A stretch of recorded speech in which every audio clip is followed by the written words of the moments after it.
Yes. Like I have no need.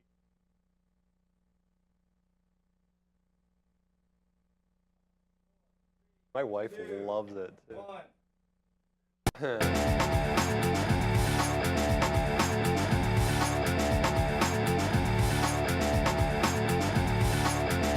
You're trying to hold on to positive territory here. In fact, back to session highs as we kick things off on a Friday morning.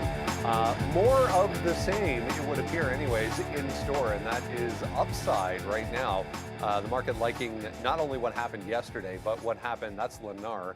Lennar liking what happened yesterday as well, coming off of better than expected earnings for Lennar. We'll touch on that. We'll touch on a number of chips, chip makers moving around once again this morning, specifically NVIDIA with more positive notes coming from analysts.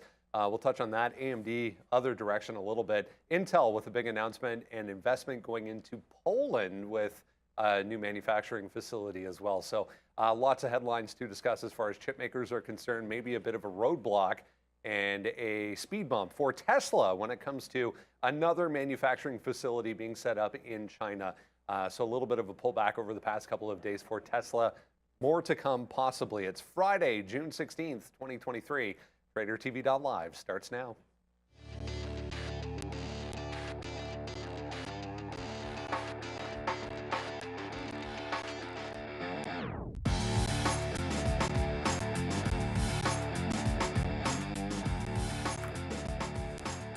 My chart loading yet, but give it a minute and it's missing here. A few candles anyways, Sharif, missing from my chart. But trust me when I say we are officially positive on the morning, not only for the S&P, but the NASDAQ as well. Back to about 0.4 right now for the NASDAQ in positive territory. It's worth noting, coming up this morning, I don't know, I mean, I looked around, I didn't see anything from Bullard, but apparently he was making comments at 3 a.m. What? According to this calendar, so heads up on that. Fed's Waller set to speak as well, 7:45 this morning. Haven't seen anything from Fed's Waller. And then we have Barkin in store for 9 a.m. So we get beyond University of Michigan sentiment as well as coming, FYI, 10 o'clock. There is an inflation expectation portion to this, so both 5-year and 1-year expectations for that. So we'll keep that in mind at 10 o'clock. But we're past the Fed, which means the quiet period is over. So get ready for more Fed speak. They love to go on camera after that 2-week blackout period that they're not allowed to speak to the media before the FOMC meeting. By the way, Barkin, under investigation, his wife apparently trading through the blackout period 2 weeks prior to the FOMC meeting. You cannot trade, and apparently she was trading through a broker. So we'll continue to see how that develops. But yeah, the watch out for Fed speak now. I'll keep my comments to myself on that one, but shocking. Shocking. Max is in today. Sean is enjoying a long weekend. Just there, my chart's working, if you saw there. The market back to positive territory. Sean enjoying a long weekend off doing baseball things, I think, today. We're happy to have Max with us to take us through to the weekend, guys. Should be an interesting one here. Yeah, it should be fun. They have a tournament. They got the new catcher equipment, so it did fit. We already talked about that. So G is going to be balling out, doing her Joe Mauer impression, and it's going to be an interesting Friday. I don't know why you have to keep your comments to yourself about that one. It's absolutely, utterly ridiculous that you don't trade during a quiet period. Like, come on, man. Like, that is so absolutely nonsensical that you could be making. That's not a mistake. That's just sheer. It's either just the dumbest thing of all time, or you're just trying to break the rules. But anyways, it's going to be a good Friday. Why? Because Virgin Galactic's up. So obviously everybody that was smart enough to have invested in this at $4 is laughing now that they have a launch date set. So amazing, good for them. At some point, if it gets to 650, I'd probably try to short it today. But let's be real. It's a big move for them. I don't know sustainability in terms of their model right now. They're trying to get once a month launches starting up after August, because they have a launch for next month, and then they're going again in August. But they just need to have so much higher frequency before this actually makes sense from a valuation standpoint. But this is moving. There's so many breakouts today, Max, where like Yanni's yelling out Shopify. Netflix is at 450. Meta wants some tops, Nvidia's at key levels. I mean, there's Teslas out there for you to trade. AI and Carvana could squeeze. Nicola's back to the upside, believe it or not, after that huge shorting opportunity yesterday and that crazy run that it had. So we should have a great witching day here, because also options expiration. Yes, as we know, stonks to the moon, and SPCE, Virgin Galactic, is mooning today, looks like. Microsoft and Nvidia also at all-time highs currently, and Apple. So, you know, the biggest names in the world all at all-time highs. Yeah, this could be a banger day with all those options expiring.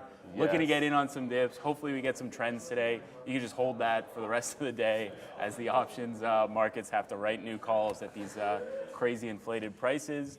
Yeah, I'm excited for this day. I have too many ideas on my watch list, so I'm going to have to trim some of those down before they open today. But yeah, it's one of those days. Yeah, one of those days where you know, you could be in 7 positions probably off the open today. I have 9 on my watch list right now. Which, I have 12. Yeah, this could be. That's and I didn't even put Shopify, so 13 now. Yeah, Shopify. I really like that idea, that Shopify breakout. Actually, so can we just can we come to the charts here, because Shopify has been doing what you want to see, I think, into a break, right? Like you get that kind of, you make the higher low, you're consolidating, but you're just tightly wound up here on the daily chart. And then if I can, just because I want to show the weekly, I'll pull my trade ideas back out here. And there's room to the 200 period. It's like $78. That local high in the weekly here is like 71 to 73 area. So you got a good $5-ish, $4 to $6, I guess, technically speaking, if you make that 67 breakout today. And you've been grinding into it and consolidating. Higher lows on the daily, everything you want to see, forming that nice little wedge. Your gap now above. You have previous close underneath you for support. This could work a lot of ways, because if it bounces, even if it dips back into the previous close at 66, that high, it could fail to get under, hold that level, and then you could even be long into a 67 break. There's a lot of ways that the Shopify can set up. Yeah, there's just too many. There's so many breakouts possible that you have to kind of pick and choose a few. And today is the day that SoFi gapped down, obviously. After wanting the short yesterday, SoFi is now down 7%. Classic. Is what it is. Good ask. Hey, Max did get a haircut. Everyone's very excited about Max's haircut. I think it looks good. It looks great, man. It looks great. Let's talk about the overall market here. A few things of note heading into the weekend. We'll go out to the Fed funds tool once again. We're still around that. What am I trying to do? There we go. We're still around that 60%, 70%, as I was saying, 71%. It was 60 actually at the end of the day yesterday, versus 28 for another quarter point to come in going out to July.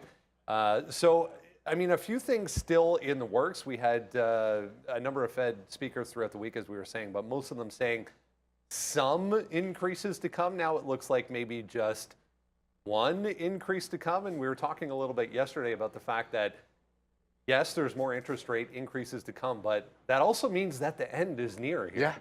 And so a couple of things. First of all, the market not buying what Powell is selling. They're not buying that there's going to be 2 more rate increases this year. They're pricing in 1. That's the July rate increase. So that's first and foremost. Second of all, I think it's not really important, as important, how high we raise, but for how long we stay elevated. He's saying no cuts into 2024, earliest 2025. That's a long time to stay high. But like you mentioned to me, historically not high. But you have to remember, that's real rates, right? So that's the Fed funds rate minus inflation. So there are going to be adjustments along the way. They just want to keep the restrictiveness the same going out the next 2 years. So it'll fluctuate as inflation fluctuates, obviously. A couple things moving around here. IRBT, 20% to the upside this morning. The EU, or the UK, my apologies. Britain coming through saying that they're going to approve the acquisition for Amazon, $1.7 billion. For Roomba, now going to be available on Amazon. So IRBT, huge mover to the upside. Adobe as well, off earnings. There was a long list. I mean, you were mentioning a long list of positive moves for analysts. 14 price target upgrades today for Adobe. The market really liking what they had to say, and we'll talk more about that, I'm sure, on the rundown. They beat on the top and the bottom line. Guidance was fantastic, and oh yeah, that AI word was thrown around a lot. I heard, or I saw a number of people mentioning this IRBT pre-market before we came on this morning.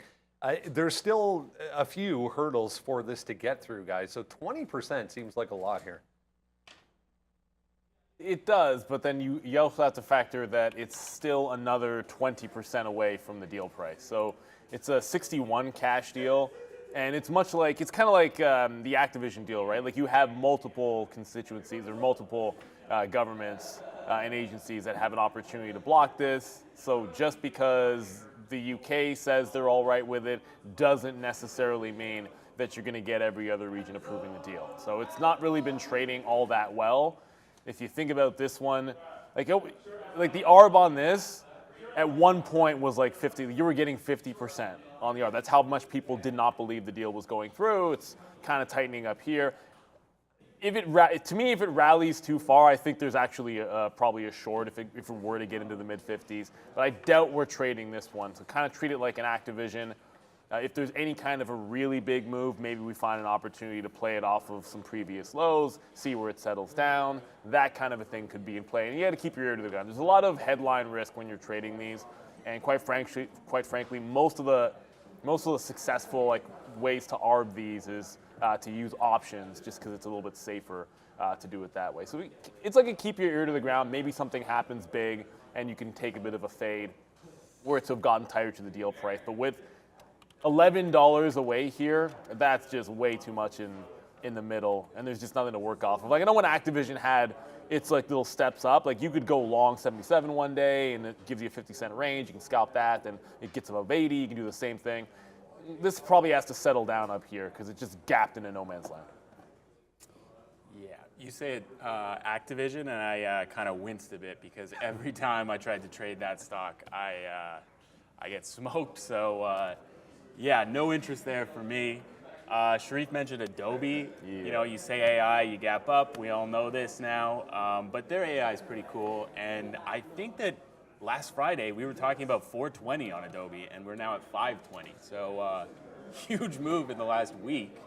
Yeah, this name's looking pretty strong. I mean, I don't have a trade on it today, obviously, but too spready for me, as we talked about last Friday. But the spread looks like it's tightening up a little bit. I guess the earnings move helps with the liquidity a little bit. I wouldn't write it off, if only because we've seen this before. Like maybe it gives you like that failed break of support, and because it's above 500, right? And it's a Friday. So if it were to fail the pre-market low at 06, like you could maybe have something like 6 7s in with a 5 stop, and then you got 3 to 1 to the high of the day. Just imagine like it's a $50 stock. Like we traded Tesla pre-split, but Adobe we wouldn't trade necessarily. It wouldn't be the front of the list. There's so many other names that are more reasonable, but I might look at that one because that's a big sort of like, this is where the consolidation happened both pre and post market up at 506. That's a level I'd be looking for. But I don't want to keep the man himself waiting, the man, the myth, the legend that is Michael Noss. I believe we have him ready at the desk.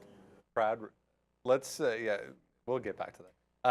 Michael Noss is here. We'll have a bit of a chat on what has been happening this week for the overall market, some individual trade ideas as well. Remember, we are going into a long weekend. Market is closed, so we won't have an opportunity to chat with Mr. Noss until next Friday once again. So Michael Noss, CMT over at Trade Ideas, back with us again to cap off.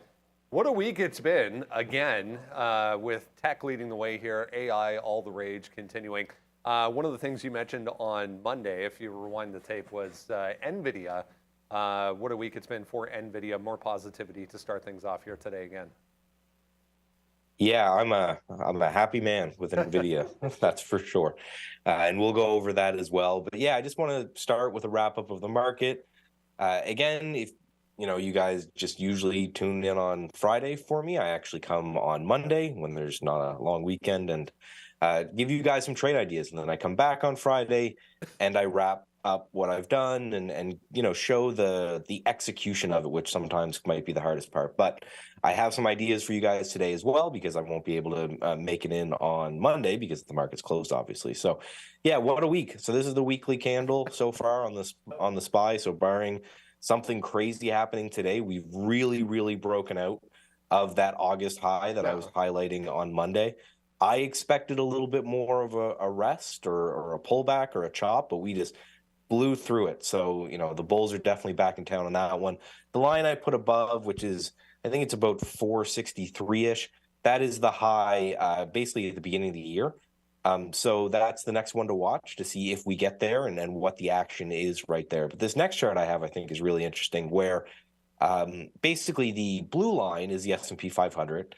And then the other two lines are the MDY and the IWM. So simply put, the blue line is your large caps, your big cap movers, the, you know, NVIDIAs, you guys were just talking about Adobe's, right? Anything that's a massive company that you know.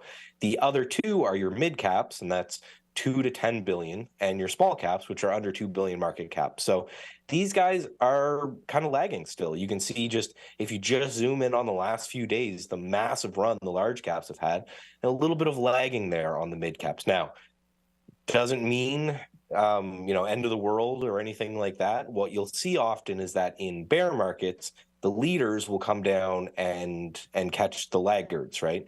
And in this case, in bull markets, sometimes you see these the laggards come back up to meet the leaders. So maybe when we have some sort of rotation, even if the S&P 500 takes a rest, take a look at these other indexes. Is there some sort of rotation that's going to happen where, you know, people take profits maybe in S&P 500 or large cap names, and then use that money to maybe buy some mid caps or some small caps? But just something I thought it makes sense to note under the hood, that this rally, especially this week, is very driven by the large cap names. So yeah, if you own a bunch of small caps and they haven't been participating, don't feel too bad. So here's the NVIDIA chart that I showed on Monday. Again, this is becoming my favorite scan, which is the anchored VWAP before the large break. You had Brian Shannon on. I know you guys have that video on your channel as well. Definitely check that out if you want to learn more. The idea, basically, you know, you wait for support at that anchored VWAP. If it bounced from there, you buy some. I talked about a trade that I had. I also mentioned the 400 level. And then the next chart is NVIDIA as of last night. Just blew through 400. I was able to buy more. So I'm a pretty big holder in NVIDIA right now. Enough of a cushion that I will protect that 400 area. If we close below 400, it will be time to go. And, you know, that leads me to this next X4, which I talked about on Monday. And the idea was, if we could break this 225 area, I would get involved, because you can see it was struggling around that 225 for a long time. But I always want to highlight not just the winners, but the ones that don't work. So I got involved as it broke through 225. And then you can see yesterday it broke back down below, so I got out. So this one goes back on watch. If it can take out those prior highs, I'm kind of interested. But it's, you know, I want to highlight that the point of swing trading, the main power of swing trading, is that my winners can be uncapped. I don't have a time limit to get out of my trades. So the way that I make money swing trading is not so much being right all the time. It's the fact that if I'm wrong, I take small hits right away. But if I'm right, I can hold stocks like NVIDIA for months or even longer, and then be out in 2 days if something doesn't work. Another one that I entered, nothing really moved from this one, but I did want to show you the entry of it, is BRBR. This was the idea. You had the anchored VWAP before this large gap, bounced off it a few times, continued to bounce off it. If we go to the next chart, I actually entered some yesterday. So that's still holding as support. So my idea with this BRBR, as long as it holds that anchored VWAP, I'm in. If we get some sort of push off it, that's when I'll start to look to take profits. But as I talked about, I won't be able to be here on Monday because the market's closed. So I always want to leave you guys with ideas when I see them. These are also coming from the same anchored VWAP scan. We have a few more that are in the queue that should be live next week. And the first one here is Yext. Not too sure what these guys do, but you can see the purple line, again, is always the anchored VWAP from before that gap. It's now five, maybe 6 days in a row where it breaks that intraday and then rallies back up. And then it breaks that intraday and it rallies back up. So that to me is evidence that there's somebody buying at this anchored VWAP from before this gap, which was an earnings gap. And you can see the massive volume spike that happened that day $14 on this one. If it can get over $14, that's where I'm looking to get in. Next one here is GIII. You can see the same kind of action. Had this massive gap up, this massive volume, and ever since then, it's just, it pulls back in, it finds support at that anchored VWAP, it moves higher, and then it pulls in and moves higher. So showing me that there's someone out there with way more money than I do who is looking to buy every time it reaches that anchored VWAP. So I want to be on the side of that guy. If this one can clear like $20 or $21 a share, that's where I'm looking at this one. And the next one is MBD. This is MongoDB. I guess they're a cloud computer or tech company. Massive gap up on earnings. Again, you can see the volume spike. This one's holding a little bit shy. It hasn't quite gotten to that anchored VWAP yet, but you can see the clear support area. So there's somebody out there that's protecting this zone. $400 seems to be the obvious one, same as NVIDIA. If it can clear, 390, then I'll probably buy it. And if it doesn't get to 400 quickly, I'll be out. But I know right where I'm wrong. I close under that anchored VWAP, and it's time to go. Now, lastly, thank you all for signing up for our test drive. I know we had a lot of people from Trader TV that checked it out. So you had 2 weeks of the program to play around with. If you like it, again, go to tradeideas.com/tradertv. And you can use TraderTV25 at checkout, save yourself 25%. So keep those trade ideas going. Trader TV 25 all weekend long as well over at Trade Ideas. So great opportunity, guys. Again, if you took advantage of that 2-week-long test drive, make sure you take advantage of Trader TV 25 as well. I want to touch on that concept of, and this is a very, very frequently asked question that we get, that concept of a failed breakout. So you showed that one chart of something moving through that level that you wanted to get involved in. You get involved and then the buyers disappear, the volume dries up, comes right back down. Is there something, that we can look towards from your perspective as the key as to saying, okay, this is not working, I'm just going to get out? For me, again, you nailed it with volume, right? And generally speaking, if you want to see a breakout, you want to see some volume continuing that breakout. But for me, it's the level. I pick my level, same as you guys do day trading. If we can't clear and we can't hold that level, I'm out. But I think the point is that I really, really want to push is that there's some slight differences between day trading and swing trading. In day trading, win rate is a little bit more important. You're trying to generate income a little bit more. With swing trading, my goal is I don't care if I've got a 30% win rate or a 20% win rate. My goal is that when the market starts to move, I've got a portfolio full of things that are just rocketing. Again, like NVIDIA up over 10 to 15% on it so far. So I'm okay with, if I get in on a breakout and it doesn't work, I'm okay with getting right out. Peter Bryant, who's a great trader, I think he's been trading now for 6 decades or so, has a simple rule that anything that is red in his portfolio on a Friday, he just kills, because he's playing the same kind of game.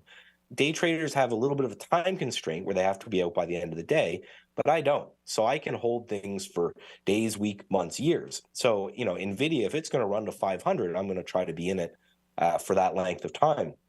So I'm okay taking, a 5% loss here, there, over and over and over again to kind of hold for that big loser. Now, some people might not be comfortable with that, but for me, that's the way I trade. I'd rather take paper cuts all day long, and then when I hit it real big. If you're a little bit more, you're less adverse to that, then I would say use a wider stop and just kind of walk away. But again, volume and then follow through, right? If it's gonna break out, it should go, right? You should see that in the next few days. And that's the key. And we touch on this all the time in the sense that you're looking at it from a swing trading perspective, but we can apply the same principles on an intraday level as well. So if it's going to go, it should just work. You shouldn't be sitting there sweating it out for, in our case, minutes and maybe even hours. It should just break and then go. Great stuff as always. Michael Noss, CMT over at Trade Ideas. Have a great weekend. Thank you. I'll talk to you soon.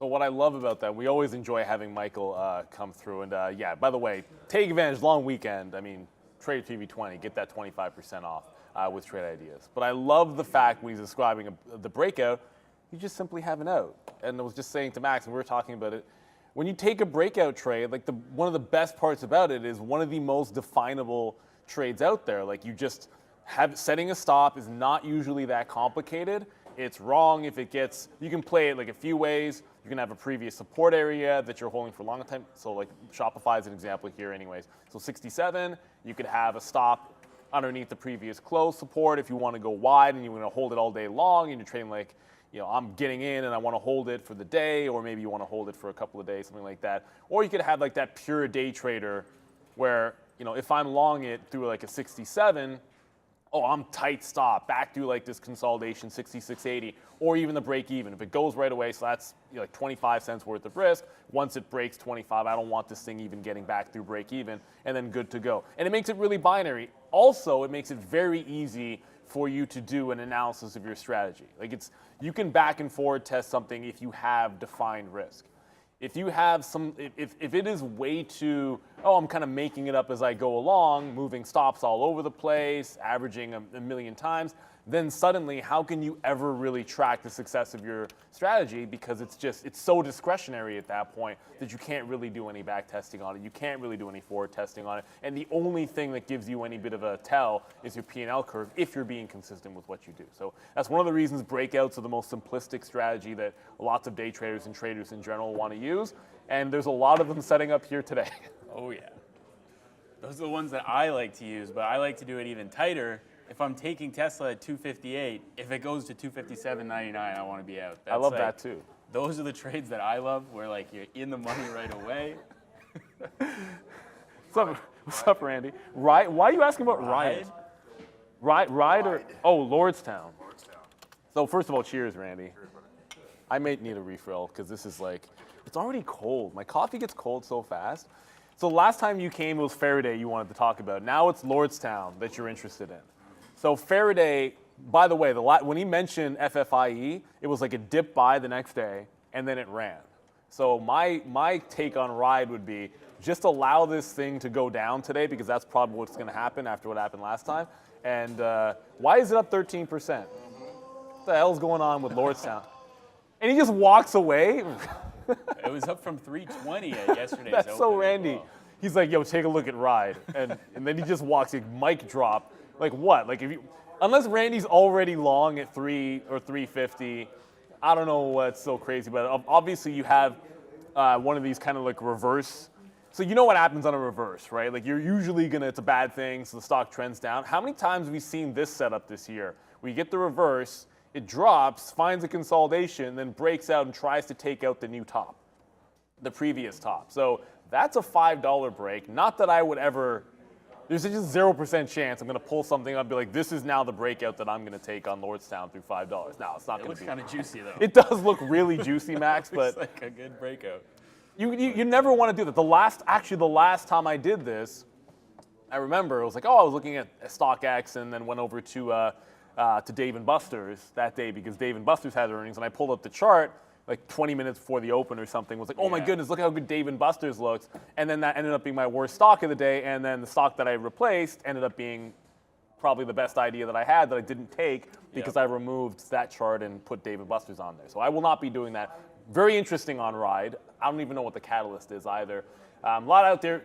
We're definitely going to get to SoFi here, Tony Price. MEGL's up 12%. Transparent Trading is letting me know. So there's a heck of a lot moving. We'll definitely get to all of it. And my goodness, even Palantir. We're talking about breakouts. Palantir is at $17 right now. The last time we were at 17, now in Palantir's defense, and this is my defense of Palantir. Whoops, I want to hit this button. In Palantir's defense, the last time we got to 17 was on a 16 break. So it'll be easy to say that was a pretty big failure on Palantir at 17 and it was horrible. And if you were buying it up at the top at 17, it sucked. But that's why you have tight stops on a 17 break. Like it goes up, it goes to 17.20. As long as you got out somewhere reasonably on your breakout at the top, you're fine. And the 16 break was great. Now we're going to retest that top. I don't know whether you want a 17 even break given what happened last time. It probably needs to clear the quarters, and then I'm more interested in Palantir. But lots to get to here, Brendo. First segment of the show, as always, brought to you by Surge Trader, where traders can get a funded trading account up to $1 million, keep 90% of the profits, trade stocks, indices, forex, crypto, and more. Program has simple rules, no time limits. Go to surgetrader.com/TTV. Use promo code TTV. Get 10% off from our friends over at Surge Trader, quick look at some upgrades and downgrades for you this morning. Adobe, AMD topping the list here. We also have NVIDIA to the upside. We'll talk about that coming up as well. But chips may be back to the upside in general today. Nice report from Adobe as well. CrowdStrike, a little bit of a move, but on light volume, it's worth noting to the upside here in the pre-market. SoFi, Kroger, Allstate, and Ciena all down so far. Let's check out the futures here to kick things off at 9 o'clock with Sharif. Yeah, guys, every day I sit here and I try to give you levels to the south side, and every day it seems like a futile endeavor because we just go up. But I'm going to do it again. Let's get to the chart. So here we go. To the south side, we're not finding support until we get down to this 44.25. Essentially to 4,400, a buying zone there, a bit of a gap between where we're currently trading and that zone. But yesterday's close comes in at 44.71. I'll be keeping my eye on that level as well as 4,500. Do we get to 4,500? And if we do, how do we trade around there? A lot of unknowns today, but it seems betting in the northern direction has helped. So what you're saying is the market is strong and doesn't like support at this point. We'll see. Maybe today's the day, but it certainly doesn't look like it as we're still just grinding higher here at 9 o'clock session highs. Here's NVIDIA, 1.62. Let's get into everything else you need to know this morning. 1.62 to the upside for NVIDIA. Top of the watch list this morning after Morgan Stanley moves it to their top pick over AMD, according to thefly.com. So not that it needed more momentum, not that it needed more positive analyst moves, but here we go. NVIDIA to lead things off. Need more? I don't know. I mean, what's interesting about NVIDIA is like we were just here in the aftermarket after the Fed. Like this is where we got to, like 434 up, well, 433 change in the aftermarket on Fed days where we got to. Then we basically gapped down to 425.26 at the open the next day. And then we closed up at 433. Well, sorry, we got back up to 433 late yesterday. Then we closed right back at that 26 level. And now we're right back up at the top. So there's really only two places I would trade the stock, which is either breaking out from the top here or if we dip back in that 25, 26 area. Everything else feels like, I mean, if you get through 25, 26, okay, then you can start looking at 421, 422 down there. But you know, under the assumption that that's been such a heavy level, if we were to dip $10 or close to $10, I'd like to think that there's some kind of a bounce in that range. Otherwise, this could just be a straight break. This feels a little bit top heavy. There's some breakouts where like I can wrap my head around taking it at 930, like that Shopify makes some sense, depending on Palantir. Intel's setting up a little bit as well. But yeah, I don't know if I can bring myself to be long 434, especially given that the big moves in NVIDIA have often been after it's pulled back. If you look at the 15, like it's like dip, dip, dip, dip, go, dip, go, dip, go. It's not really been a breakout stock this week. It's been a buy the dip and then catch the rally. So I wouldn't take the top end break. That just probably means it's going to go through 434 right away and go to 450. But yeah, I'm going to be looking for the dip buy because that's what's actually worked in NVIDIA this week. Yeah, I definitely like the idea of going long NVIDIA today. I'm kind of thinking the same thing, wanting a dip buy. But then, you know, if it hasn't been working on the breakouts recently, and then it does work on a breakout, that's when people are caught offside. So I'm wondering, like, if it does break that 435 right away off the open, and like doesn't pull back right through, maybe you can get a risk to reward trade where you're looking at like $5 to $10 of upside for that 50 to 80 cents of risk if it does fail on you. But my idea for NVIDIA today would be like 431 or 430 kind of holding either on like a failed breakdown kind of idea or just holding straight up on the bid. I also like potentially the idea of 432 depending on what the tape looks like off the open. But yeah, I think, you know, if everything's going to be taking out highs, NVIDIA is the strong guy recently. I think we can get that that crazy options rally potentially today to like, you know, 445, maybe 450 kind of idea. If it really starts going, really starts trending, it is quad witching today, so this could get pretty spicy pretty fast. So yeah, this would be a top watch for me, NVIDIA. All right, let's go on to Tesla here. What a week it's been for Tesla. A couple days on a pullback, but overall still obviously very, very strong. That's still NVIDIA. Tesla, there was a Bank of America note this morning that was kind of interesting, suggesting that their market share in the U.S. specifically could drop to 18% by 2026.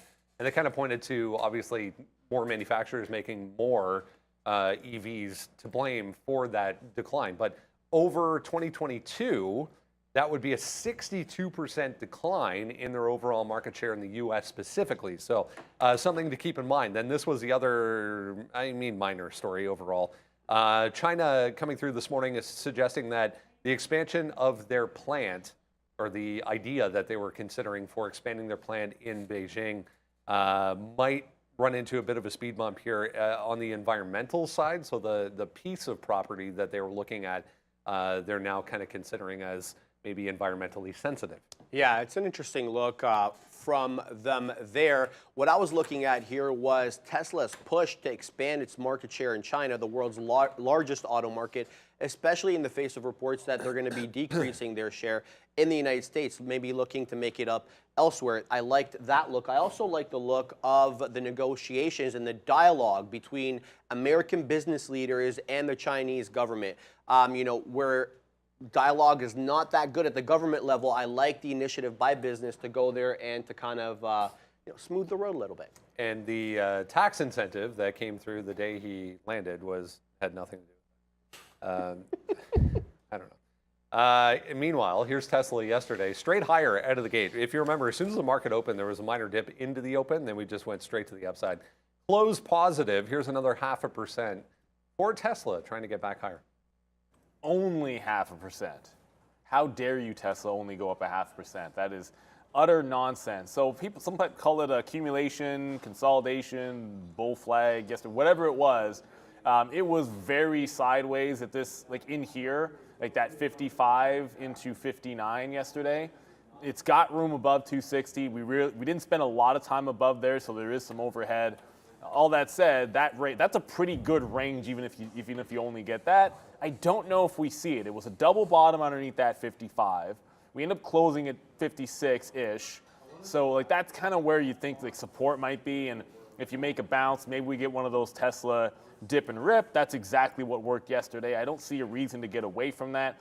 260 breakout could, because you're essentially at 257.50. Like it's a coin flip proposition whether you're testing a 260 break or a 255 dip. On a witching day, I'm generally always going to prefer to have a dip buy. And the reason for that is that if you fail break a bottom, you've trapped shorts, and then you're going long off of that. If you take the breakout, it better work right away. And given that there's been some rejection of that 260 already on Tesla, I'd rather go the other direction. I was just lamenting to Max only because whenever we talk about Tesla, if there's another EV name I'm looking at, that's when I'm going to bring it up. Well, it's absolutely unfair that NIO decided to gap above $10. So it runs 9 yesterday and then gets up to 985 in a consolidation. And all you're thinking about, well, at least all I was thinking about on the train ride home was, oh my goodness, we're going to get through 10 tomorrow. It's going to be a 10 break on a Friday. This is going to be absolutely perfect. You just go long when it breaks, get a 1s and 02s, set a tight stop, and see what happens. Instead, we're at 10.18, and the question becomes, for me, is there now a defense of that $10 level where it fails a breakdown, and then you can try to go long off 10, even if it doesn't hold the first time, just kind of have it up later in the day just to see if it can regain that level. Because I don't know, up here, I don't want to put up, if you take a break here at 10.20 and you have a tight stop, you'll feel like a sucker if all of a sudden it goes down to 10 and holds 10, and then you lost on a trade up here. So I do have my eyes on NIO as well if it gets back in and can give us a trade off 10. For me, Tesla's going to be a dip buy for sure. This is my top watch every day these days now. I've become a bit of a Tesla specialist on this move up, it feels like. So I'm going to be looking for 255 off the open. Hopefully we can get down there. If we don't, 257 yesterday was a key level on Tesla. Hopefully this chart will load up for me, and it does. 257 kept fail breaking in the afternoon yesterday. So if we do end up fail breaking to the downside off the open on 257 and we blast back through, I will be long on that. That will be less shares than a 255 dip, which is where we had support yesterday. I'd like to see 255, see it maybe break down to 250, 450, do a little volume down there, and then blast back up. I think on an options day, you know, we all know that Tesla can do a $10, $15 move on a Friday. We've seen this many times before, so that's what I'm going to be banking on. They keep selling off after the close. I don't think we would have it on this chart, but after the close, we keep selling off of yesterday's levels and then, you know, rallying in the next morning. So I'm wondering if that is, you know, a little bit of market manipulation because people need to buy this stock going into quad witching, and that, you know, maybe there's a bid at all dip levels. So going to be keeping a main watch on this one. Ultimate target on Tesla today, going to be that 265 high that it hit after hours a couple days ago. All right, let's go on to Adobe here. What a move aftermarket, first of all, and then this morning here we are higher again. Long list of positive moves from analysts this morning. If I zoom in here a little bit, you'll get some of them anyways. BOA, Wells Fargo, Barclays, Stifel, Mizuho, Jefferies down here, Davidson, goes on and on and on. Really good report, beat top and bottom, forecast to the upside as well. They specifically pointed to AI and the demand for AI and some of the products that they've already come out with, which, I mean, you and I were talking about that the other day. Just unbelievable what you can do now. Editing, video editing specifically with AI is incredible. It's absolutely unbelievable. And what a company, what a beat. And how many upgrades at the time of counting this morning? There were 14 price target upgrades. Neil and I doing the counting there. But yeah, a little bit of a side note, anecdotal, of course. There is a mayoral race here in Toronto where we live, and one of the mayoral candidates decided to use this Firefly generative AI image technology for one of his campaign ads. And one of the individuals in the campaign ads, well, guess they had a third arm. So, you know, it's not a perfect system. It's in development. I like the technology. No politics, Sharif, no politics. 54%, I was just double checking, 54% since May lows here for Adobe, set to open once again at recent highs here. So there was also, I was telling Max, there was also a fan video, like the Blue Jays, some Blue Jays fan did one as well. And it turned into an absolute gong show. Like people turned it, like people, like they had like, their arms would turn into like a ketchup and mustard, and it looked like they were turning into monsters by the end. It went from like kids eating hot dogs and cheering to just like some kind of scary movie, like I don't know, like a Del Toro movie or something like that. But these AI videos are so they're off-putting. It's a little weird when you watch them because you can, and they get the longer they are, it's almost like the crazier they get. But let's be real, the technology is amazing. People have been, like people act as if AI is a new thing, but like Adobe, like from the very beginning, like when you were just like, you know, touching up photos and what they've been able to do has always been fantastic. I'm not going to get into too much of the nuts and bolts. When they talked about their cloud growth, it was like, when they said like 26 to 27%, they were like 1% of that is fueled by AI. So they could just be brushing the surface here. That's more of a long-term thing. I just don't know if a trade sets up other than 5 or this 506 area giving you like a fail break look, and then at least you have something to work off of. Because when you take a level, when this comes downside, if you're looking for a bid to continue the move, like where's your out going to be? At least if it gets down here and then makes a bottom in that range, settles down, and then breaks a level up, you can kind of take that level up with a stop to the previous. If I take a break, I wouldn't know how to structure it. And the last time I looked at this stock, I know that you would get whipped around at 9:30 like nobody's business. So I think you want to play AI maybe somewhere else in, I don't know, like C3 AI, Palantir, a little bit tighter of a setup for those kind of stocks, and probably more upside as well, just in terms of what you can get risk to reward as a day trader. But I like the stock. I do feel on a Friday, if it does get close to $500, there is always some interest in trading around that price. So if it were to bounce anywhere close to that, it's an obvious area of concern. But at 514, nothing to see here. Yeah, that 500 price is basically the only trade that I would watch on Adobe. You'd see if there's, you know, some size there on the bid, it breaks down, can't go any further, then you go right back up to 510 maybe. Still, like with the way that I like to trade, I don't think this is going to work for me. But if we want to talk about an AI name, you know, C3 AI, the meme stock of the AI names, it seems. Du jour? Du jour, NA of the year, C3AI. I am actually long above 48.50, very small size at the moment. Looking for this to continue, looking for that 50 break today. I feel like I just got to get involved a little bit at this 48.50 level, yesterday's high, just to see where this one goes. If I can get in the money at the 50 break, then I can take the 50 break. If I'm just staring at the 50 break off the open and I don't have any profit on this name, I feel like that's not, I don't know, based on all the breakouts that I've seen on this stock recently, except for 45, you know, I think I'm kind of asking for it. So trying to get this move into 50 and then, you know, see if we can pay for that risk on the 50 breakout eventually. CCL, we'll get to in a second here. Just be aware, guys, both Barkin and Waller, Feds Barkin and Waller, making comments right now. That move down in the overall market came after a comment from Waller.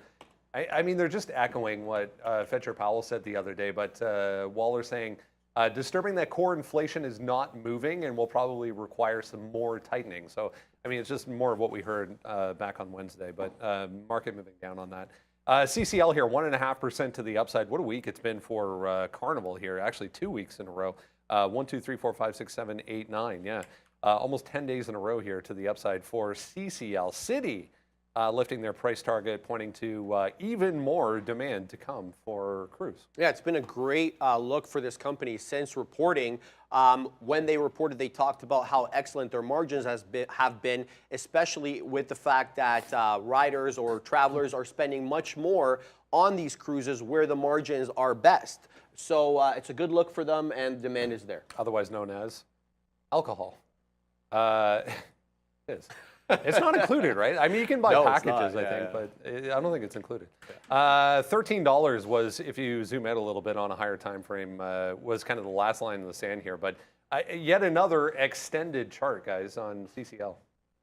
Yeah, we're getting up there. You know what? It's probably best exemplified on a higher time frame. So, you know, the daily, like, what a move, like when it got to 13, now 16. On the weekly, you get a real sense of what's been going on. So this is what we talked about when the stock starts to break and it just goes.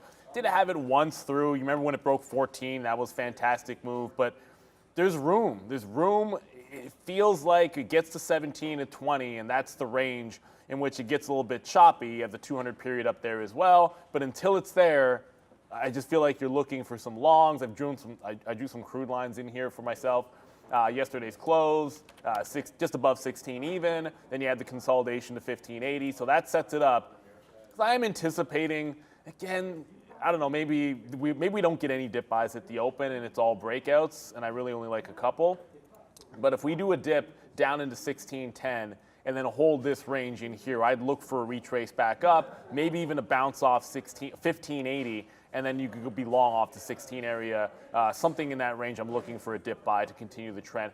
Otherwise, we're just going to look for places to join it. If you get a day like yesterday, generally speaking, this is a 15-minute chart. Like, you'll find these little pockets to be able to join, and if it only trends to the downside, at least you're able to sort of take a shot off of the key level. So I'm looking for that dip. It probably has to break yesterday's close for me to look for that dip buy.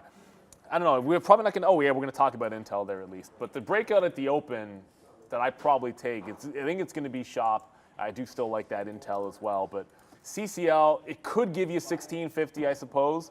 I'm staying away from that one. I just feel like it's gotten a little bit extended. And as big as it was yesterday, I feel like there could be some selling off the open that gets you the entry. Yeah, like CCL, I don't know. I mean, I had it breaking 14 the other day. I just don't see a breakout necessarily on this name today. I think like 17 could be a fade maybe. Yeah, I just don't have much on CCL. There's so many breakouts going today. Like how, I just don't see the edge necessarily. We're up from this 14 price. That 14 breakout was amazing. That was a great consolidation breakout, and it gave you that upside. I'm not sure that I see the upside on a breakout today. And like, if we're talking about dip buys, you know, Tesla or, you know, Carvana, something else like that, I think has more edge on the trade. But, you know, obviously there's a lot of people that love trading these cruise lines since the pandemic, and there's still upside, obviously. I mean, we have places that we can go on the daily chart. I'm just not sure that we see them today. So I don't think I'll be trading CCL today, but definitely see the opportunity there. Intel, yeah, with this Poland announcement out of nowhere today. 4.6 billion. I was just trying to find that note again. I seem to have lost it, but 4.6 billion going to be invested into a new manufacturing facility in Poland, which was kind of out of nowhere. Yeah, look, I get it. The company, they got a fiduciary duty to their shareholders, and you can't rely too much on one location, which is North America. They've got 2 foundries under construction currently in the United States. They're looking to diversify by building one in Europe to take advantage of chip sales there. However, it's costing them some money, Brendo, because they've got 2 others already, I think, worth 6 and 8 billion each, something in that vicinity. Now you're talking about another 4.6 billion capex. They've already cut the dividend from earlier this year to finance this kind of stuff and sold some Mobileye. Yeah, there was also some headlines that came across regarding Germany, that they were maybe in discussions with Germany here as well, but the actual deal with 4.6 billion going into Poland. But kind of an interesting announcement and interesting timing for this announcement, guys. Is this positive for Intel? That Intel is investing is not, like, that's nothing new. So I don't know that it gets a bump for that. It's been strong anyways, right? Like, it's been trending to the upside. No one's going to sit there and tell you otherwise. Thank you very much, Randy. Appreciate it. So I'm looking for the break today on Intel as Randy fixes our 2 bulls there. Yeah, it's consolidating off the top. It got to almost 36.5, and you have a bit of a double top going there. So I don't really mind the notion of, with Intel, the previous high is 42.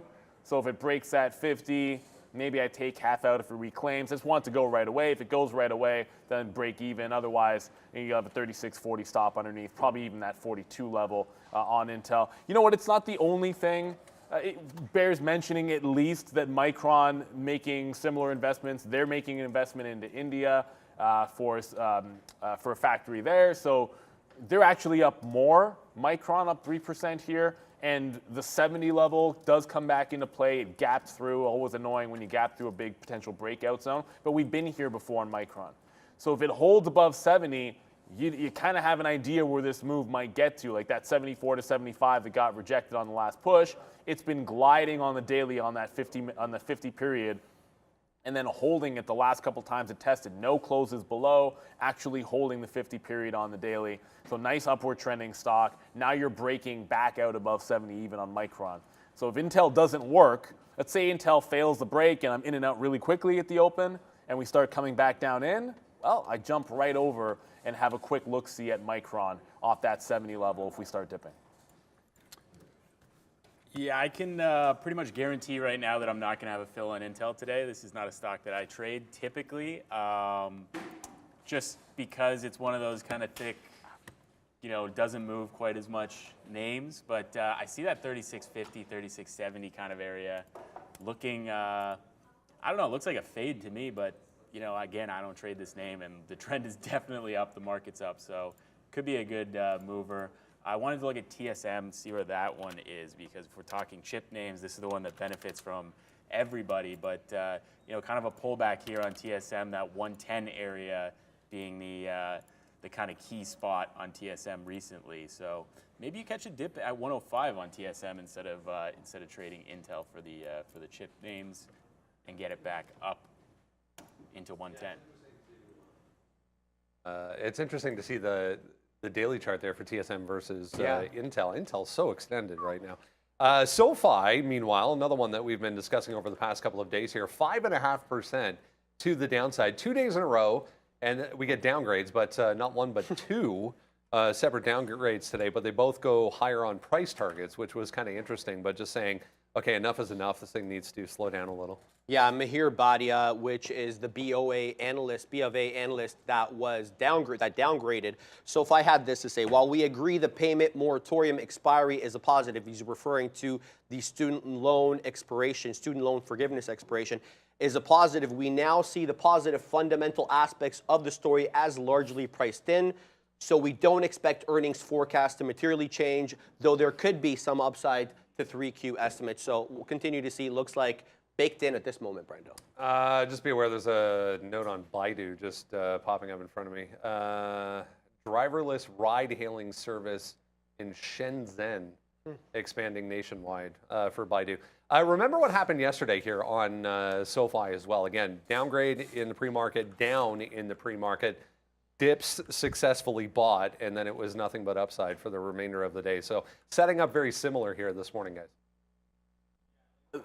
Yesterday on SoFi, it looked like it was breaking down early, and quite frankly, I always like that opportunity. If you can take something breaking underneath that support and then give it a shot to work. It was gap down and been running up so far, I just felt like it was worth it. Kind of my chart, and once it got underneath 950, I was just in the short looking for lower. It did have like 20 to 30 cents down there. I just thought it was, if it flushed and held underneath 9, that you could go even further. Maybe the 15 minute will be a little better to show that. Yeah, like if you held underneath, that was short under here, looking for the, if it was gonna flush, like we should see 850. It then took out 915. That was like my one and done trade. I was just sitting in it, essentially with a 9 short, and then 950 broke and I was out. I'm like, that was my day on SoFi. It then trended up for the rest of the day. You should just worked into the long, because once it was back at 915, it bounced off that level.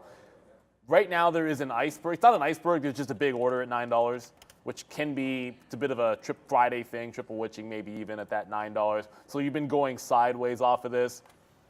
There's probably 2 ways you could play this. You could just be long 901 right now if you really wanted to.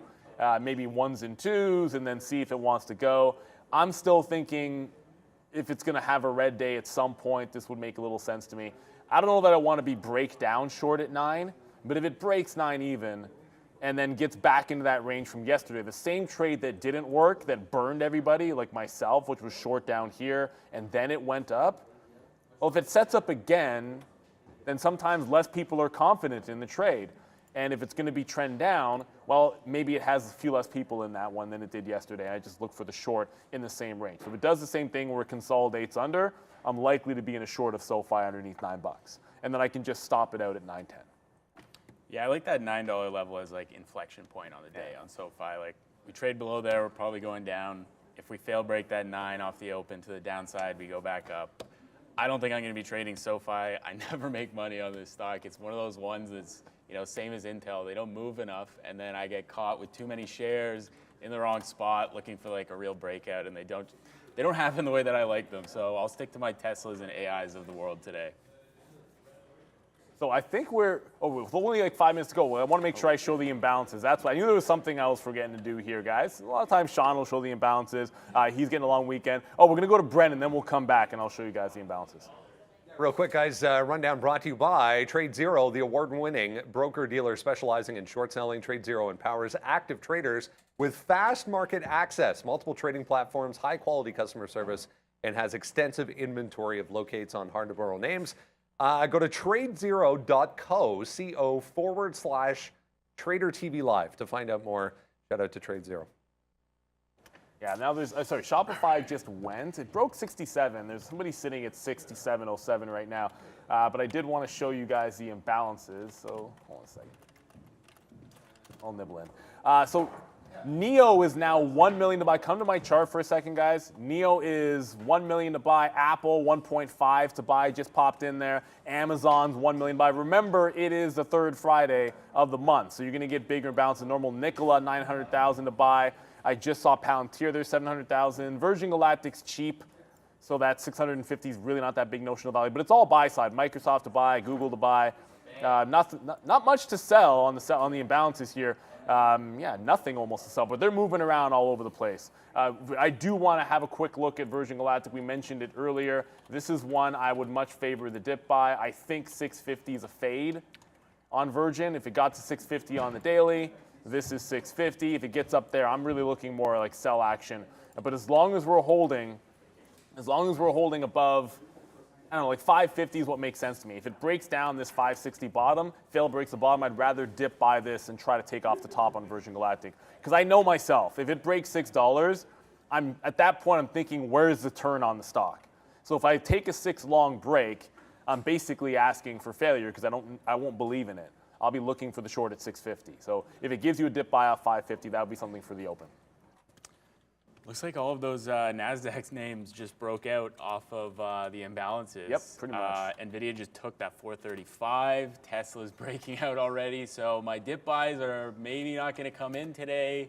Yeah, I'm kind of at a loss at the moment for what to take off the open. Maybe I have to sit on my hands a bit.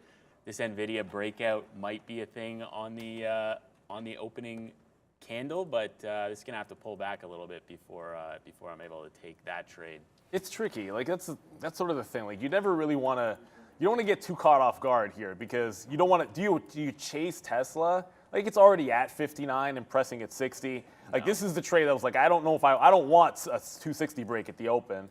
I want that dip buy because it feels like that might be a little bit of a trap. I think we're going to get Randy on the bell here in the next 15 seconds or so because always, of course, when Randy's here, he wants to steal that little bit of a spotlight. So it's Friday, it's triple witching. I'm already in the shop break, but it'll be a relatively tight stop. Do want to fade potentially in SoFi under 9. In 3, 2, and 1. Ring it, Randy. Oh, I forgot all about Nicholas. Oh my goodness, Randy is always breaking eardrums and having fun doing it. Nicola, by the way, yesterday Nicola 180 was a monster short. If it gets up there again, I will look initially for fade trade on Nicola. It's just, it has to get up there, and then I would probably take a shot at it. Yeah, I'm almost immediately shopped. Doesn't look like it wants to hold the top end of the range. Oh, so I'm just looking at Nicola still there. I did nibble into shop. There wasn't a lot of size up there, so I didn't really get a lot of it. I don't like those 930 breaks, so if it gets under 75, I'd probably hunt back for that 66 even level. Only risk that initial 30 cents. Intel is dipping, so we're not going to get the breakout there. Virgin Galactic, because of course it is bouncing higher already. See, and I said I will not take a 6 break on Virgin Galactic, which probably means it's going to be fantastic. Yeah, I'm keeping my eyes on some things. I got stopped out of AI there on that 48 breakdown, so I guess that doesn't want to go. Virgin Galactic, yeah, that 560 kind of price. Oh my goodness, that stock's NVIDIA's taken out the high, never gave me any dip to get in, so I'm sitting on my hands waiting for an opportunity to come as Tesla does start to dip. So maybe I do get that Tesla dip trade at 257 after all. Some of the NASDAQ names starting to dip, so maybe NVIDIA as well now coming down very quickly. That's looking a little sketchy. Neo just dipped. It just failed to break at 1020 and just dipped right into 10. I had that tight stop on Shopify, so that's already come out. If it dips to 66, I like it, but you've already broken 10 even. This is going to have to hold pretty tight here for me to want that retracement trade through 10 on NIO. It's trying to do it. It's trying. Can't really hold above. It bounced at 994 here. So it is, if it holds like 94, 95, there's always a chance that you can take that failed breakdown. Like some people shorting 99s, we get back above, and you go long above 10 with a stop under. But no, it's making a fresh low. That's going to be kaputs until we get down to, I guess, like 975 or so. Yeah, Neo failing that break. It's going to have to show me a little more strength than that. Here comes Virgin Galactic, so good thing we didn't take that breakout. It gets to $6 and then fades. So now you're looking for 550. Can it actually hold on to the 550 level? That would be at least a place that I could dig into it. And if we get SoFi, we get SoFi. It's actually, it's underneath that $9 area now. It just tested back above. I think this is where I try to get the short on SoFi. But I might look at Virgin Galactic as more of a fail break trade. Gets underneath 550 and gets back above. I like it. SoFi is going to be very much the same thing we did yesterday with SoFi. Almost a rinse and repeat. Right? Like it breaks down under. I look to short inside of the range. Clean stop out if it takes out 910. Yeah, NVIDIA's dipping right into those pre-market levels, 432.50. So I'm wondering if we do get that break of 432 and then can take it back through. Tesla got to that 257 price but didn't break it, so no setup there for me. Just waiting on these two names. Microsoft dipping as well, so everything kind of selling off this little early pump as we wait for the levels to come in, trying to be extremely patient today. Carvana is about to go through 27.50, so maybe that's Carvana top break? Oh, that's spicy. Okay. That's juicy. Vana has been on one before. I wanted to mention just Nicola for a quick second here. Nicola did not make the push into that 180 level, actually rejected immediately at 170. So that's also not setting up just yet. You got to be a bit patient. Virgin Galactic, as I said, it did make that test. There it is. So this actually bounces and might reclaim this 550. Let's see if it can do it. There's a bit of a refresher here at 550 on Virgin Galactic, so it didn't actually get through that level. I had a wick above it, but there was no trading above 550. You have a stacked offer there. It would set up, now it's starting to go.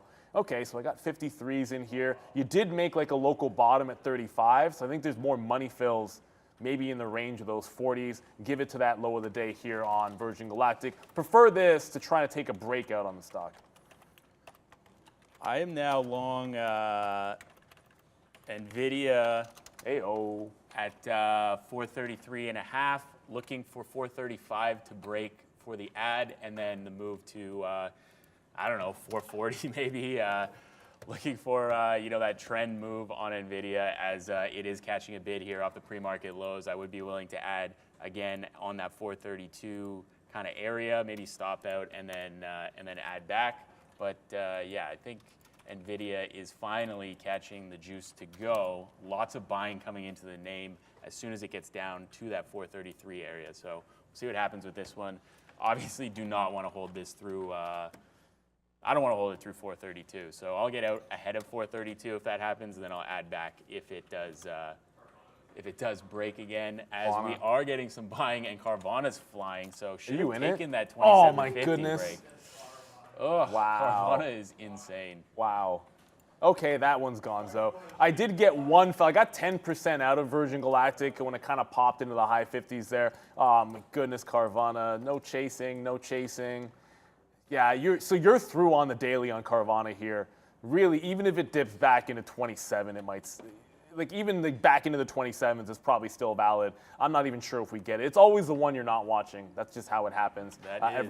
That's how it works, man. The one that you don't love is the one that ends up going. As I said, Virgin started to come back up there. I got some in the 60s. SoFi just broke. I don't know, do I reverse SoFi here? It's the same thing. I end up take the short, it breaks the high of the day. Same thing I was sitting in yesterday. Virgin's actually starting to go a little bit. I'm going to get some 70 orders out there just in case it makes a bigger pop. If we start holding 910, I guess we got to look for a long maybe in that SoFi trade. So I'm only in Virgin Galactic long because obviously, right, like that's the one that's going to be working out, long Virgin Galactic. You know it's an interesting day when. But Carvana's the one that went, not the one I anticipated. So if we get back down in here, it can give some kind of consolidation. I think you look for the consolidation long on that. NVIDIA's starting to go for you. I see there it's coming back to the upside. And I wanted to get to Apple because I saw a lot of people in the chat talking about Apple. Look at the dip, 185. Big level on 185 on Apple, but that's a weak name. Now turning red on the session. It needs to hold 85, maybe even a failed break down, and then maybe coming back up through would be the way I would play that one. Only in one trade for myself. As I said, Intel did not break the high. I wouldn't be looking for a dip buy until it gets a bit deeper.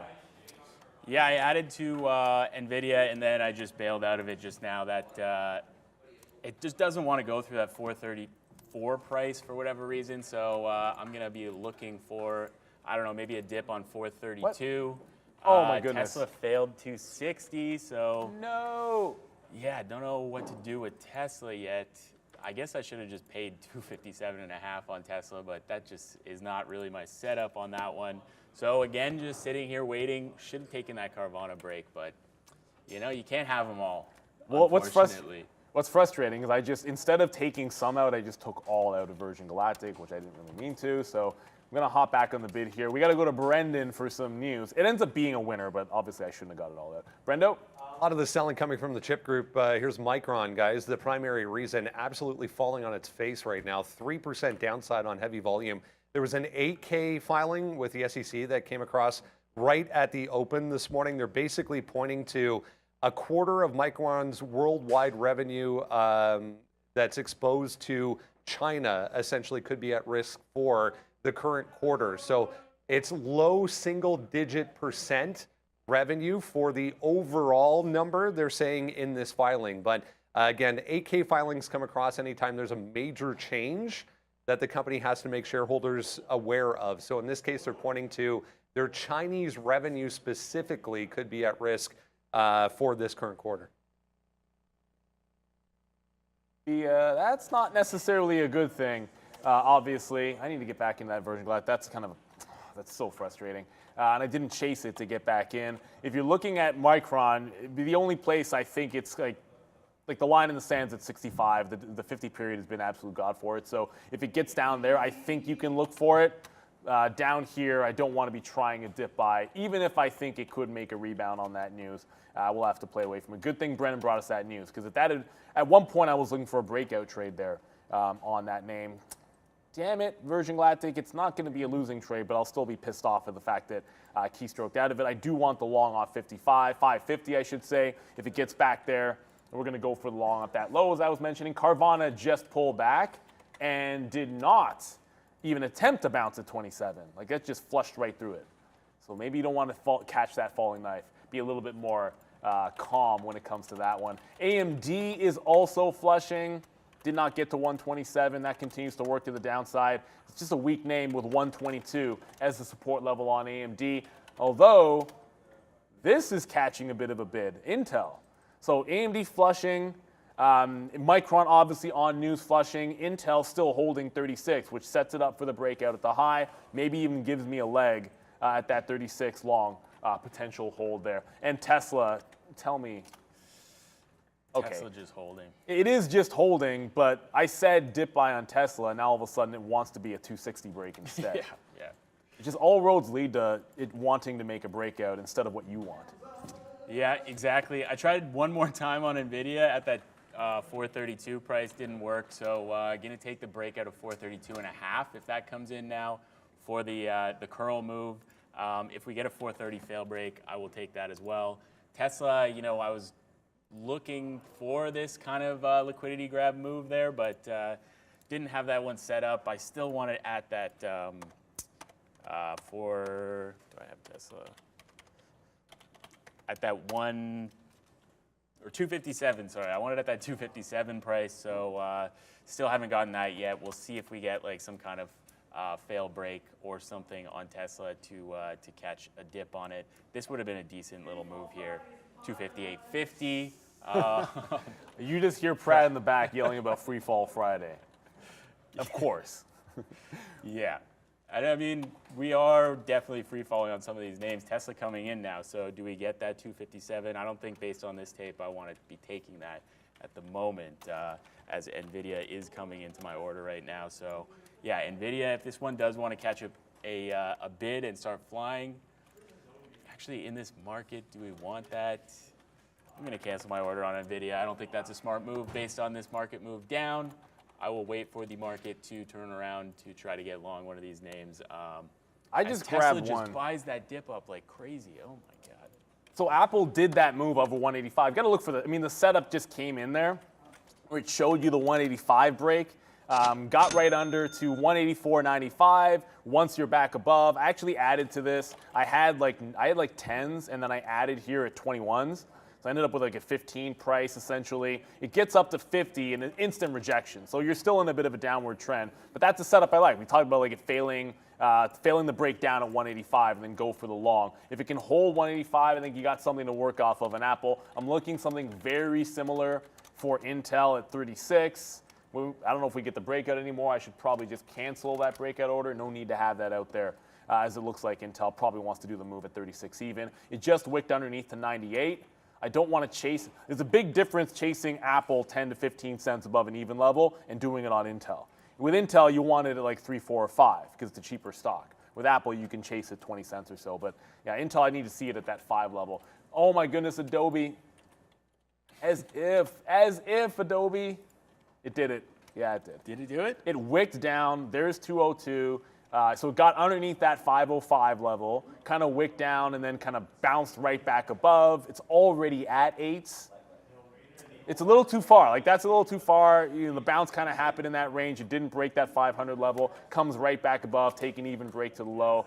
I think it's too late to make that play, unfortunately. So you got to walk away from that. I do want to go back over to SoFi if I can. SoFi still challenging that high. So I got wicked out. That's fine. We risked it all the way up to 910 and then 2 cents worth of slippage, but it's in an upward trend. If it continues to hold above 10s, I think there's lots of room for SoFi to go. Oddly enough, it's strong when the market looks weak. I'm just in Apple right now, have not gotten my fill in Intel or reload in space. Yeah, I'm still waiting for something to happen. Wasn't expecting this market move down, so I have to kind of, Brad saying that he expected it, have to wait.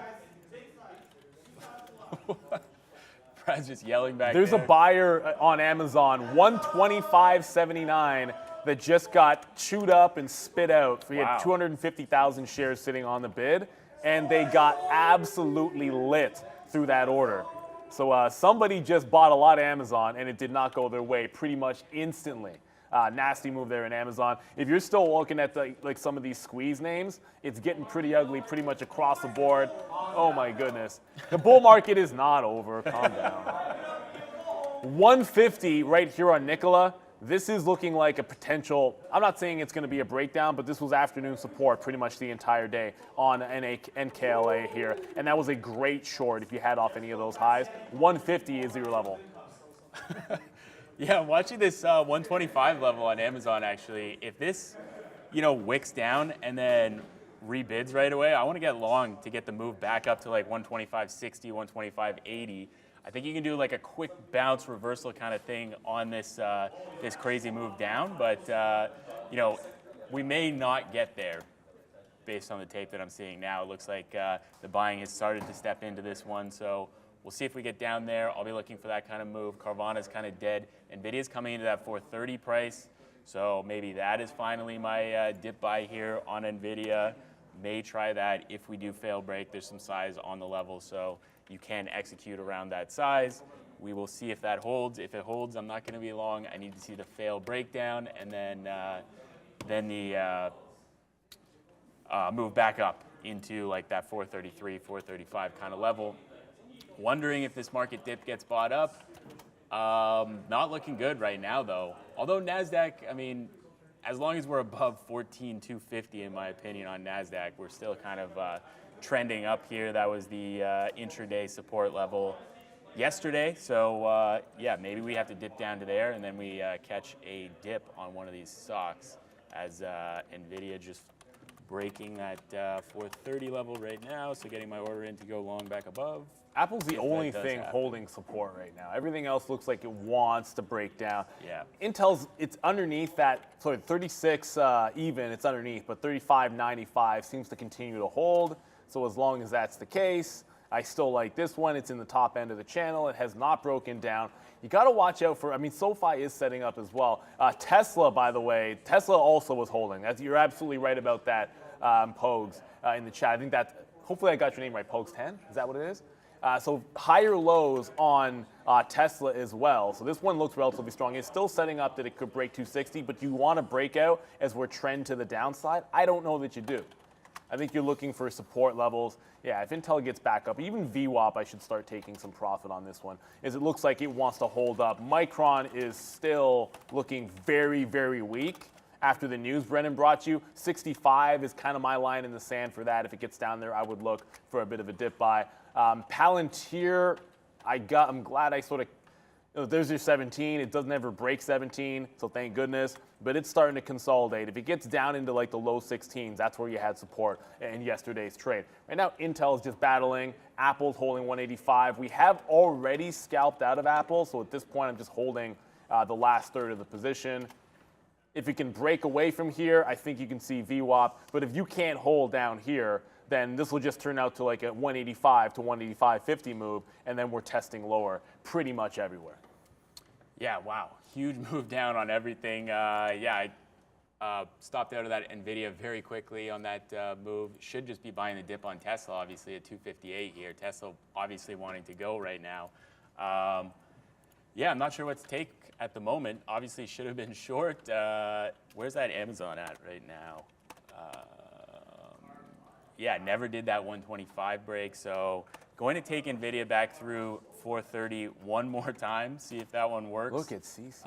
As we are getting a bit of a wick bottom, this dark pool wick kind of messing up my chart here, but yeah, if we finally get that new high on a candle right now, over 430, that could be an explosive move back up, so a little bit of short covering based on this crazy move down if we're going to catch a dip. This is the name that I want to do it on, given that we are basically at all-time highs right now. And I am filled once again on NVIDIA. Need this to go 50 cents like right now, and then keep accelerating to the upside. A little bit of size on the ask there. on 20s, see if that gets filled. If not, we got to get out. But it is reserving on the bid a little bit. So it looks like NVIDIA maybe does want to go up. Not going to hold this more than like 20, 30 cents against me, though. So need it to go. As there we go. Finally, we get a winner on the board. Here we go, NVIDIA. Starting to wake up a little bit here off that 430 level. Let's see if we can get into 432.50 and then higher. I'm looking for 435 potentially if this market can bounce, as NASDAQ is putting in a legit bounce right now. But yeah, if we give up this 430 level again, I mean, I'm not hanging on to this back down to 429 or something like that. Yeah, Tesla at 260, so maybe that's a breakout. I think you got to break. I don't know. I mean, if you look at something that's relatively strong, I think A, ring register if you can. So I'm getting this bounce on Intel. You mentioned NVIDIA is bouncing as well. So you're getting that hold low. What held support? This held support. If it gets to VWAP, great. That'll be 36.25. That's always a good look on Intel. But as you mentioned, Tesla, I mean, Tesla is now through 260. Like, Tesla's the one having a day here. And if the market holds this low, like, where else you want to have relative strength? If you're thinking any longs are going to work, if we're going to hold on the NASDAQ and go back into the green, well, you want something that's a strong name. That's a NASDAQ. You're basically testing support here. So anything that's on support, I like, that's been holding it all morning long. If it's not, then I don't want to touch it with a 10-foot pole unless it's Tesla breaking out here. I did not want a 260 break. I'm just in Intel and kind of ringing the register on that one. Congratulations if you found longs that are working out, because quite frankly, it's been the other way. Like Marlo said in The Wire, man, you want it to be one way, it's the other way. Look at CCL. This just flushed huge. This was up 2% when we were at the open. Now you're down 1%, already into support underneath 16. NEO gave it up in a big way through that 10. It has a chance. It's now held previous high. This is where I would look for. We said if it didn't hold $10, the next level would be the previous high. This is 985. Pretty much the only line worth working off of. You can risk 5 cents here, but it's just Apple and Intel for me. Yeah, Microsoft does that all-time high at Quadunk. At 350, and absolutely reverses back down, trading 346 right now. So, you know, a little bit of a, if you look at the daily chart, wick high here on Microsoft. The consolidation breakout, though, was 340. So as long as we're above 340, still looking bullish on Microsoft, but definitely a little wick high here above 350, and then back down on that name. As I did stop myself out of NVIDIA above 430, should have reloaded that position back over the level, but you know, nothing really working right now, so I don't want to be over trading NVIDIA. That one can get pretty expensive very fast, but now starting to play with the teal line. If it can break above and hold that and hold 431, maybe that's a possibility for a long if this market can get going. But you know, ES still looking very weak. NASDAQ looking like it wants to put in a bounce at the moment. A Tesla still holding above 260, but that wasn't a clean break, so you know, it's hard to structure that trade. Oh my goodness! For a breakout as we go for 261. I feel that 262 is a pretty key price on Tesla, so I'll be watching that. See if we get a reversal off of that. Maybe there's a short there, but I don't know. I don't think shorting Tesla is the way to go today. Probably should have just stuck to this one to the long side. Just never got to my level. So I got NEO, the new position alert. We definitely got NEO. This is the only one that's actually bouncing really well as it continues on Intel here. We got the 36. It's all the way up to VWAP here. If it makes a push through VWAP, I start getting out above. It could set up. If the market has made a bottom, then you still set up for that top end break. Apple's holding for it, but not doing much more than that. So we did get a reload in Apple. It's still holding on to 185. We got the move to 185.50 before. NEO made that bit of a bounce in consolidation off that 985 bottom. Now I'm looking for a retrace back into 10. And I knew I forgot something. I spent a lot of time talking about bloody GoEV all afternoon in the 65-cent level on GoEV. Not a ton of volume, so I don't know that it's got as much interest as yesterday, but it held on to 65 cents like an absolute champ. This just dipped in there as well. If you're wondering why do I care about 65 cents on that stock, it's also the 50-period moving average. So support in the afternoon. If it gets down to 66, I want to take a shot at it. But Tesla's now absolutely gonzo. Intel's worked, but Tesla is now 261 and counting. It's about where to get involved in that move as far as I'm concerned. Yeah, I'm trying to figure out where to get involved in Tesla. I mean, I think it's kind of over now for me for the dip. I feel that, you know, we we could turn around off of that 262 price and maybe get a little, scalp back down, but I don't think Tesla's going back to that 258 anymore. NVIDIA kind of turning off the 50 period at the moment, so that 431 supporting for now, but market just turned around, so I don't think that trying to buy a dip on any of these names is the way to go yet, unless we kind of put in a new high on this NASDAQ 5-minute candle. We just reversed off that 15,350 or 380 price, looking to break down off of these, overnight low kind of 15,335. So waiting for lower on NASDAQ to try to buy some dips. I am in nothing at the moment. I'm now in SoFi again. So SoFi did that thing. It was underneath, a little bit different from yesterday, right? Like when it broke down and then held a consolidation for a bit and was working to the short side, it then broke out and was clean and then kept on going, just going. This time it broke out, gave the stop out. We're right back underneath resistance. So I'm back into the short here, just working off the bottom of the range, and I want to see this absolutely break down. Like, that's the name of the game here. I don't want to play too much in the middle. I just want to sit in this underneath that 9 and then see if I can't add to it within the range.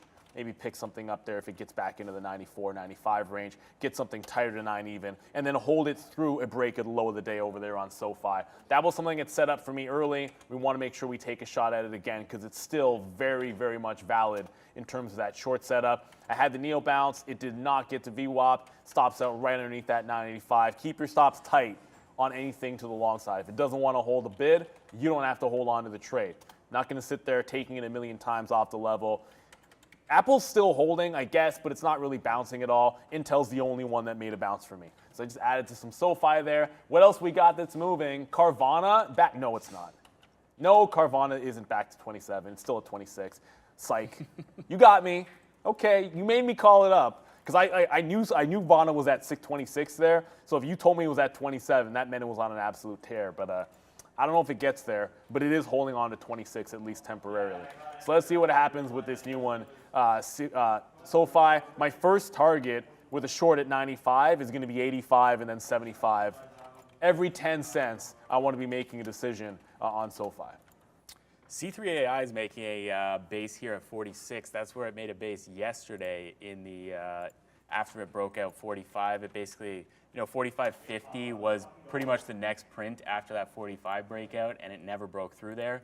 So I'm going to be looking actually at C3AI for a 46 break and see if we hold 45.50 for the move back up. So I would take like 436 back through, or if we're just holding for 45.50 on the bid, then I would take that trade back up. But basically down since the open on C3AI after this false breakout of the high at 48.75. So got to be careful on these. Tesla 262. So maybe that's where the short is. I don't think I want to short Tesla. What is going on with Unity? Unity. So Unity's up 5%. We're just gonna. Like, I don't know that there has to be news on the stock. It still has a decent short interest, but you're through that 43 on the daily. So this was the breakout. This was obviously the breakout to have. There was so much that was setting up here. You're still above that 43. This is way too big of a level. If the market wants any kind of green today, my goodness. Maybe it ends up being a fail break, but if that's just going to be the case, then whatever. If it dips back anywhere close to 43, I'm gonna take a shot at it. That's just way too big of a level on the daily. So if it's starting to dip right now, I want to have a stop underneath 43, which is going to protect me, and then I'm going to start working in to Unity up here. This was one that I know set up for a breakout earlier. Oh my goodness, Intel was one of the last ones that just gave out on Intel. So I had the long, it got up to 36.20, reloaded 36. This is how you protect yourself, guys. You can like the long all you want, and you can have a nice little bounce, but if you don't give it up when it stops out underneath, you're just going to be digging yourself a hole. Like, take your profit, allow it to work, but once it rolls over and shows you lower high, continuation lower, get the heck out, and then live to fight another day. Thankfully, we're able to work ourselves back into SoFi that just got to 85, so we ring the register and take some profit there. But at the end of the day, I could have maybe been in this one a little bit earlier. I waited till it broke down back underneath 9 even. Like my short is underneath here, 4 fresh lows, not trying to chase it when it's in the upward trend. So now it starts to work into the downside. Always just stick with the setups that work. I'm now in Unity as well. That's dipping back in. I'm front into this and I'm adding on the back end. If it bounces off 43, I'm going to add on the way back up. But the way I see it with Unity, if it's going to go, this is, as Sharif likes to say, it's a blue sky setup on Unity if it bounces off 43 and retakes the high. If it gets through 45, there's nothing until it gets to 50 on this stock. So you got to start thinking, like, to risk 50 pennies on this isn't actually a lot in the grand scheme of things, and I'm looking for a place to add. But I won't add till I see more strength. So Apple holding the bid, not doing much. SoFi working to the south side. What do we also have going on? Virgin Galactic, that gave it up. I had the dip buy in that one. It was starting to go. There you go. It was working. I reload it. Stop out underneath. Protect yourself. If I'm averaging into this and keep on taking it, then it ruins your day. Or you can have a relatively flat day when something doesn't work out for you. Like you can lose 4 times out of 5, but if you're taking your stops out and taking profit where it has a chance, that's how you can remain positive or flat when you're wrong most of the time. But if you're just averaging into it, you're just going to have a big red day in front of you. Brendan, what do you got for us, buddy?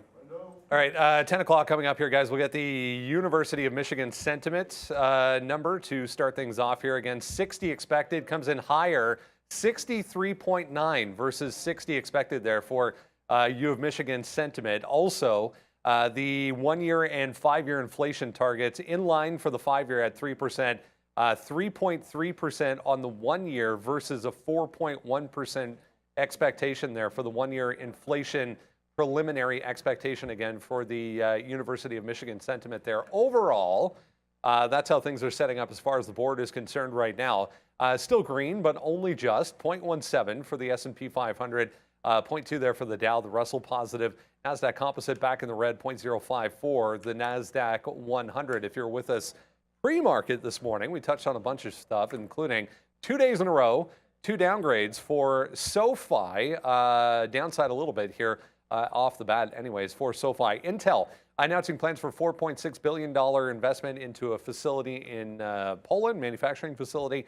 Carnival with a nice note from Citi analysts this morning to the upside. If you missed it, again, 8K filing coming through from Micron, suggesting that their current quarter China revenue could be lower than expected because of new regulations. So heavy selling here for MU to the downside. Rivian, I saw pop up at day highs as well. Remember, there was that Deutsche Bank automotive conference that was on yesterday afternoon. I saw after the close as well, they actually came out and said they're open to discussions on possibly adopting other manufacturing technology, suggesting that as Ford and GM have done, maybe they go to a Tesla charger, guys, for Rivian. Chargers, that's the way it's going to go. I mean, there is talk that Tesla could just end up with the standard, right? And standardization makes sense when it comes to infrastructure. So just a couple of updates here. It just bounced off, SoFi just bounced off 880 once and then just wadooned it. I did take some out at 79s there, good year. 875, 870, 860. I have targets all the way down there, but I do want to hang on to this in case you get a much bigger move. As I mentioned, I jumped into Unity. I actually think Unity is an add through 44. So I'm playing this in a couple ways. So I'm not trying to buy at 44.20. If 44 breaks, I have a stop to break long and add to my position, and I'm already offering if it gets, because I'm already long, so I'm already offering in front of 44.50. So I'll add to it on a 44 break with an offer above to already take me out there. So Apple continuing to work, but I want to add to this Unity if we want to go. SoFi is my short. I wish I had something else to the short side, but I do not. It is just SoFi for me. I am short Tesla at the moment above 262, but not going to hang on to this unless we break 262 to the downside right now. There's someone trying to get filled 1,000 lots. I think if that gets filled, we could really flush on Tesla. But yeah, if we get back above right here, I'm going to get out. Starting to get the selling coming in, but yeah, Tesla just wants to hold today. So I'm bailing on that position. Yeah, looking like it wants to go up. You know, you fill 1,000 lots on the bid and then don't go down, you got to get out of that position. So yeah, Tesla just to the upside today. That 262 was a key level, but the wrong way for me apparently. And NVIDIA is coming back to that 435 price. So reloading off 430 was the play. I didn't want to do it another time, but that 430 price, I mean, NVIDIA trades in those, $2 ranges, so it does $2 off of 430. Let me try to get this wick out of the way. Low 32. Let's see if that gets out of the way. Yeah, so it does like $1.50 off that 430 and then comes back up. So 430 being basically the key area, give it 50 cents, let it go. That's how I should have played it. And we are going into that 435. I don't think that the breakout is the way to go right now, as that Tesla trade does Isn't it end though? up- Well, maybe it is. Maybe it is. Unity. It's a celebration. Oh, wait a minute, I can't say that line. Yeah, I can't say the rest of that line. And plus, too, like this might actually stop going if the market decides it wants to give it up. But I had the offer out in front of the other side of 44. We've only really added in front of 44 and at 44. And at this point, I do not want this. If it gets back underneath like 43.80, then to me, I'll take the money and run and look for a 43 dip, right? Because at least that way we'll still be up on the trade. We're able to get some above. If it holds 44 even, I think we can see 45. So this is that line in the sand here. You're aggressive in this range now with a relatively tight stop. So we've locked in profits on the 43.50 entry, and now it's a tight stop up here, and then it can't really turn into losing trade. SoFi continues to go. I want to get back to Apple for a second, because as the market attempts to hold on to the bid, Apple gave another push to 185.50. I did reload this trade in front of 185, but there's only 50 cents off of this move. The good news is this is the futures holding the bottom. So if we do go from here, Apple should be solid. Let's see what happens here. I mean, the market is still trend to the downside, as I can definitely tell by the fact that like SoFi continues to fall here. When I look over at the chip names, they also look pretty weak. Yeah, Tesla did end up failing that 262, so probably should have just thrown the stop at the high there. But I was very scared about getting squeezed out on it.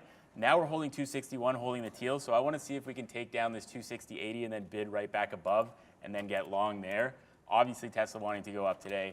I don't know that that 262 fail is going to be the high of day on this one. Options prices being probably 265 is a big one, and 270 being a big one. So if Tesla is going, against the market here to the upside, and the market does bounce, like this is the one that you probably want to be long.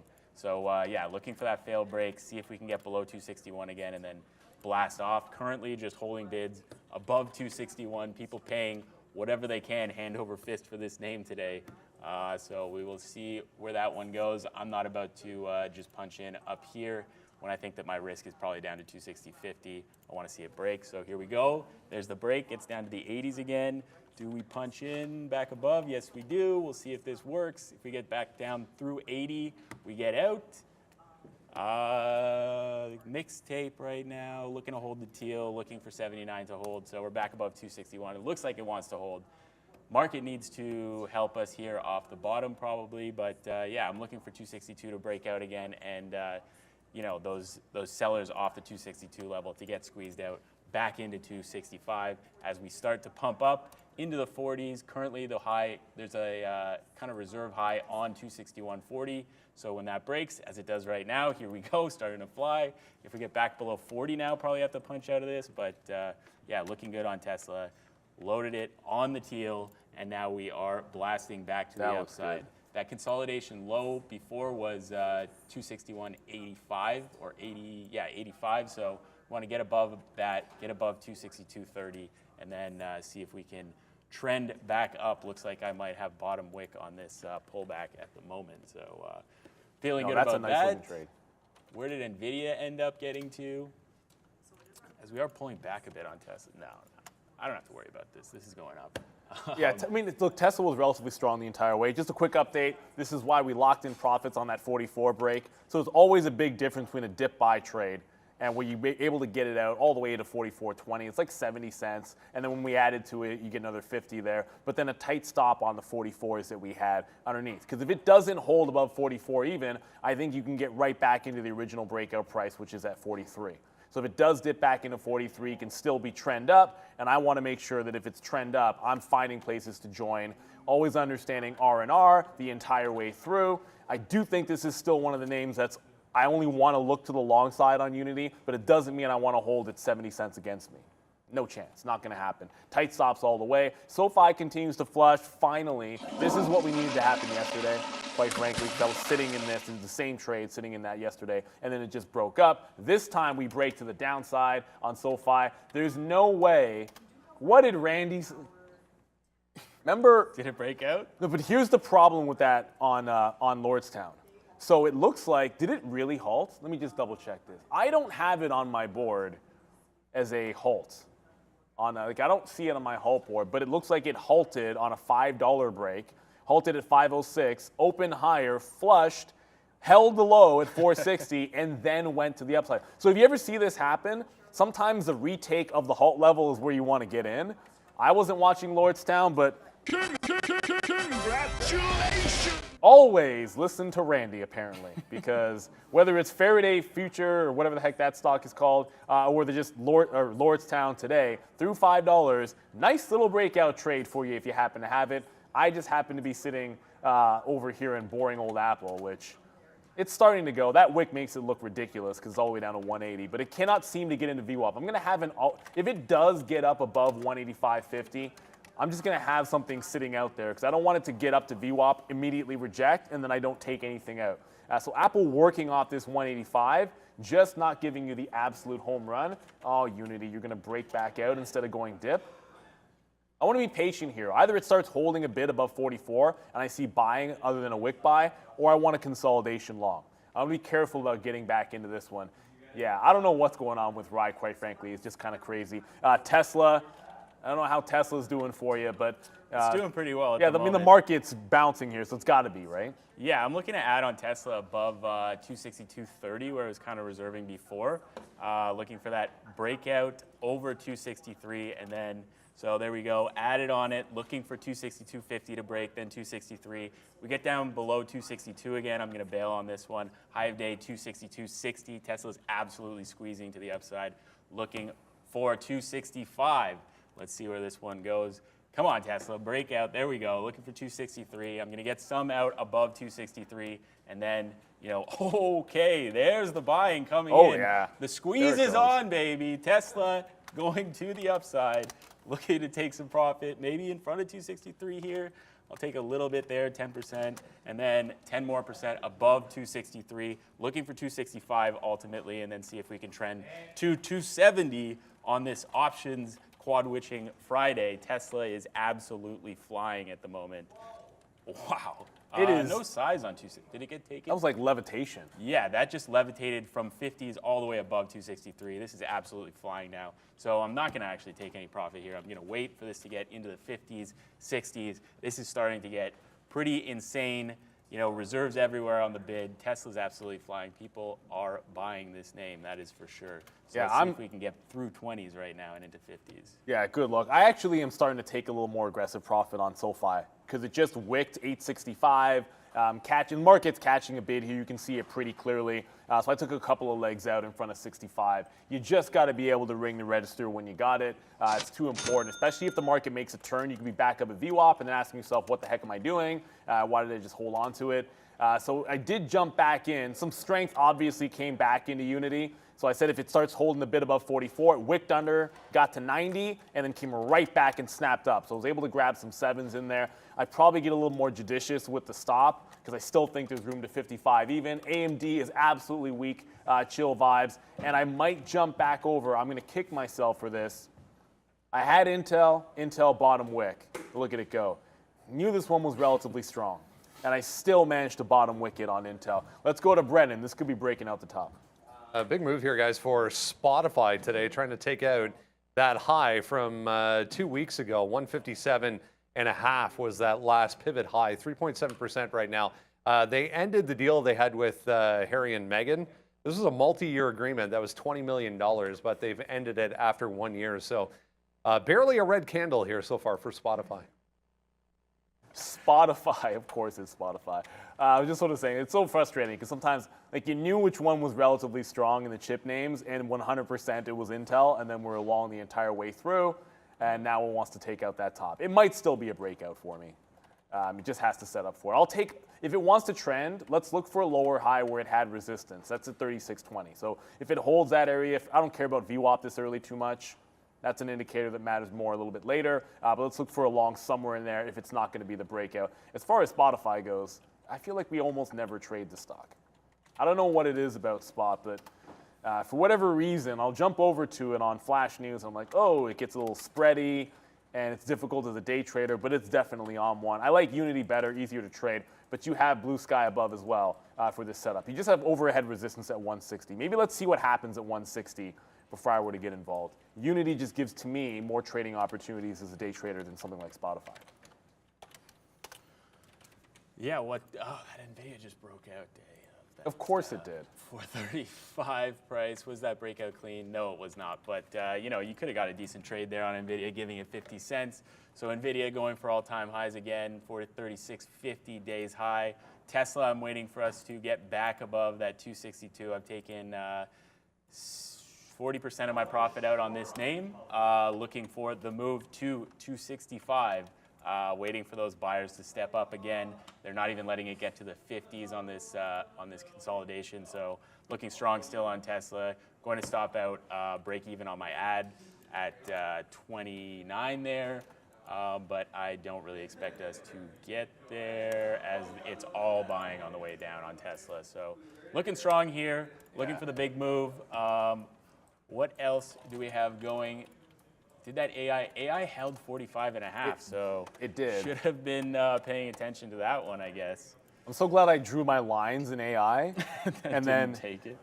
This is absolutely hilarious about, because what'll happen is I've already traded half a dozen names, but I've never really been in more than like 3 things at once. So AI gets right into the dip buy zone, and then comically, like this is kind of the trade you want. It goes in, comes back out, so you're long 70s to 40s, it looks like, and it goes to 46.70. So that's like a $1 move with 35 cents worth of risk, because you're going to get some slippage. So the question becomes here, are we going further into the zone where you can bounce off 45, or do you just like it right here? If we bounce off of this again, then I want to be long above with the stop at that low of the day as well. So nice little move here in C3AI. If you had the first bounce, great. Now it needs to prove to me it's worthy of the second bounce, because it is definitely trend down, no question about that.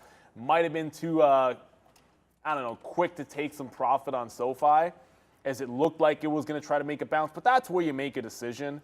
Like, I think you're always going to want to make a decision in that room, because it could bounce up to VWAP. It ends up holding consolidation, breaking down. No need to be bidding at 63 anymore. I just quickly cancel that, because now that it looks like you're legged down, let me go to the 15-minute. Here we go. Now that it looks like you're breaking down and not holding that level, I want to see us get through and then all the way down into like the 40s and 50s. So I'm going to put bids in the 50 range, just draw back a little bit further on SoFi. That's the one short we loved at the open. Wanted to make sure we hung on to that one. Yeah, I got stopped out of Tesla there, but looking to see if we can get that exact same move here on 262. So I wanted to break down below the TL 261.85. I might have just missed that price on the reload there. Yeah, maybe should have just paid for it. I don't know. I feel like if this wants to roll over, like, I was shorting 262 before, looking for a move back into 259.50. So yeah, we'll see what happens here. I don't think I should be too quick to reload. That was a decent little trade, but unfortunately stopped out of the second half of it on that move down. Yeah, NVIDIA is not really holding 435, so market kind of rolling over. Microsoft, though, held 345 to the penny on the bid, it looks like. So that is clearly the key price here on Microsoft. See if it gets down there and there's some size there that we could play off of somehow. Maybe we do a little fail break on 345 and then move back up. Obviously need the market to help us out on this one, or on all of the large caps today, as none of the squeeze stocks are going for us. So it's all large caps today, really. Yeah, like none of the squeeze stocks that set up there ended up all that great. I mean, I suppose Unity, like that's a late move in Unity, and quite frankly, shout out to the community, right? Because I didn't have an alert set for this level, which is kind of ridiculous, because I know we talked about it earlier in the week. I should have had the alert set, but you guys were mentioning it was going, and I'm like, oh, what the heck's up with Unity? It's past 43. So we're into that one a little bit late off the 44 break. We did have 43.5. I just got back into Intel. It just bounced off 36, so higher low put in on Intel. Like the trend to the upside there, relatively strong at least. It could still break out. I am making sure I always trade it with a stop underneath. You have a higher low. I'm willing to make bottom wick on this, but if it breaks out, I want to be long and then adding on the break. Brendo? I just saw Domino's Pizza having a nice day. DPZ up big time here. Both Piper Sandler and Stifel analysts with positive notes and upgrades on DPZ today. That brought me to this as well after the wild debut yesterday. CAVA not getting much love here. Still decent volume guys behind Kava. Kava was unreal yesterday. So for the record, yesterday was the first time in my 20-year career that I traded an IPO without once going long. Not a single. I was short this thing 5 times. I never took a single long. But in 20 years, that's never happened. And quite frankly, of course, I picked the day that it was like free money to the long side. So suffice to say that sometimes you've just got to slap a fail on it. What ended up, the only reason this happened was it was a 22 issue price. And into this market, when it was opening at 42, I was just like, that's too much. And I just felt like the risk to reward was always favoring the short. Like it was just going to fall so much if it fell. So I definitely went for the short probably too many times and then didn't end up having the high of the day. It is what it is. That's going to happen to you. All you can do is reassess and say, what can you do better the next time? Hopefully we've come back and done a little bit better this time. Apple's still holding on to 185. The market's still in the consolidation phase. It has not given me any reloads off this level. There's a reason why we drew this line here. It looks like it's going to be the line in the sand. If we break above 86, I think all systems go to set upside for Apple. As I said, I got into Intel a little bit there. So I just see no way Lordstown is still going. Yeah, ride is going. Ride is definitely going. That 5 break didn't work though. So. Come on, son. Come on, son. Lordstown Motors for the absolute win. So not to throw any shade on this, but I'm about to go pay for locates on this because, quite frankly, this has now gotten a little bit absurd. It is sometimes it's just one of those, like it does a reverse split, then it breaks out. There is probably a flush coming in this stock. I'm not chasing this move. I'm going to see how much it costs for the ability to go short, and then likely going to go pay it. Yeah, that 6 break worked, and it's still holding 6. So interesting on that ride name. I'm watching Tesla right now at 262 again. I want to see it maybe fail break again, and then give me the long opportunity, which it just did. So I'm long right now, looking for this to get back up into like 262.50 right away, and then back through that 263. Again, same thing as the last trade. Don't want this to print 80s at all. So looking for it to just blast off right now, off the teal, off of this consolidation bottom. Looking good so far, 15 cents in the money, but that ain't what we're looking for on Tesla. Not oh my today. Goodness, it's free. Looking for 265. It's free shorts on ride? It's free shorts on ride. Wow. I wasn't expecting. Maybe that's adding to the fire here, adding fuel to the I fire. would think it is. There's a very decent chance, and I don't want to say for sure. By the way, our charts don't split adjust. I'm going to show you on trade ideas here, which do, so you can look at some better. This is like, it's getting into zones where you'd think, okay, everyone wants to short it at 7. That makes some sense. Obviously, $10 stands out there. But when a stock is free locates, you've got to understand that for day traders, you're not paying you're paying no premium to go into the short trade. So every single time it sets up, you're like, oh, good, let's go. You're not being discretionary about it. So when I was paying yesterday for like Nikola and the other names, like you have to factor that in, and then you're more discretionary where you get into it. So be very careful shorting this. A lot of people are probably getting run over as we speak. Let's go to Brendan. I think it's our small cap recap. Hey guys, busy morning. Let's go to a few that are moving around in small cap land so far. We were touching on this in the pre-market if you joined us. Space, really nice day, trying to hold on to 520, 525 was that initial move to the downside. They said, very, very close to hitting their target of getting their next flight off the ground sometime in June. So Virgin Space having a nice day. Ride, all of the little tiny EV related stocks to the upside. That Go EV I saw just pop up on Volume was doing things yesterday as well. Ride, though, leading the way. 550 just got tagged there to the upside for Lordstown. Heads up on that. This VCIG as well was up on this note this morning. AI headline involving big data industries. So heads up on VCIG. Trying to get going right now. In fact, back to the upside. And oh yeah, Nikola, another day to the upside as well. But chopping around a little bit here at 140 for Nikola. Watch out again. I just saw a volume spike there on GOEV as well, guys. Yeah, that was, I will be kicking myself over GoEV at least a little bit. But it never got to the level I wanted. That was a big one yesterday. As long as it holds, it has held at 65. It's just the relative volume is kind of pissed, and it needs to show me a little more strength. Like maybe break back out 70, or this has to just take out 72, and then that'll be the play. Apple is now making a bit of a run into VWAP, so come on, tag me. Like give me a break. Like we're so close. This is what ends up happening is you end up moving your order like 3 or 4 cents, and then it just goes there anyways. So I just moved my order up to like 74 there and was able to get the fill. So we finally get that bid off that 185. It gets into VWAP. It's starting to slow down. But if the market wants to go, this is look for places to add here. But you don't want to look a gift horse in the mouth. You want to make sure you're taking the profit when it presents itself. I was about to say Meta was strong. At one point, it was looking really good off an 82 break. But now all of a sudden, it's putting another lower high. So it just rejected 83. Meta, worthy on watch. It had just gone green on the day. That's what caught my attention. Now pulling back red. Looks like this could end up being a bit of a laggard there if it gets back red while the market's trying to take out that green side. I'd much rather this breaking 83 and holding before I jump over to it. Oh my goodness, ride. Yeah, that ride is going crazy. Oh, just lost my chart there on Tesla, but waiting for Tesla to break 262.50, a little bit of resistance there. That's the consolidation low previously, so looking for it to break that and then get back up as I try to recover my chart here. Again, really not like looking for this to break down much at all as we are looking for that 263 breakout. Oh no, the chart didn't. Well, that's going to be a problem, but you're not in NVIDIA, are you? No, I should be in NVIDIA at 230 at the moment, but you know. Sweet Christmas. Can't try that too many times, I guess, but. You guys seen NVIDIA? 436.50, so making a double top at the moment. We will see if it can clear that double top and make that new high into that 430 as I get stopped out of Tesla at the low there. Yeah, everything kind of quadruking a little bit here. Ride that turns. NASDAQ. Ride. Ride got to 658. So if you're looking for a 7 short, like once it breaks 650, you're like, okay, now we're ready for it.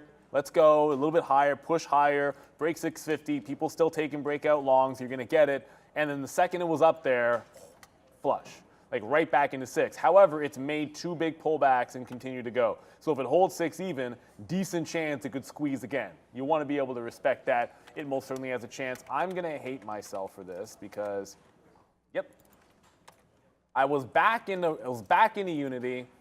I was giving it. I wasn't taking 40 cents, but I was stopping it at break even because logic, right? So I stop out of it. Then I'm like, wait a minute, that was stupid. Try to get back in. There's Unity gone. So we had Unity good early, and then late it's been a mess for me. I'm kind of pissed off at myself over that one because this is the uptrending stock. If you don't have Unity, like, congratulations! This is the one that you want long, and there's no way that I'm not thinking about getting back in. The question is, do I just want to break out at 45? And the answer is yes.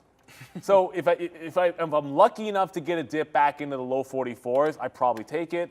However, sometimes it's just a break and rip. Again, I do not want the 45 break going much against me. If it fails that break, I do want to be right out of it because I am chasing the move a bit here. Apple continuing to work, that's fine. SoFi short, oddly enough, continues to work as well. So despite the market catching a bid, SoFi is not really concerning me. It's still at that low of the day.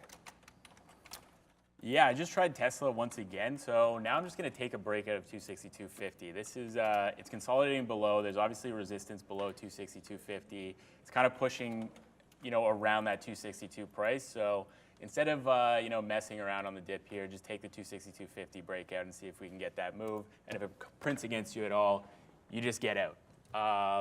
NVIDIA pulling back, but still holding 435, sorry. And yeah, that ride $6 breakdown, I may have to take that, but I mean, that would be the ultimate trap level if they're trying to trap the people who are shorting for free and then send it back up. But I mean, that's looking very, very good for a short right now. It's only done 18 million of volume, so it's not even double float volume yet, which, sounds crazy, but that's not a lot. That's not a lot. Yet. as we are going for the high once again. Wow. Okay. Oh my goodness. Now it's levitating. Now it's levitating. Wow. Okay. So ride is going absolutely nuts. Maybe a 7 fail break is the way to short it, but I don't know. Based on this and the free shorts, kind of feels like this could absolutely squeeze and halt up a bunch of times. So maybe I'll stay away from that one. Trade the other EV name that I do like trading a lot better, which is Tesla. Wait for that 262.50 breakout, and yeah, see if we can get into that 263, 264 very quickly. It just rejected the high again. It's back at 6. Back at 6 already? Yep. Oh my God. Wow. Well, okay, right is the crazy stock. Sometimes the only play is to spring the trap. Like it just double tapped 650 and failed. So if the 6 breakdown doesn't work, I mean, you're fast enough to put a stop in to get out, hopefully in the 10 to 20 range. But it just keeps bouncing off 6 even. Like you see another bounce here. I think a fail break at 7 is still a setup. We already mentioned that, so we're going to be there if we get to it. It is what it is. I only have the 2 positions. They're both in the money. I am looking for what's next. It could be 45 break on Unity. It could be break on Ride, whether it's a 6 down or a 7 failed break upside where I take the short on the way back in. I'm not chasing this move because I thought 7 was the level when I pulled it up on the daily. Yeah. So those are the ones I'm going to be watching. Starbucks making some power moves. Apparently Roblox is going nuts. Roblox. Okay. Yeah, Roblox is at the high of the day as well. My eyeballs are on Unity and Ride, so it's hard for me to kind of focus too much. Roblox, this is a daily chart here. Watch out for 43. There goes Unity. Just broke 45 almost immediately. It looks like it does not want to hold on to the level. Now, that might be a fail break on Unity. I'm going to risk about 15 cents on it. But that's the big level there on 43. Yeah, Unity failed that break at 45. Took out for 15-cent hit. If it gets to 43, that's where I'd be looking for a break on Roblox. It's already at or close enough to resistance. I don't think you want to chase that move. The reason I was looking the other direction because I was getting that breakout in Unity, right? So I had to look away. Just in and out pretty quick there. If the break's going to go, it's got to go right away, or you look for a bit of a dip buy on that one. Ride, high of the day again. I only want it at 6 or 7. I don't want to trade it in the middle. Yeah, you want that. I mean, it's consolidating in a 10% range, which is kind of ridiculous. 6 to 660 is the consolidation range on that one. It's nuts. As Tesla does another little wick down here, so still waiting for the breakout on that. As we get back above 262 again, NVIDIA just failed the high breakout. Did it get there? 436.50. No, so it didn't get to that opening range high yet, but NVIDIA kind of failing, doesn't want to do that. Doesn't want to do the big move yet. 435, just kind of consolidating in and around that price for now. Yeah, nothing really on my radar at the moment other than this Tesla trade. You know you want Ride. What's C3 AI doing? Is that still AI trend? did hold 45.50, so that's a bit of a fail there. Trading at 47 now. I don't see a trade on it, unfortunately, unless we're like breaking 50. Yeah, probably should have just bought the dip there when I said I wanted to buy the dip, but I don't know. Like, it's so hard to buy a stock that's going down like that. You know, basically trends straight down, rejecting, but you make a higher low on the price that you like. Yeah. You know, that's, you know what? That's how you trade.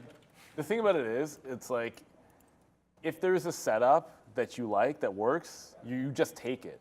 And understand that over the long haul, it might not look good in that moment, but if every single time you took a setup that's a positive expectancy for you, that's the way to trade.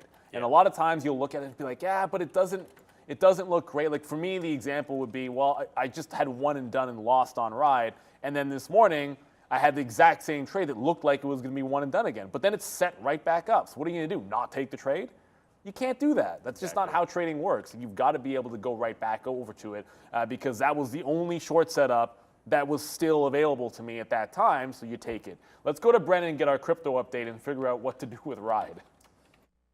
Hey guys, yeah, this segment of the show brought to you by Riley Coin, the utility cryptocurrency used by the international organization, the Royal Court of East Breffni O'Reilly, as the method of exchange. Thanks to Riley Coin.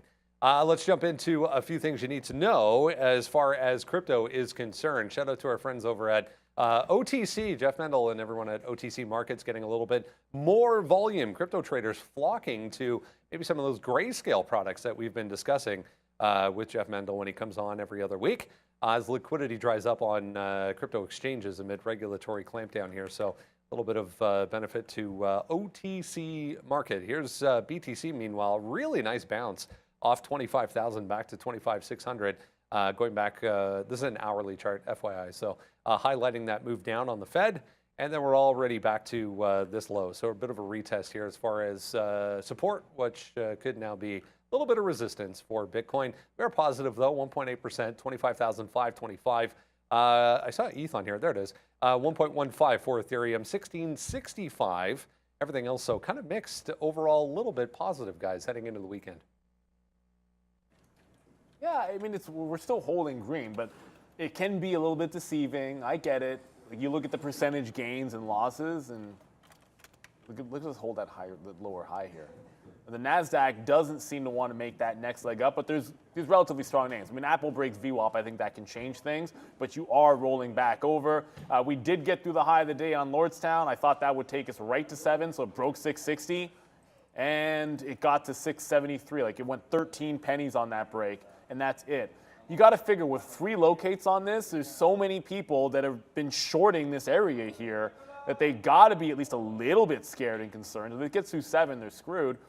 So I'm looking for a 7 fail break. If you short this, you got to be sure that it wants to fail 7. There's way too many people that are burned. Here's Nikola at 180. Oh, no, it's okay. It's just volume came into Nikola here.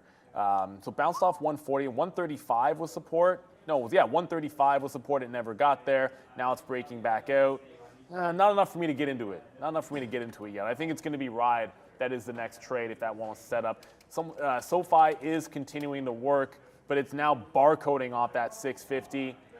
I'm underneath. I'll probably put a bid down in the 60s to try to take something else out. Do not need this for tracing the VWAP. It has been working short, but you want to make sure you're taking at least some profit. Ride has got to be focused here at this point. You know, you think you're going to get to this 7, and if it's a fail break at 7, that's a pretty tight window to make that trade short on a fail break. So my focus has to be on this level 2. Yeah, I just got along the other EV name, Tesla, off this 261.50 fail breakdown, failure to follow through, whatever you want to call it, right off the 50-period moving average. So looking good on Tesla, trying to take out this 262.45. Still resistance for now. I'm expecting it to break. It looks like we want to continue this trend. NASDAQ's looking pretty strong right now relative to what we were looking like before. Tesla, I think, can do a 5% day today, so let's see if we can get this trend. I wish I added to this over 262 like I wanted to, but that buying was just incredible off of this candle, and happened too fast for me to add at a decent price. So I'm sitting in this. Maybe try to add over 263 if we get that, but yeah, looking for that several dollar move here on Tesla and stop out at the low of this consolidation candle. Yeah, I like that. I like that trend. I'm just the corner of my eye. By the way, Intel's close to the high of the day break. We had that set up at the open, and then it did the dip buy instead. You know what? Lordstown doesn't seem to want this. It just keeps on ticking higher and then giving it back up a bit. So I'm not going to stare at it absolutely forever. No, you can't just do that. Going over to NVIDIA, it has now made a consolidation off the high. It's broken 36. It's been above a couple of times here, but just cannot seem to break back out. This could end up being a nice little range, like 433, 34 could maybe give you a dip off VWAP, and then you take a shot there. Leroy Jenkins in the chat. What is your expectancy, or what is a good expectancy for day trade the world traders? The thing about win rates or expectancies is every style is different. Like if you're taking breakout trades that have a very tight stop, let's say you're risking 10 cents and then your first profit take is at 50 and your next is at $1, like your average out could be 60 to 70 pennies. You're looking 5 to 1. You can actually have a win rate or success rate of 30 to 40% and have a positive expectancy. That's one style. Or you could be trading, I don't know, like you're making markets on something like very active on a Nikola, let's just say, where you're very tight, trading 5-cent risk to reward every single time, and you're in and out scalping it. And there you could have a positive expectancy of like 55% and be positive there. Or sometimes it can be 80. It's all about your risk to reward first. So first you have to define your trading strategy and what your edge is and what you're doing. and then you can worry about what your expectancy has to be. The math just has to work. So set up a good risk to reward, and then you go from there. Because not all trading styles will be the same, and you cannot possibly try to fit one specific risk to reward or expectancy and think that's going to work out for you.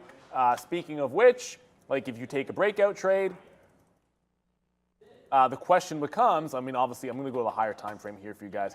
So if you take a breakout trade like this, like double top on Intel, okay, I could put a 3-cent stop on this. I'm not. I'm going to put a 5-cent stop on this. And then if it gets to 36.50, that's where my first out is. And if it breaks 36.50, I'm probably considering where to add. So Intel is now through the high of the day. I did have the bottom a couple times. It worked early, and then I bungled it the second time through. You guys all saw that. So if it goes right away, great. If it doesn't, I probably just pop out of it. Very different trade when you're taking a breakout than if you're piling into like a dip buy. Yeah, Tesla's still running into these sellers here. I'm thinking about bailing on this trade at the moment. This is not working for me. They keep selling it down off of the 30s, so it needs to break those 30s. I'm basically break-even stop at this point, not looking to hold this against me at all. If Tesla wants to go down, it wants to go down. Market is reversing a little bit, but yeah, a little bit. You know, it doesn't want to break this 261.50. So let's see if we can get buyers in this level right now and put it back over 262. If not, I get stopped out. Away she goes, lose 5 pennies or whatever that is on this trade. As we do get some buying in, but is that enough? Is that enough? Push it back. Come on, Tesla, you can do this. Only, strongest stock in the market today. So if anyone's going to do it, it's Tesla. Is it Microsoft though? Did. I or guess, is it yeah, ride? Well, ride. Well, I mean, a $7 stock doing a big move is I'm different messing than with a you. $200 stock doing a big move. I'm just but messing with you. Yes, Of you are course right. it's stronger. Of course it's stronger. Microsoft came off the bottom, so that 345 held, as Tesla does seem to hold this price, looking for the breakout. Weird action just consolidating in this range at the moment.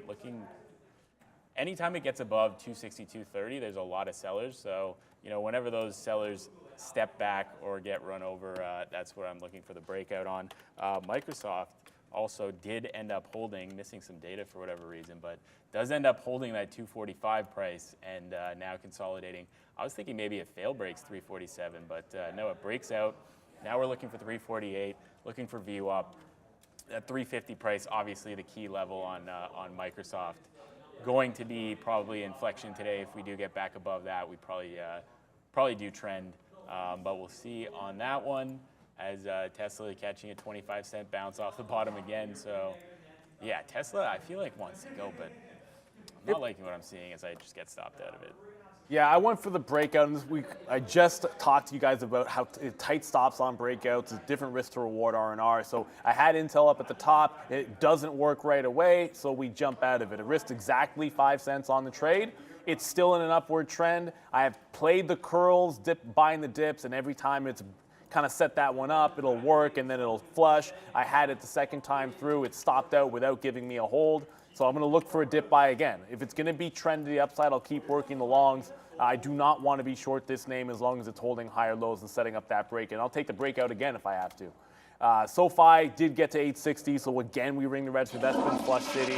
We had to get stopped out first before getting that other turn. And watch out. Oh, even Apple's starting to come back down. So Apple could not hold on to VWAP. We have been making sure to take profit on the 185 long, and I do not want to reload anywhere except for said 185 as we go to Brendan for Sector Watch. All right, guys, mixed board to wrap up the week here as we hold on to positive territory for the S&P overall. Just 0.1 right now for the S&P 500, as about as mixed as you're going to see this. Healthcare stocks, top left here, the most influential in the market currently. WST, I was trying to find the major catalyst. There was earnings this week, but 3.5% for WST in the pharmaceuticals group. Few red names in the equipment group, but overall negative right now for healthcare stocks, as are the banks, the individual banks leading. We've seen 2 or 3 days in a row here of strength coming back in, specifically for the regional banks. They're all downside right now, continuing that way, even at day lows for a few of them. So now the most influential group on the overall S&P 500 are the financial stocks. Tech, meanwhile, not really doing a heck of a lot. There's enough positivity to offset what negativity we are seeing coming primarily from Micron there, Enphase for solar, AMD all downside. Look at NVIDIA though, nice day, 2% plus side. Same story for Adobe off earnings, still 2.4% in the green. So tech is green, but only just. Domino's, same story. We mentioned a nice look there to the upside, 4.3% today. McDonald's here, I don't see that one up 1.2% very often, doesn't typically do much. Some travel weakness, once again, coming back into play today. Weakness as well for communication services, some material stocks down here, and then industrial and utilities upside. So overall, positive, but only just so far, 0.12 for the S&P. Okay, so C3AI, if you're following, remember we talked about that dip buy zone in C3AI and then I did not take the trade? Well, it's time to take the trade. I didn't get it the first time. Like, what's the point of saying, okay, this is where I think you can go for the, not a reload because we weren't in it at all. If you're trading yesterday, I guess it would be saying reload from yesterday's levels. It got in there, came out, gave you the play into VWAP, so I'm going to put the same trade on. Now, I won't give it all the way to 45. I want to give it to the local low here. That's 45.40. So stop is going in. It's a hard stop underneath that level, and I'm looking for VWAP here. So risking about 50 pennies. We get to VWAP. We've done better than 1-to-1 at that point. So we take a little out in front of VWAP and then hold. If it breaks the top, all of a sudden you're in, pressing into the highs. So let's see what happens here. C3AI. We should have had this trade the first time, obviously. But you know what? Just because you missed a trade doesn't mean you can't jump back at it. I think it was a much better trade if it was like a false break of 45 even. That would have been a much better setup, more aggressive, probably more size there. But this one will set up as well to take it. I'm watching this ride coming back into $6. I'm wondering if it's the breakdown or if this is the trap. I'm thinking more on the trap side. If we pull back, that's VWAP right there. That's a 50 period. We pull into that, go like 5 cents below, and then right back up. So I will take that long if that presents itself. That's basically the only thing I'm watching. As NVIDIA is giving up the gains right now. What? So NVIDIA back down at 433. Coming back into these kind of pre-market low prices, 432.50 was kind of the inflection on the day. So I wonder if that's the dip buy on NVIDIA right now, basically. I don't really like what I'm seeing out of these candles, so you want to see kind of 433 break and then move back. I thought I fixed this wick already. But yeah, I guess it already did that. So look for 432.50 to hold possibly on NVIDIA for the move back up. Obviously, NASDAQ is coming off again as you know, the rally was not able to be sustained. Come back to the you know, pre-market consolidation prices here and reject off of 15.4 once again. So coming back into those lows. But I mean, the range on NASDAQ, is it all that big today? Not really. Just some crazy individual moves are happening. That's all. Yeah. Like you had big, like, I mean, NVIDIA is a strong name. There's been some strong names out there, but overall, so many stocks are inside of the range, which is crazy. Like I look at Intel, which now has this ghosting thing going on, but it's still inside the range. It's more or less 36 to that 36.5. It just bounced off the quarter, like here at VWAP. I did get, I'll just zoom in for you guys a bit. I don't know, missing data there. It bounced off VWAP. I was able to get some at 23, took some out for the first 5 cents. Again, I'm risking essentially 5 pennies every single time I take this, and I don't start taking profit till it gets above that 5 cent mark. So I'm keeping the stops relatively tight because we're still in an upward, sort of a downward trend. Even if this stock is strong, the market's in a bit of a downward trend. So AI came in, gave me the fill. It's kind of hanging out here. Hasn't really done anything, no break up, no breakdown. It looks like Lordstown is probably, you know, it looks like it never really made that move to 7 even, quite frankly. You guys can see that there. Got to 675, 676 maybe, without breaking the top. So this could take out 6 even, and that sets up for that 6 even short. Really, I was either looking for the fail break at 7. I still have my stop trigger short on just making sure. Yeah, I'm still going short on a 6 even breakdown on SoFi. So hopefully you're enjoying the show. The market might turn out to break this bottom. I know Brad will be happy if it's a free fall Friday, but take a couple of seconds to hit the like, hit the subscribe, as Brad yells in the background there. We're here every single day. Market up, market down. We're going to trade. We don't really care. It's all about opportunities here. We're here to give them to you. So take a few seconds to do it. I'm going to hit the new one. I like this one.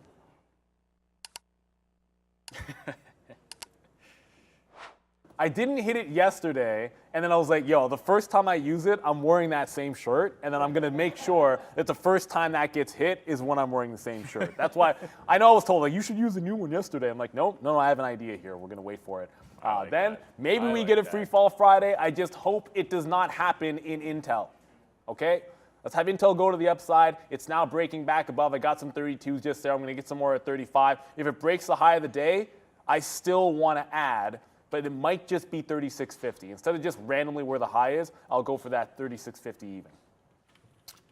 I'm long Tesla off 260 now, so 260 holds. I missed the breakout the first time. Now we get it the second time, so high here was 260.50. Looking for that to break and back to 261. I think that can happen very quickly. Once again, same idea. You can take these trades tons of times because the risk to reward is so excellent on them. I'm looking for $1.50 on this move. If NASDAQ is going to wick the bottom, which it has kind of just done for now, Tesla should move up off this key 260 price as we move into 260.50. Somebody trying to sell 1,000 lots. I expect them to get filled in all of this crazy volume to the upside. So let's see if this can get through EV. Go EV. Oh, go EV. Sorry, yeah, I'm an idiot. It's fine. Whatever. I spent all afternoon talking about a setup on this stock, and I don't have the break, so that's kind of stupid. So 72's broken, double top on Go EV. I guess I'm looking for a dip buy at this point. If 65 had held, or actually gone down there, this is one I definitely like, but I should be in this, and there's now size off 62, so let's spring that trap while we're at it. I'll try to get 72.5, and if 72 breaks down, I guess I can get out just underneath there. I should have had this. Thank you in the chat for pointing it out. Go EV. I don't remember the last time I traded that Go EV. As Tesla consolidating just below VWAP right now, I feel like that, because VWAP is 260.50 basically. That's where that size is, so I'm thinking that breakout could be kind of explosive if we do get it. NASDAQ making a move up, Tesla volume to the upside once again. I feel like this is where it holds if it does hold. If we trade below 260, I feel like maybe Tesla's a short today. I don't know. I mean, there's levels that we can get down to that I thought we might get down to yesterday, like 245. If it doesn't want to go up. But yeah, let's see if we can get back into those higher volume areas up here of 260, 150, 262 kind of area. As we get back into those sellers up there. Market not really scared of those sellers, but doesn't want to print them for whatever reason, probably wanting them to punch out and then make it move up. But yeah, let's see if we can get through this 260.50 once again. Stop basically 259.99 on Tesla at the moment. Is that NASDAQ move happening? Yeah, NASDAQ's basically trying to make the move back up. Needs to get through like 15,375 in my opinion to start moving. Come on, Tesla, blast off. Let's go. Get through that 260.50. But the market holds the bottom. You got to like it. I did get out of, we talked about the plan in AI there. It didn't make much of a bounce the first time through when it bounced off 45. Kind of got up to 46 when I had 80s. But it stopped out underneath the fresh low. So I did get out of that one. Go EV did make its break. So, you know, I should have 72. Go EV, not the other way around. There you go. So I should have 72s, but I don't because I didn't have my stop breakout. It then consolidated and broke the high, so I'm now into the long. So just update you guys in that position. There's a lot of room to the upside, but I'll show you the daily chart, which I should have last time. There's 80 cents. I definitely want to take some out in front of 80, and if it breaks 80, it might be an ad zone. Let's go to Brendan for Money Talks. Hey guys, more dollar downside movement so far today coming off this Michigan consumer sentiment number. If you remember, a little bit lower than expected for the overall consumer sentiment. The 5-year inflation expectation also downside, the 1 year basically in line with expectation. But this is a weekly chart once again for the DXY. So we are still holding on to a slight gain today, but still pretty ugly as far as the week is concerned for the dollar. The euro, a bit of a pullback today as well after what we've seen over the past 3 days straight higher. So you can see a bit of a wick forming on the top of the weekly chart. Canadian dollar, however, has officially cleared this high from the beginning of the year. So we're now in fresh highs, or recent highs anyways, for the CAD. Pound, same story, back to the upside, 0.2%. We got above this high earlier in the week. It's been non-stop buying all week long, or non-stop strength anyways for the pound, back to 128, fresh 52-week highs, as I mentioned. Mostly red otherwise on this board, including at the bottom here. Ripple struggling today, 4%. Bitcoin and Ethereum, again, that's a 12-hour chart. So 0.8, 0.76, 12 hours, guys. Yes, sir. And by the way, I haven't even looked at this one just yet, and I have to. It's obligatory. Coinbase, as always, is a short every single pop situation. The question is, like, does it set up for you? Does it give you like an even level for fail break? It did today at 56. Up over 56, got to the quarter and said, nope, we're not going anywhere. We're coming back down. Now you're trend to the downside overall. It does look better on the daily. I'll grant you that because it has been in a slight upward trend. More of a squeeze stock than anything. Oh, this doesn't want to load. Okay, I'll go back to the daily chart. It has been trying to make this breakout back to the 50 period, but if this holds underneath 55, there's always room back down into 50. Every time it fails this break, I mean, the last few times it's failed this break, you kind of get back to 50. You get back to 50. That could easily happen today. I'm just in a few of the same names from earlier. There's Intel. Now the 15-minute no good. Bouncing back up toward the high. So we have this one. It's at VWAP. Next push has to get us into the high of the day. I want to add at the high of the day. Go EV is the new position that we just put on the break. If it breaks 75, I'm thinking more add at 75. Also at 72. If it holds 72, I want to go dip buying as well. So this is for me, a bit of an accumulation zone into 80. And then I want to get out into 80, make a decision again at that 80 level even, as long as it wants to hold that 72. And Carvana, I see you, Gary Houston, saying in the chat, Vana, short is paying. That's through 25 even. Wow, that was a fail break on Carvana.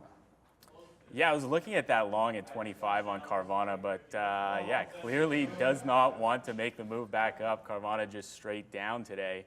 As I'm long Tesla for the millionth time today, looking for the bounce off 260. Just needs to print through 30s right now to kind of break out, but once again, encountering some resistance below this VWAP price. Market's going up, so we'll see if Tesla can make that move once again as we approach that 11 o'clock hour. So yeah, it is almost, midday time, almost reversal time on the market as I stop out of Tesla once again. So that'll be enough on Tesla for me today. Waiting for, yeah, I mean, if we get down to 257 again, I'll try the long. Not going to short this one. I mean, I did like the short off 262, so maybe I should have just kept that kind of idea. But yeah, I mean, can't predict, anything that's going to happen on this name. Just got to kind of go with the flow and stick to your levels. Did you take that Lordstown short? I did. I ended up not all in, so I don't actually have full size on this or anything like that because at this time of day, I generally don't love breakups, breakdowns, at 11 o'clock. I tend to think you want those earlier or like 1:30, 2 o'clock, that kind of a thing. So I do have it. It actually printed right to 75, which was better than 1-to-1. I was really stopping it tight here, or sorry, at 1-to-1. And now I want to see it down into the 550 range before I take anything else out. If it breaks 75 again, I'm going to tighten up the stop, I do think. Because actually, no, I'm not going to move it. It's still above. Intel is screaming into the highs. Oh, I didn't have an offer up there? What am I doing? So high of the day here, 36.44 on Intel, 43.5. Okay, fine. I'll just go to 40. There you go. So take a couple of legs out there at 40. We're going to ring the register on that one if you happen to have it. The market is still trying to make a higher low. And if we break out the top, Intel's at the high of the day, so it's relatively strong. As we have 3 minutes to go, I'm still in Apple, but the frustrating thing about Apple is no breaky of VWAP, no reload at 185. So what the heck? Okay, that's a weird chart. This is my black chart. That's every time you see me look up or Max look off to the side, we have our own charts that we're using, and then we show you the white charts, which every now and then decide they don't want to load because we're flipping about too much. So 185 is held. It's giving you 86. Higher low at 85.5. The question becomes, do I want to reload off here? Probably not. If it breaks out 86, I want to add above VWAP. If it's going to be trend up from there, let's add VWAP and above and not worry about. If I'm reloading here 185.50, that's it putting in a lower high, and then I'm adding after just putting in a lower high. I'd rather be making higher highs all the way through on this name. That's a weird looking chart. Go EV, not really doing much. Like when that stock goes, I'm adding to this on the break of the high. Like I'm not really even thinking about getting out of this yet.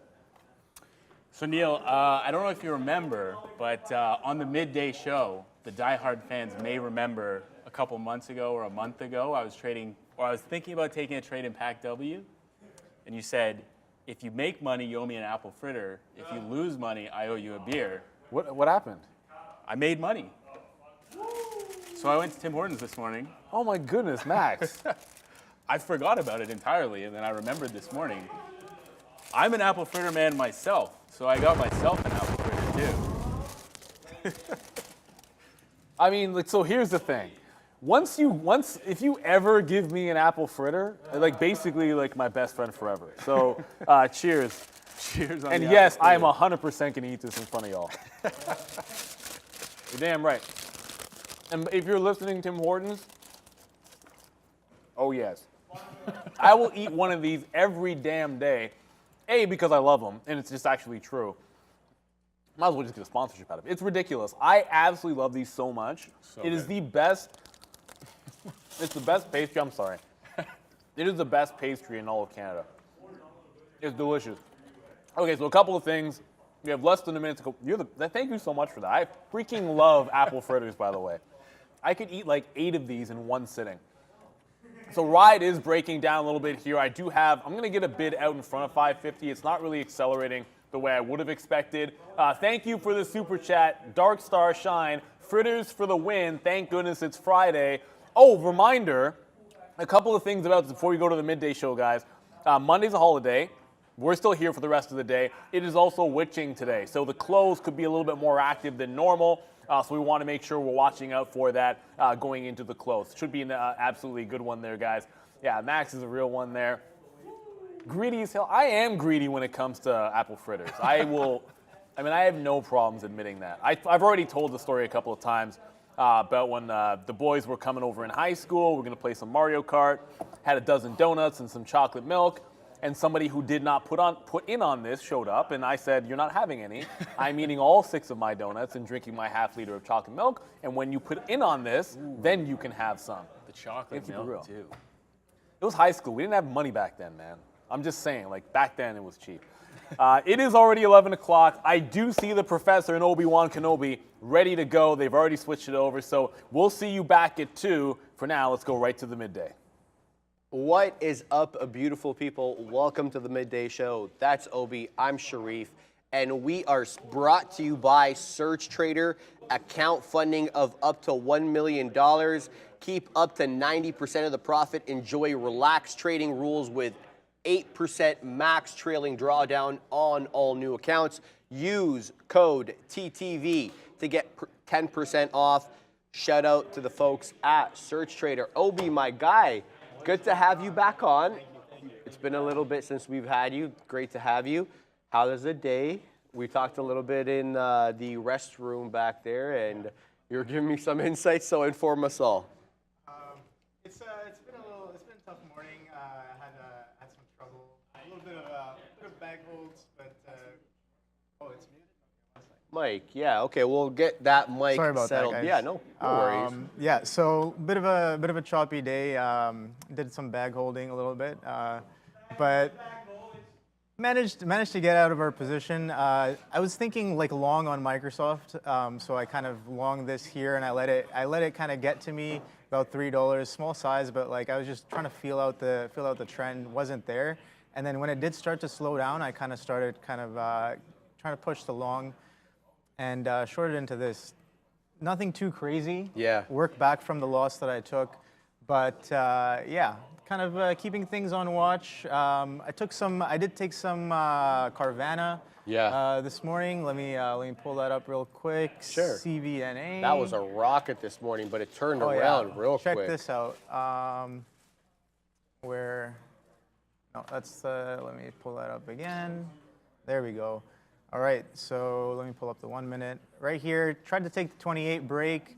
No follow through on the $half, so kind of punched out on the way back in. Was the right idea because that was the top, right? I had there's some strong reasons to sell that I saw up here. Like right away, it hit the $half, and right away there was strong sellers that just came in, and it looked nothing like what we were doing on the way up. And I was like, yeah, no, this trade is done. There's a lot of bamboozlement there. Yeah, I a lot of know bamboozlement, but guys like off. you could kind of see it coming. So like reason to sell, whether you're long or short, Yeah. like this was a reason to sell, right? So what I did the just tape got look out. like? So you just made like a very good statement. I love this. You said it definitely didn't look like it did on the way up. Yes. And that's Yeah. why you bailed. Yeah. So what did you see really that kind of caught your attention there? So like I take a lot of trades based off of like relative change of tape. So like you want to see, you want to feel it out. Like are the buyers still in charge? Are the sellers still in charge? So like what was happening here? The buyers were definitely in charge, right? You could see the bid being supported, but then this right here, this was the first moment where sellers kind of stepped down and they showed who was in charge, Yes. right? So over here, sellers kept on getting taken out. But here you could actually see on the ask that they were kind of starting to step down and gain control over the got you. buyers, Yeah. and then it was very It significant. was the change. an obvious and observable Yeah. change. Okay. Yeah, Good. yeah. Now, did you use the indexes at all for any entry or exit points or analysis on your boy there? Not necessarily on Carvana. Okay, Wow, so that you is stayed that is a bar on the ES. Oh, you know what? That's because this is the old contract. I'm like, what I have happened to there? update this one right here. Well, here's the ES. Perfect segue. There we go. Let's chat about our friend, the ES. Okay, let's get to the chart, guys. Here we go. You could say an inside day, but what stands out to me immediately is the 44.71. Pardon me. Yesterday's close, and it's been an obvious area of support when we made that big move up, tried to break through 4,500, didn't quite make it up there. 44.93, 3/4 is the high. We retrace, sure, we come down into 68s, but look where the closes are on these 5-minute charts, are all around 71. You have another buy up opportunity. However, the deal is we're making lower highs here. So kind of feels like we're making lower highs with a flat bottom break brewing. Now, that is until we see maybe a higher high made here, a break of this 44.86 to show us, we're reclaiming the trend to the high side. Because so far, you got to say, there's been good buying around here, right? Like the dips around into 44.71 have been bought up. But I think, still, it's a suspect move. So I need to see more.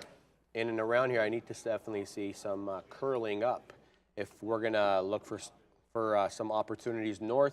The NQ below 15.4 at the moment, but like you feel much like the ES, maybe a double bottom could be a brew here. Is that a word, Obi? A brew? Maybe Like it sounds brewing? like a word. Brewing? A brew, I like should probably something just set say a brew? brewing. Yeah. Like you yeah. set something in a brew. I don't know. Make up our own words. I like that Curling. bottom as well. Like look at how that kind of corresponds on this Microsoft 345, right? Like that ES bottom, this consolidation over this 345. I like that. The 345 might be a little directional in terms of like determining where we push off on the day. I like that look. But yeah, no. What are you guys trading? What's really happening? Because like this past week has been a wild week for the market. Yeah. Right. Kava 40 break. Okay, let's take a look Kava. at that. I haven't even looked at that today. What's that been up to? I know It's coming in. points. Yeah. This name yesterday, like it was IPO yesterday. If you guys don't know. This 40 was defended pretty solidly, so like I'm watching this 40 area to see what we do with it first, and then I'll react to whatever happens with it. But yeah, let's see if this the defense is there, if the defense kind of steps down. But yeah, no, yesterday it was crazy. As soon as the IPO came out, wait, I don't know if my chart is still here. Let me pull it up from yesterday. I don't know if the arrow is going to show up. Let me just scroll back. Interesting area to get in on the ES here.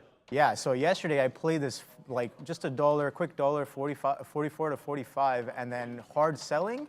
The selling was so significant, but it was supported right here to the T on the 40s. So like again today, it's back down on the 40s. So let's see what the 40s have.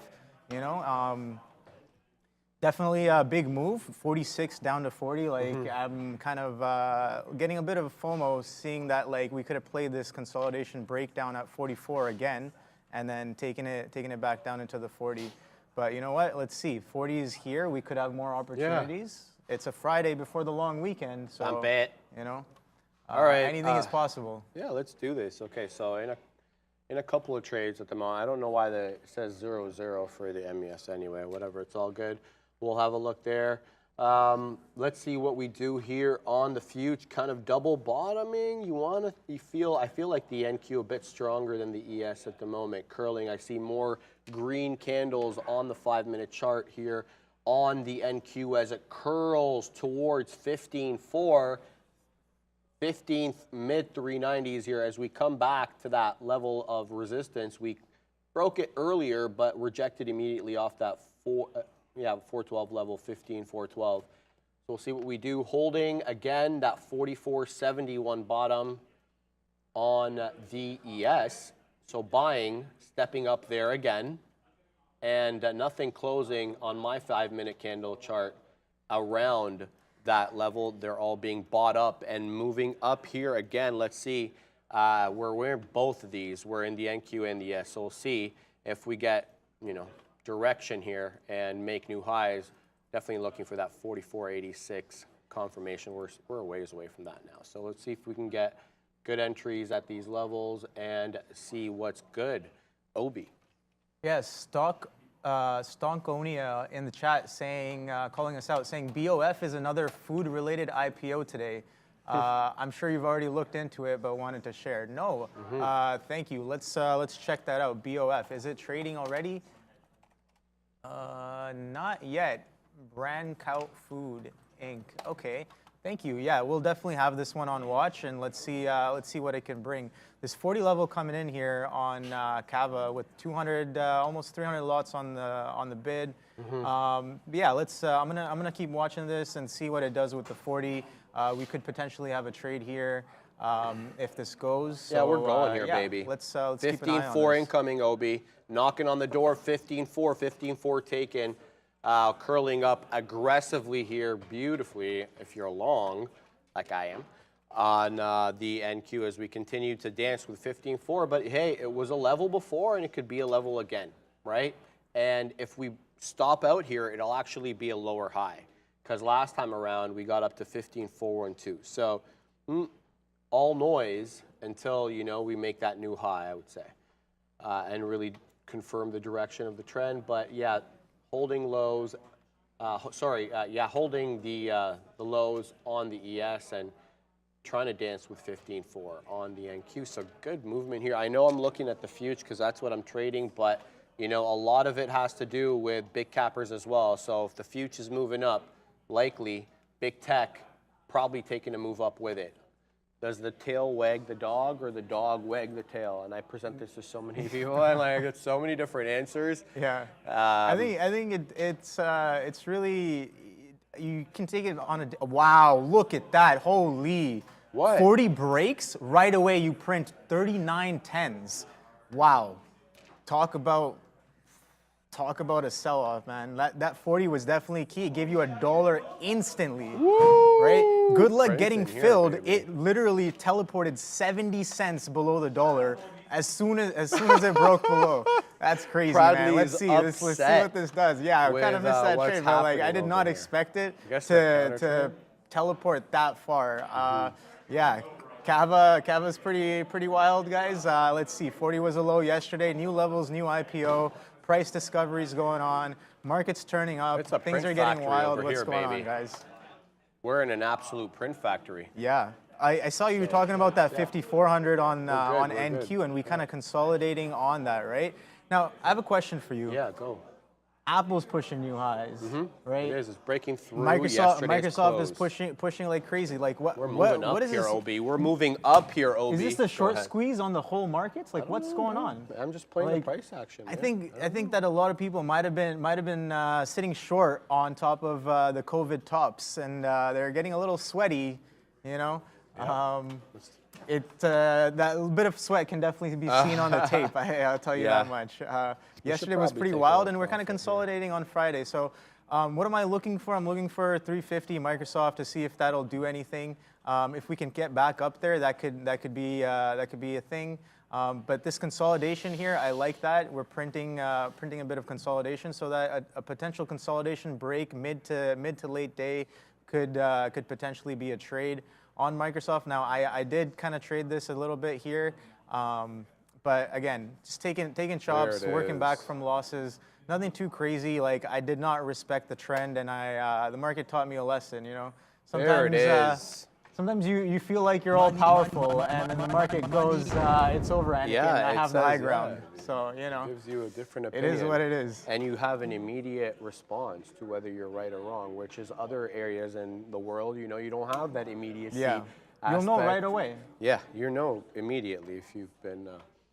Anyway, you know what I mean. Anybody who trades knows exactly what I mean. We're curling up here. What will be what I see here are higher lows.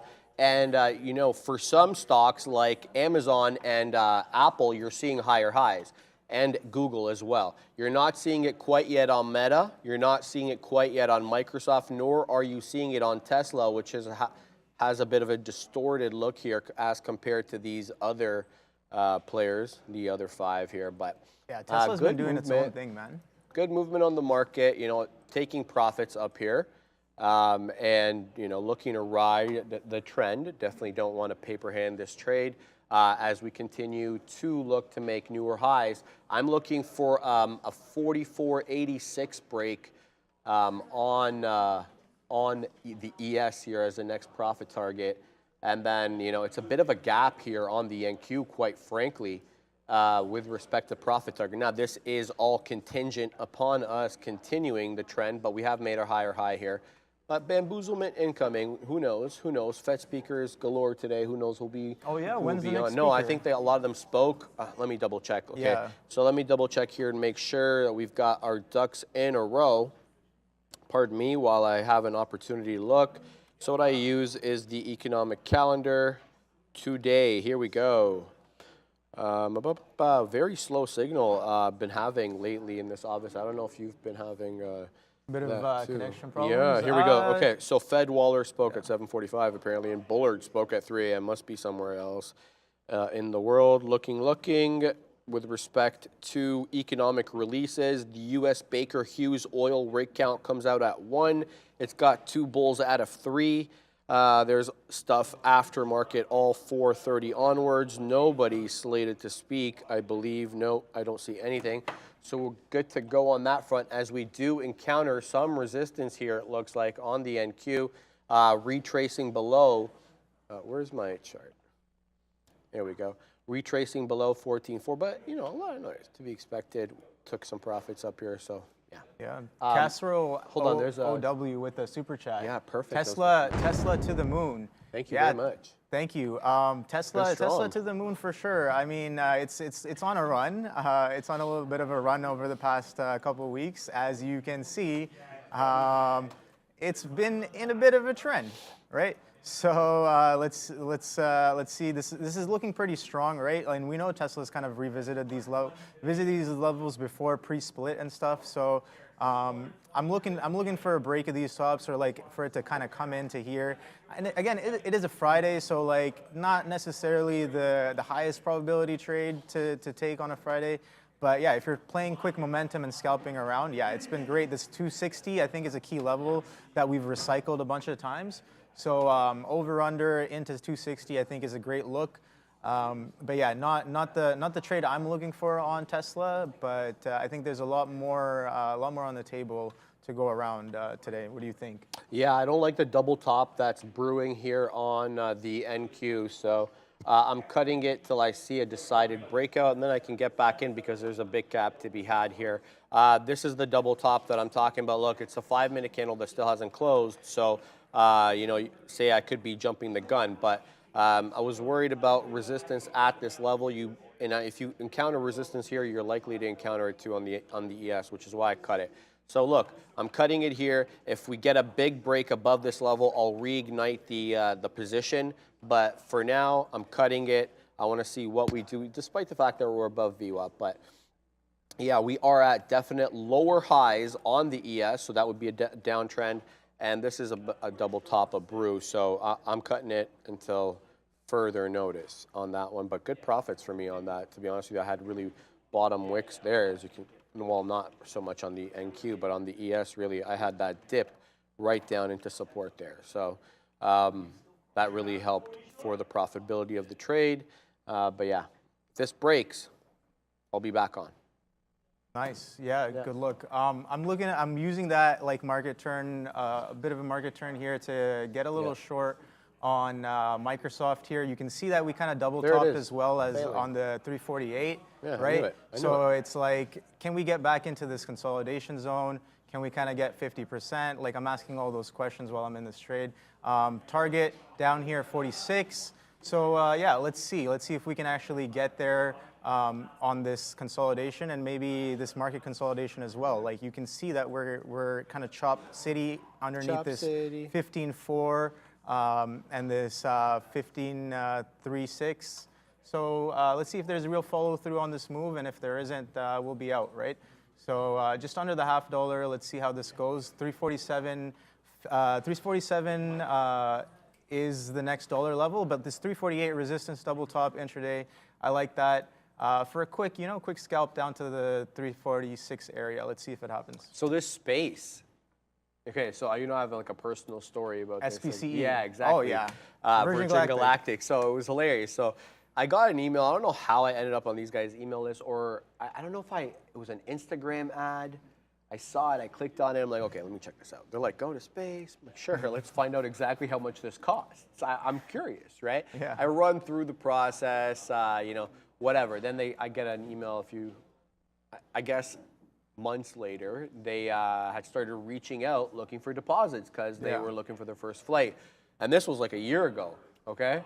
They're like, click here to find out the price. I don't tell you the price offhand. You got to enter more info. Of course. You get in, they're like, all right, 10K on your credit card now. I'm like, all right, well, that's reasonable. You're going to space, 10K. Take my money. Yeah, hold on, right? So I'm like, okay, so what's the process after that? How much is it going to cost? Oh, and then I think like 75 or 80K due 3 months prior to flight. And then the remaining balance of the total 450K, which would be good money, I guess, if you were a retiree and you had a property worth $2 million. You take a second mortgage on it, and you go to space, and how many people could really say that they gone to space? So if I was it's a once in a lifetime, right? Not many people can do that. Now, while we were talking, I covered that Amazon, of course. Microsoft trade. It was a bit of support there, just into this kind of this trend here. We did retrace about 50%. I did kind of post 46.50, but it was holding the 70, so I was like, yeah, no, I'm out. But yeah, no, Virgin Galactic. That was I remember back in the day when they would have like failed launches and you could just go short. And you remember that? I think those are some good times. I mean, as a trader, for me, of course. I mean, the company's going to do what the company's going to do. We're just trying to take a piece of the move, right? You're trading the price action. So it looks like they're trying to sell paper, raise money, right? But like here, we're trying to be middlemen. So we're just trying to make money off the volatility that's going to happen, regardless. So, man, the future continuing to pump down. I'm happy with my exit there, man. I got to tell you the truth. I feel like I sniffed out that double top. But look, we're not through bottoms yet. We could still be holding bottoms here. The support level that I was looking at here on the NQ, that 15.375, that's yesterday's close. We see higher lows throughout, but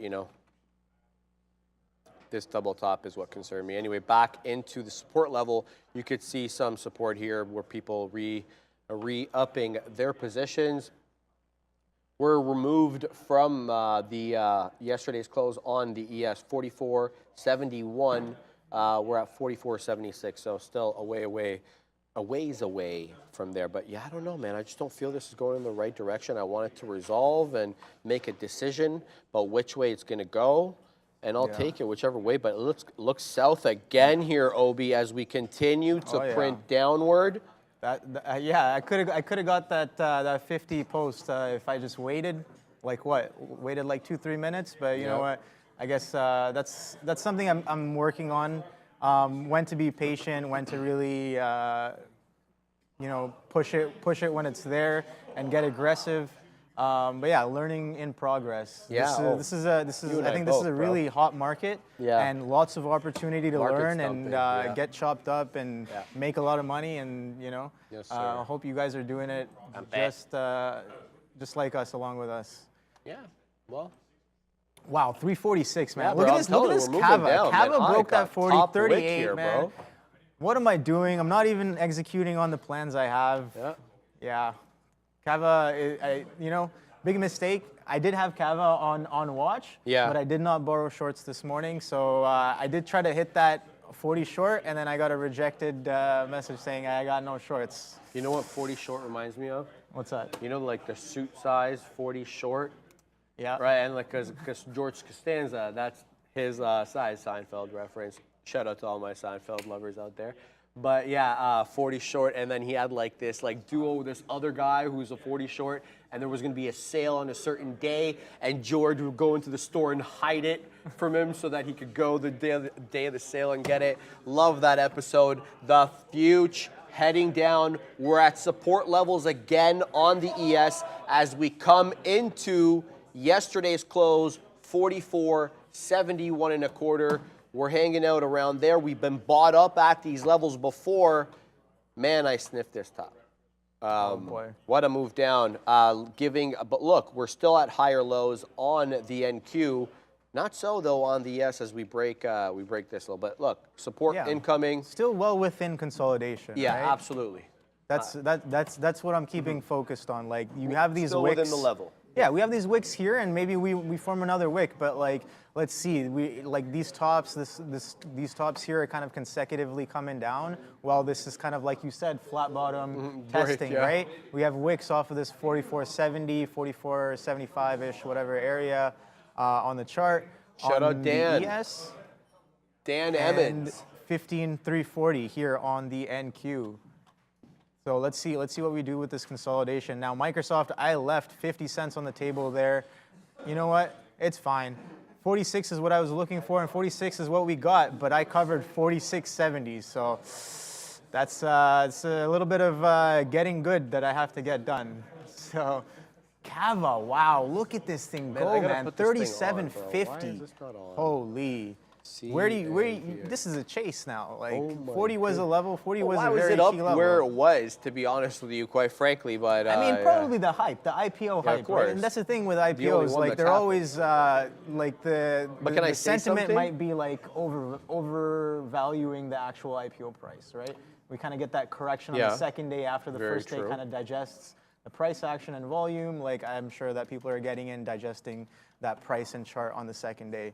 So that 40 break, I think, was very key. I don't know. I tend to feel this was very speculative money, but then the fact that the money stayed overnight makes me feel less certain about that. What do you mean? Because I tend to feel that closing prints are one of the most important prints, especially when charting. And closing prints requires you to stay in overnight in the position. And you must commit to it some way by doing that, because you don't know what the hell is going to happen the next day, right? Yeah. So the point is, there it goes. Stayed overnight. Yeah, we're flushing on the market, man. The market is absolutely flushing. Dan was tagging me in the chat. He's like, apparently he called 15.414 on the NQ and then held it down like a champ. And I guess it's flushing off that level. Good call, Dan. Yeah, I kind of saw the same thing. It wasn't a level thing. It was more of a double top. That was a brew here. Or brewing. Here we go again with our brew. Yeah, this double top here. I just didn't like the fact that we rejected. Here it goes. I feel like an idiot not having taken the short. I didn't even take. I feel like an idiot. God damn. Should I? You know what? What's the next trade? That's what I'm asking myself right now. Sure, we missed this. What's the next trade? What's the next trade? I like this 345 on Microsoft. Low. That's a little bit below low a day here. Wow! Yeah, here we go, baby. Day. Wow! Here comes the ES. Flush. Here goes everything. I covered way too early. I hope you guys are still short. Let's see. I'm gonna wait for this to set up again. I'm gonna try to be patient and keep a level head here. You know what? If I punch the short here, that's 100% a chase for me. I am not going to punch short right on top of the 345. I think that's a little reckless. But the area to short was off of this top, this 348 double top. I like that. Hold it a little bit longer. Yeah, sure.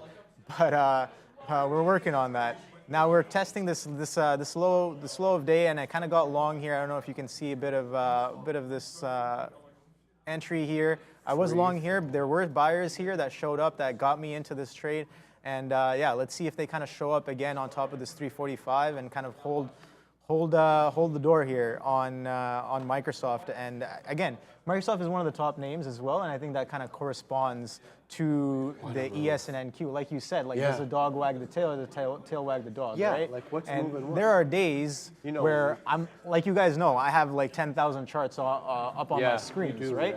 So when I have those charts on my screen, I can see that like, oh, and who's moving first? Is Microsoft moving first? Is Apple moving first? Is NQ moving first or ES? Right? And you can pick up on some nuances. You can pick up on those things and really see on a given day like who's wagging who, right? So it's like, is Microsoft leading or is NQ kind of pulling everything along? I don't know. Like, look at Meta right now. Did anybody notice that Meta is completely oblivious to the more downward trend on the market? Meta is deciding, no, 284 looks good. Let me just head up there. Forget about what the market's doing. Meta very strong, relatively speaking. Of course, it's only up 0.72% on the day, but look at this chart pattern and compare that to the NQ right over here, which is almost the opposite. We're almost at highs, local highs. Knocking on the door, oh wow, of 284 there. Here we go, accumulation going in. Meta absolutely secular at the moment. Is there a headline? I'm looking. Voice box, what the hell is this? An AI for speech generation voice box? I mean, just not. Meta Platforms Incorporated introducing VoiceBox, an AI for speech generation. VoiceBox can produce high-quality audio clips, and no, that ain't it. Someone's obviously adjusting their position of sorts, unless there is a new headline that my slow blotter has not picked up at the moment. Nothing here. I'm looking. Wow, excellent technical breakout for Meta through 284 OB. Nice. Just Bhavin Patel asking you, Sharif, can you look at SONN, S-O-N-N? Ooh, that's a small cap capper. I saw that on my chart this morning, and it reminded me of S-O-U-N. Let's have a look at its friend and colleague, S-O-N-N. Let's load up. This bad boy is up 28 points on the day, having done 5.25 million shares of volume. Let's load, buddy. There we go. That's the daily. Okay, so this is a multi-day runner. Just was not on my radar by virtue of the fact that it was sub $1. But it's been having the time of its life curling here starting mid-May. It's been a series of green candles here on the daily chart as it breaks through critical technical levels. One level staring at me in the face is this $1.50. A lot of action around there. Early to mid-January, we're going to go ahead and put a trend line right at that $1.50 level. We're at $1.20 today. That's the high. Been hella strong yesterday, taking 70 pennies as the low and then actually closing above a buck. So technically, it should have been on my radar today. Now, having a look at the 5-minute. Come on, bro. Nah. There we go. There it is. The 5-minute. Now, the volume. Look, it's a sub $1 stock. I get it. What's the spread on this bad boy? It's a penny. Okay, so that's fine. It's good.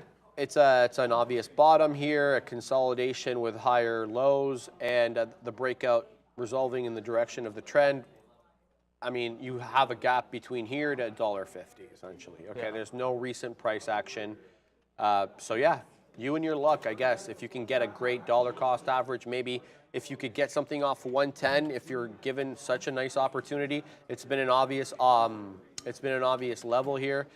You have it really early on at 440. It's tested again at 845, and then we have another test here at 1040. Then you have the eventual break. So former area of resistance going to act as area of support. Maybe look for a dip trade. Here it comes, 116. Maybe hang out at 111, right? Look for that. What I would look is for that level to hold, and maybe a break through VWAP at 105, 104. You're gonzo on that one. And then you literally have like 30 pennies possible upside to fill that gap. So here comes 112. This might be interesting. Let's see how this resolves. Does it hold this 111 level? 111 level? Yeah, I said that right. 110 maybe? See what it does around here. Obi, let's have a little bit of fun today, man. Let's just get in on this. You know what that chart reminds me of, man? What? I'm taking a quick scalp here on Softy just to feel it out. Real quick. Yeah, I want to kind of See what it does around here. 346, maybe. them out. You know what that SONN chart kind of reminds me of, man? What? I know a couple guys on the floor have been trading this as well, and I know it's been. Check this out, Nicola. Right? It looks very, very similar. You have that sub-dollar stock, expanding volume, going into the dollar break, and then you kind of hold. And I feel like Nicola kind of did that. Now I don't know what SONN does, but kind of similar there, where you have a sub-dollar stock, expanding volume, and then now you break the dollar. Now you're holding above. Right. But yeah, that reminded me of that. Meta's flying here, bro. 285. What is happening with Meta? I gotta ask Brendo, what's happening here? Because Meta's squeezing, bro. Meta is moving, and it is moving rapidly and aggressively. 285 incoming, completely counter market. We're at lows here. Well, we bounced a little bit. But yeah, Meta very strong. 285, 285.54. High a day on what Meta. With, yeah, that was just off the opening range, a bit of a double top rejection off that 285.54. But here we go, 285 test again on Meta. Very, very, very strong. Yeah, I think I want to pull that up and take a look. That might be something Meta. Voice AI, people are saying. I mean, I don't know. Is it? Is that it? I saw it. To me, it's okay, cool, whatever. All right. I'm long, in case you haven't seen, SONN 113. It's 118. Nice. We have a day's high on SONN of, oh, jeez. It's like 120 or something like that. The chart taking a minute to load, so I can't see my highs and lows.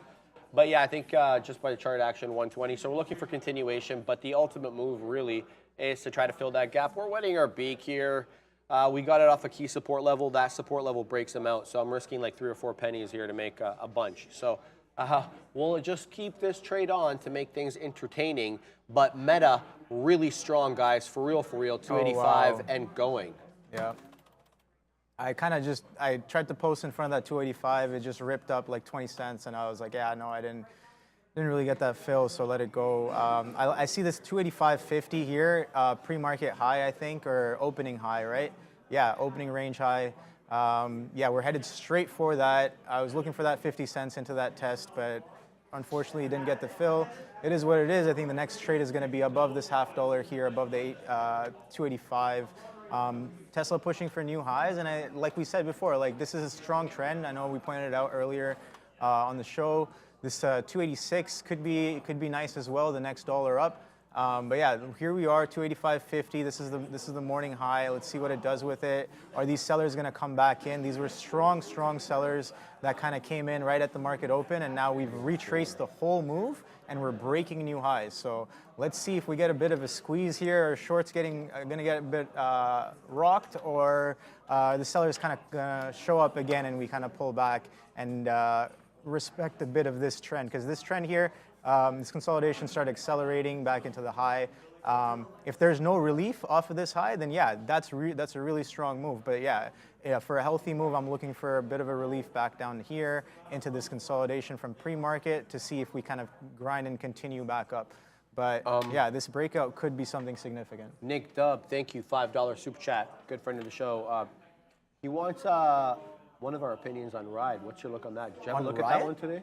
I know it was big. It was one on my my top of my gap scanner.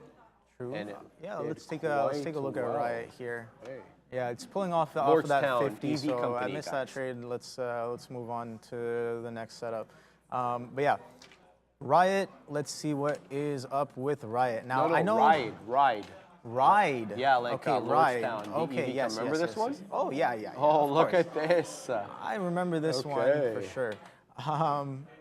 Let's no, that's not what I'm looking for. Let's look at the daily. Yeah, take a look at this, man. Like this thing's running. A lot of previous runners kind of running. Like you can see, I know this has been through a bunch of splits. Like what is this split? 1 to 15, and it might have gone through some more, maybe not.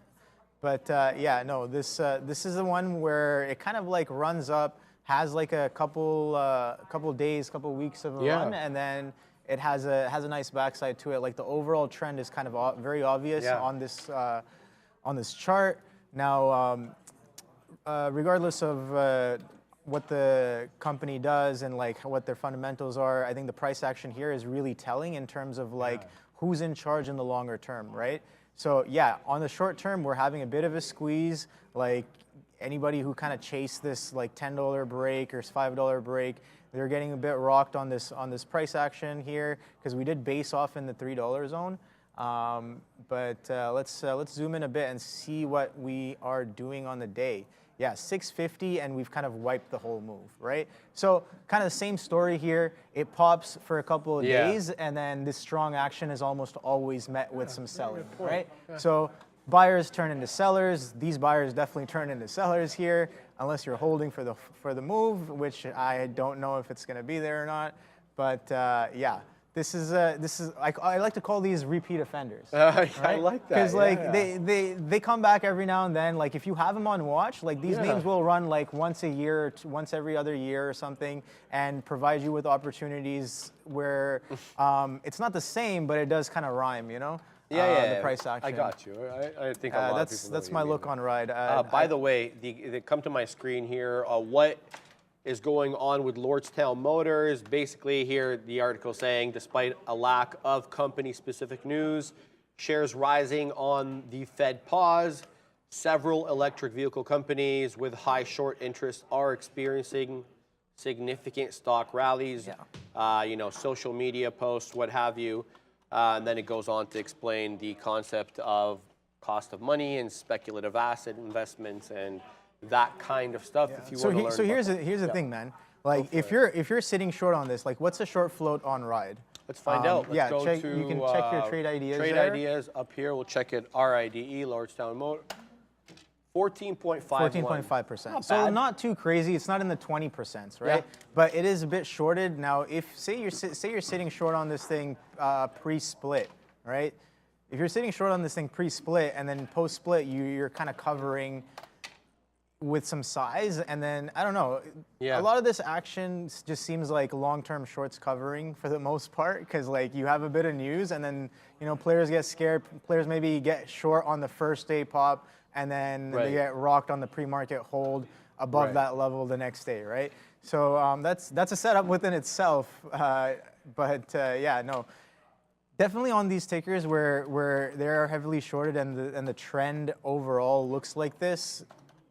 Swing shorts are definitely on the table, and when you start covering a big piece, like this action can be very well within range, right? Right. And as you can see, it is very well within range. But yeah, and that could be caused by anything, right? A catalyst or whatever it is. Like catalyst can cause buying, can cause selling. Right. Whether you're long or short, right? It doesn't matter. So that's kind of the look I have on that. What would Bar do, says TJ Egan. Yeah, I know. That's like, instead of like, thinking about our icon or our, what do you call it, mentor. What would icon do? No, not what would our mentor do. What would icon? Do they mean Bard by like the AI Bard? I think so. Okay. I used it, by the way. Speaking of which, what's Google doing? Yeah. Google been flat for a while, half down. Here's the thing, man. Google, I marked a couple levels on Google, and like right out the open. It's same thing with Amazon. We can cover Amazon in a second. I know we haven't talked about Amazon. That's because I missed the one trade that I kind of really wanted on it. But yeah, we're gonna reassess and kind of wait for the next move, because this is a hot market. It's okay to miss things. Like if you're focused on one thing, you're probably missing 5 other things. To be honest, so it's quality over quantity here. Here, this recycle of yesterday's high pre-market, you have like a run up, and then right out the open, straight flush, which was very similar on a lot of the names, I think, on the NQ. But yeah, straight flush down, out the open. I had 126 level marked, but didn't really come in.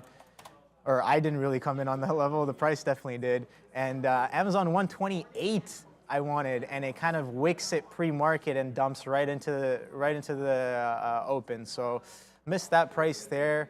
I had kind of this double bottom in mind from a couple days ago. Didn't really expect it to test because of how strong we closed yesterday, but the fact that we kind of sell off and kind of get back into this range here, I guess I like it for on a longer term perspective, but yeah, no, as an intraday, this selling and this consolidation, we might get nothing too crazy today on Amazon, but that 128 was definitely a level of interest for me. And we kind of speak about this, where some of the best prices don't really last very long. Yeah. And this is pretty much confirmation that like 128 might be a decent price, because look at the time that it's spent there, right? I agree with Let's take a look at the 1 minute. Like The longer here, there, or the you more have this touches, 1 minute the wick. better. 1 minute wick, it wicks, oh, sorry here. Yeah, so it wicks 128, like 3 times on a wick on the 1 minute. Right before the open, sell off, sell off, sell off. Maybe I should have picked up on that. I should have picked up on, say, I had 128 marked and we start wicking like this out the open, and then out the open we really flush. Maybe I should feel comfortable taking this pre-market consolidation breakdown, right? Yeah. I don't know. That's stuff that I'm thinking about actively. Like, how can I get better with the names that I'm looking at, with the trades that I'm missing, and because like there's still stuff on the table. Like, yeah, sure, I might not get 128, but I could still get in 127.50, 127, whatever it is. Like, if the bigger picture move is still on the table. Now, Meta here, we did reject off that 285.50. You see that? Like, the sellers did come back in as expected.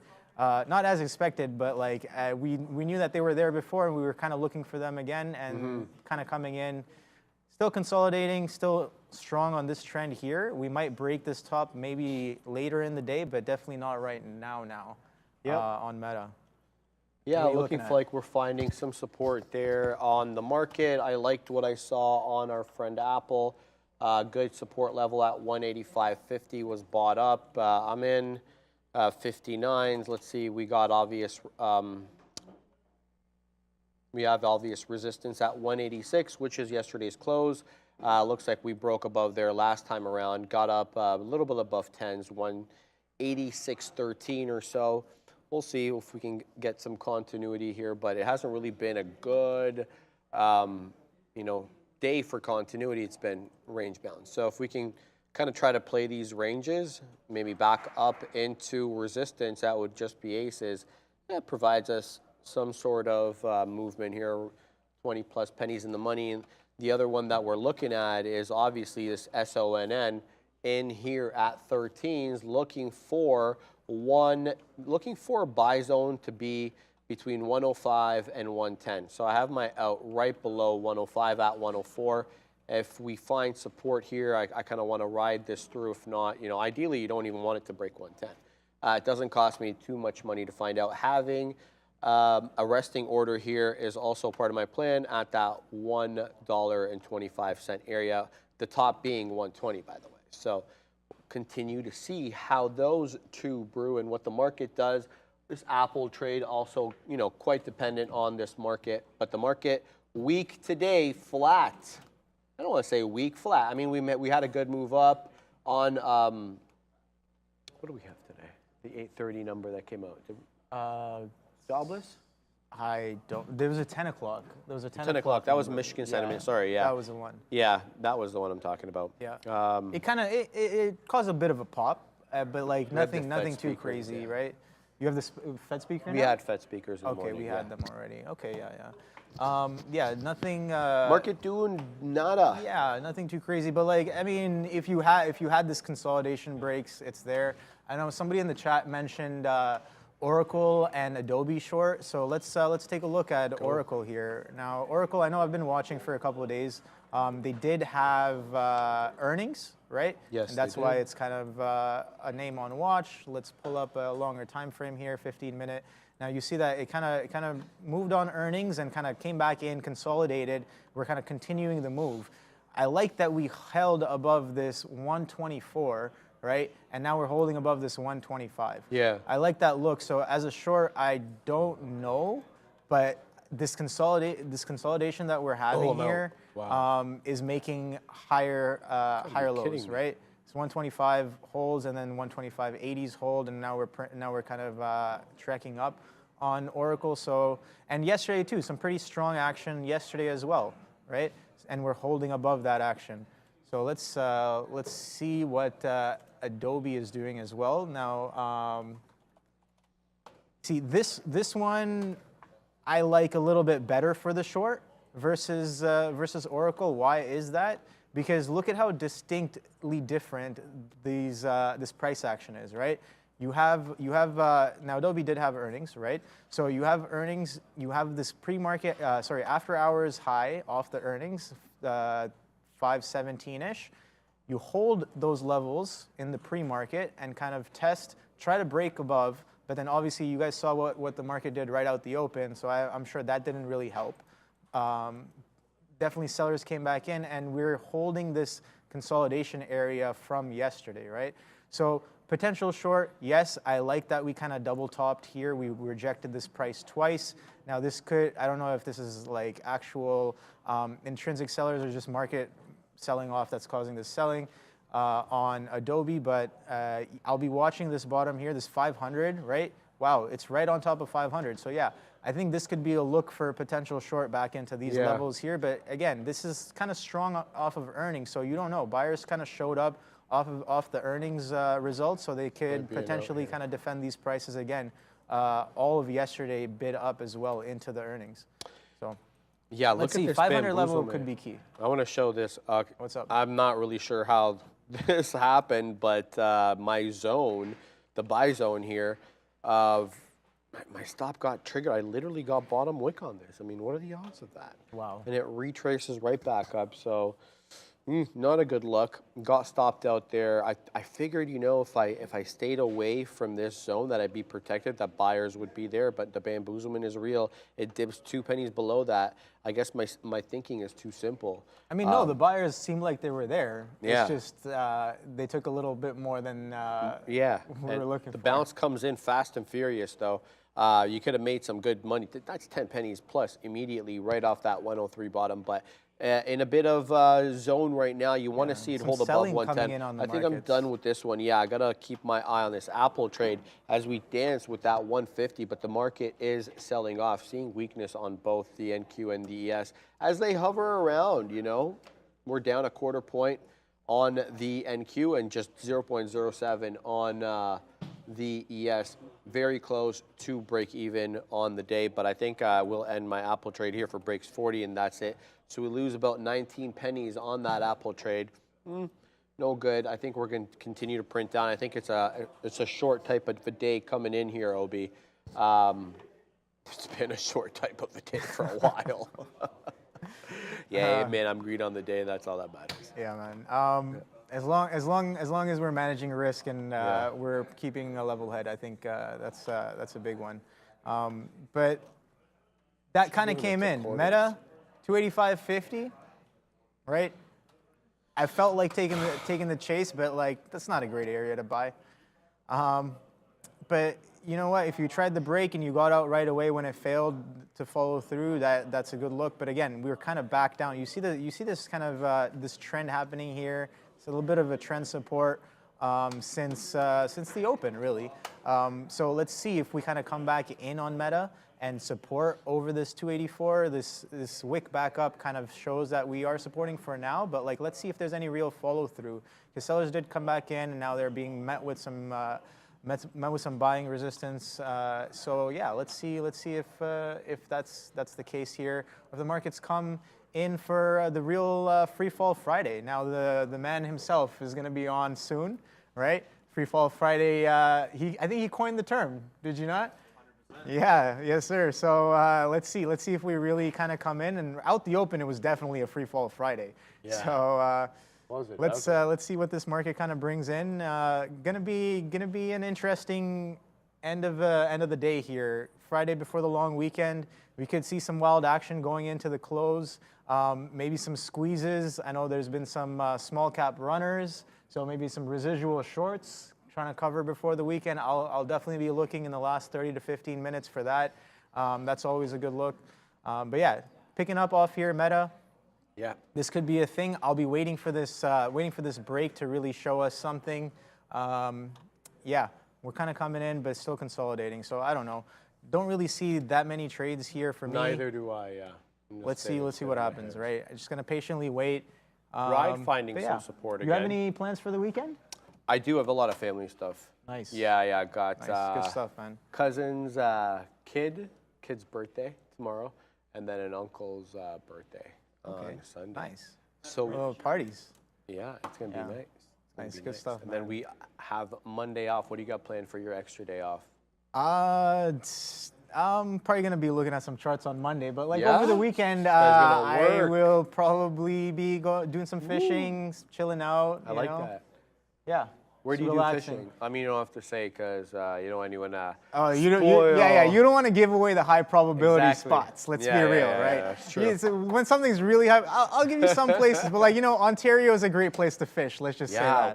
that, right? We have Canada the most fresh. Southern water in the Ontario world. might be a little competitive in terms of areas being fished out, but if you go a little bit north, there's definitely some fish there for the taking. But yeah, it's definitely a good sport. I find that it reminds me a lot about Yeah. trading. Yeah. Swing trading especially. Like you kind of have to drop a line, be patient. Yep. Wait for the bites, like really feel it out, and when it's there, you kind of know, you feel it, and that's when you have to take the hit, right? Or not take the hit, but like reel it in, take the fish, right? So buddy here, Oracle short, Adobe short, he's not stopping in the chat. So I'll keep an eye out for those levels, but let's see. But yeah, no, I love fishing. That's what I have planned for the weekend. That's about it. Nice. But I think my time here is almost up. Is it? You got Bradley's early. Bradley. I think he wants to come on early because it's 5 minutes early. But Bradley's gonna be on in a little bit, and let's see when the man comes on if Freestyle Friday itself manifests into the freestyle or market. free fall. Oh, so you're changing. Sorry, not it up. freestyle. Sorry, Yeah, not 'cause- freestyle. Well, I don't even think Neil freestyles because usually he does like a verse or whatever from like a I popular mean, song. this Usually price it's action looks requested. like freestyle, but Yeah, Free price Fall action, Friday. wow. Let's see if that manifests Just trying when to the man get some himself scalps comes in, here, right? baby. Obi, what do you fish for? Lake trout? Yeah, what do you usually end up catching? A lot. Last time it was a lot of. I think it was I caught some crappie, some catfish. Cool. I show you some crazy pictures. Catfish, the size of my leg, man. Really? Pretty Do crazy. you put the catfish back or do you hold on to the catfish? I gave it to one of my uncles. He came along with Okay, us. Like nice. catfish is a great dish to cook if you know yeah, how to absolutely. cook it. If you know how to do it exactly. Yeah, Well if you know how to said. cook it, it's great. But yeah, I like salmon. Salmon fishing. It's not necessarily the season for it right now. Bass fishing as well is going to be a couple more months, I think. Actually, next month maybe. I got to check the regulations there. Oh, true. But That's right. yeah, let's see how the weekend is. The last weekend I went as well. Caught a couple of fish. Nice. Up north. It was pretty crazy. I'm not going to say the spot, but the spot when we walked up to the spot. So many spots I in was this area, surprised. Like Yeah. my dad knows this spot now. What do you mean? He's like the elite professional Okay. fisherman. Like Okay. he knows his stuff, right? He goes a lot. But he took me to this spot and he was like, "This is a very high probability spot." And I'm like, "All right, well let's go see." We pull up, and literally now not even on a boat. This is off the shore, the pier, from one end to the other, 200 meters. Fishermen are just stacked, lined up. Holy, so everybody knows about it then.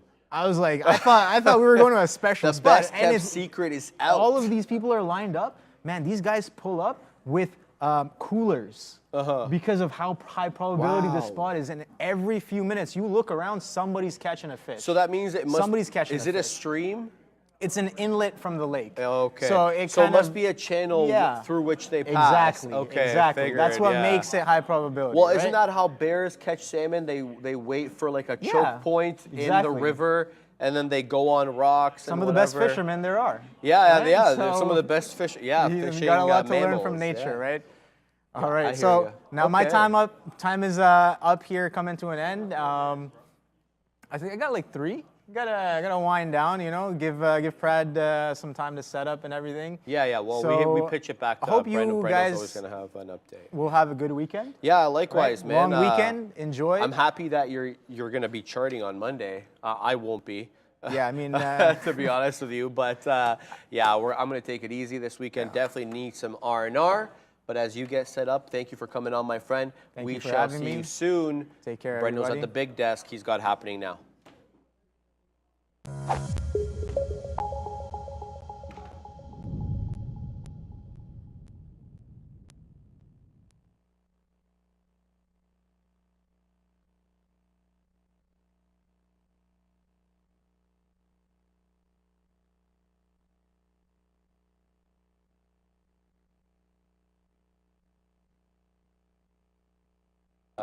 Not hearing me? Okay, now you can hear me. Great. Welcome to a Friday afternoon, officially. Let's have a look at how things are shaping up as we head towards the weekend here. We're dealing with positive for the S&P right now, 0.06, only just 0.01 for the Dow. The Russell, 123,000 all in negative territory. The 2,000 leading the way there. We saw a couple of days to the upside for regional banks specifically. They're all back downside again today. NASDAQ opposite in the 100, both back in the red, but shaping up to be pretty light on the action. So far, so good as far as SoFi is concerned, despite another day, another 2 downgrades piling on this morning. Intel as well announcing a big deal for Poland facility, $4.6 billion worth. And we also talked about Carnival, Citi analysts with a very positive note pointing to further upside for demand coming through for the not carnival industry, but the cruise industry, which they are involved in. If you missed it this morning, Michigan consumer sentiment coming out at a 4-month high, leading to a little bit of downside action for not only the dollar, but equities as well. Here's Rivian. We were talking about some positivity initially up to 16 this morning, double top there, and then a great move back down through 15 for Rivian. If you missed it, they came out after the close yesterday. They were talking about the being open, at least to conversations in adapting other manufacturers' technology, including the possibility of, similar to Ford and GM, taking on Tesla connectors, guys, for charging. Back over to you. Bradley, thanks for coming on. The man, the myth, the legend. You guys heard him today. Very vocal in the back today. No, not at all. Never. Always adding the dynamic there in the back. How's the day, my friend? It was something, toughie. man. It was something for sure. We had a lot of fun watching these markets move. I hope you guys did. Okay, I mean, what day is not fun being a trader on these fun markets, right? One day you think, that's me. It's my fault. It's my fault. All I was saying, it's my fault. It's not their fault, just so you guys know. Because I was focused on building my layout again, which didn't save. But I was saying, hey, what a fun time to be on these markets at the moment. At one moment, you think free fall is it. And the next moment, it's like, not just yet, Praddy. Just calm down, calm down. Don't be screaming out there. But the market at the moment is, teetering around flat. And I'm going to build my layout over here so I can show you guys my trades. And in the meantime, maybe we can go over to the main man, Sharif. Yeah. We've been embroiled in this Apple trade. We're just trying to play a range here. We are at resistance, though it should be noted, on the NQ as we pursue yesterday's close from the downside, 15,375, give or take a couple of pennies. So it's been an inside morning so far. You thought the shorts were in, then all of a sudden we're holding at these support levels on the ES, not really quite giving up that 4471 yet. It's kind of been the opposite story, haven't really been able to hold yesterday's support on the NQ. So we shall see how this one pans out, getting a bit of a fill there on Apple, 20 penny winner, taking out wetting our beak there with some profits as we try to ride this into 186. Yesterday's close, an obvious area of resistance on the day. So not really expecting too much out of this trade. I realize, that I'm just playing the ranges and that's all this is. But yeah, it's been a bit of an inside day now.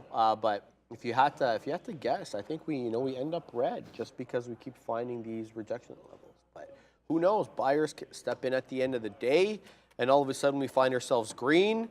Everybody's making adjustments into the weekend. Who knows, right? Lots of things to digest for big money this week, Bradley, because a lot of new numbers, and then we know how these big money institutions work. They have buying committees and analysis, procedures, and then they make their analysis based on the new data that's come out, and then they make buy or sell or hold recommendations. So sometimes, you know, the new data isn't acted upon immediately, but in the days and weeks subsequent to it. So we shall see if we get some repositioning here and some big money coming up. I mean, it makes sense. I heard this somewhere. I could be wrong about this. Obviously, we don't work at a hedge fund. This is not a hedge fund. But what I have heard about hedge funds before is the way, like, you know, off earnings. Let's say Adobe, which had earnings last night. Yeah.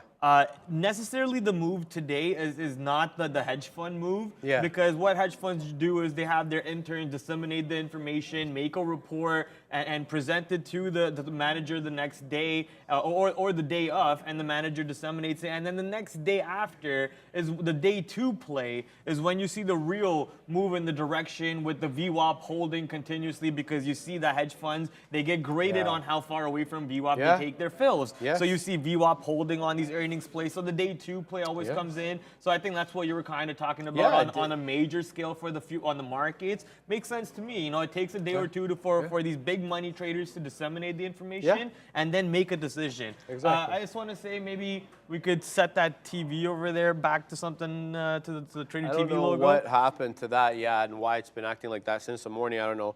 I think Rob or Mark were trying to do something with that. Anyway, Bradley, we're having trouble breaking through this 15,375 at the moment here on the NQ. That's yesterday's close, and it's kind of keeping down any move we've got here on these big tech names.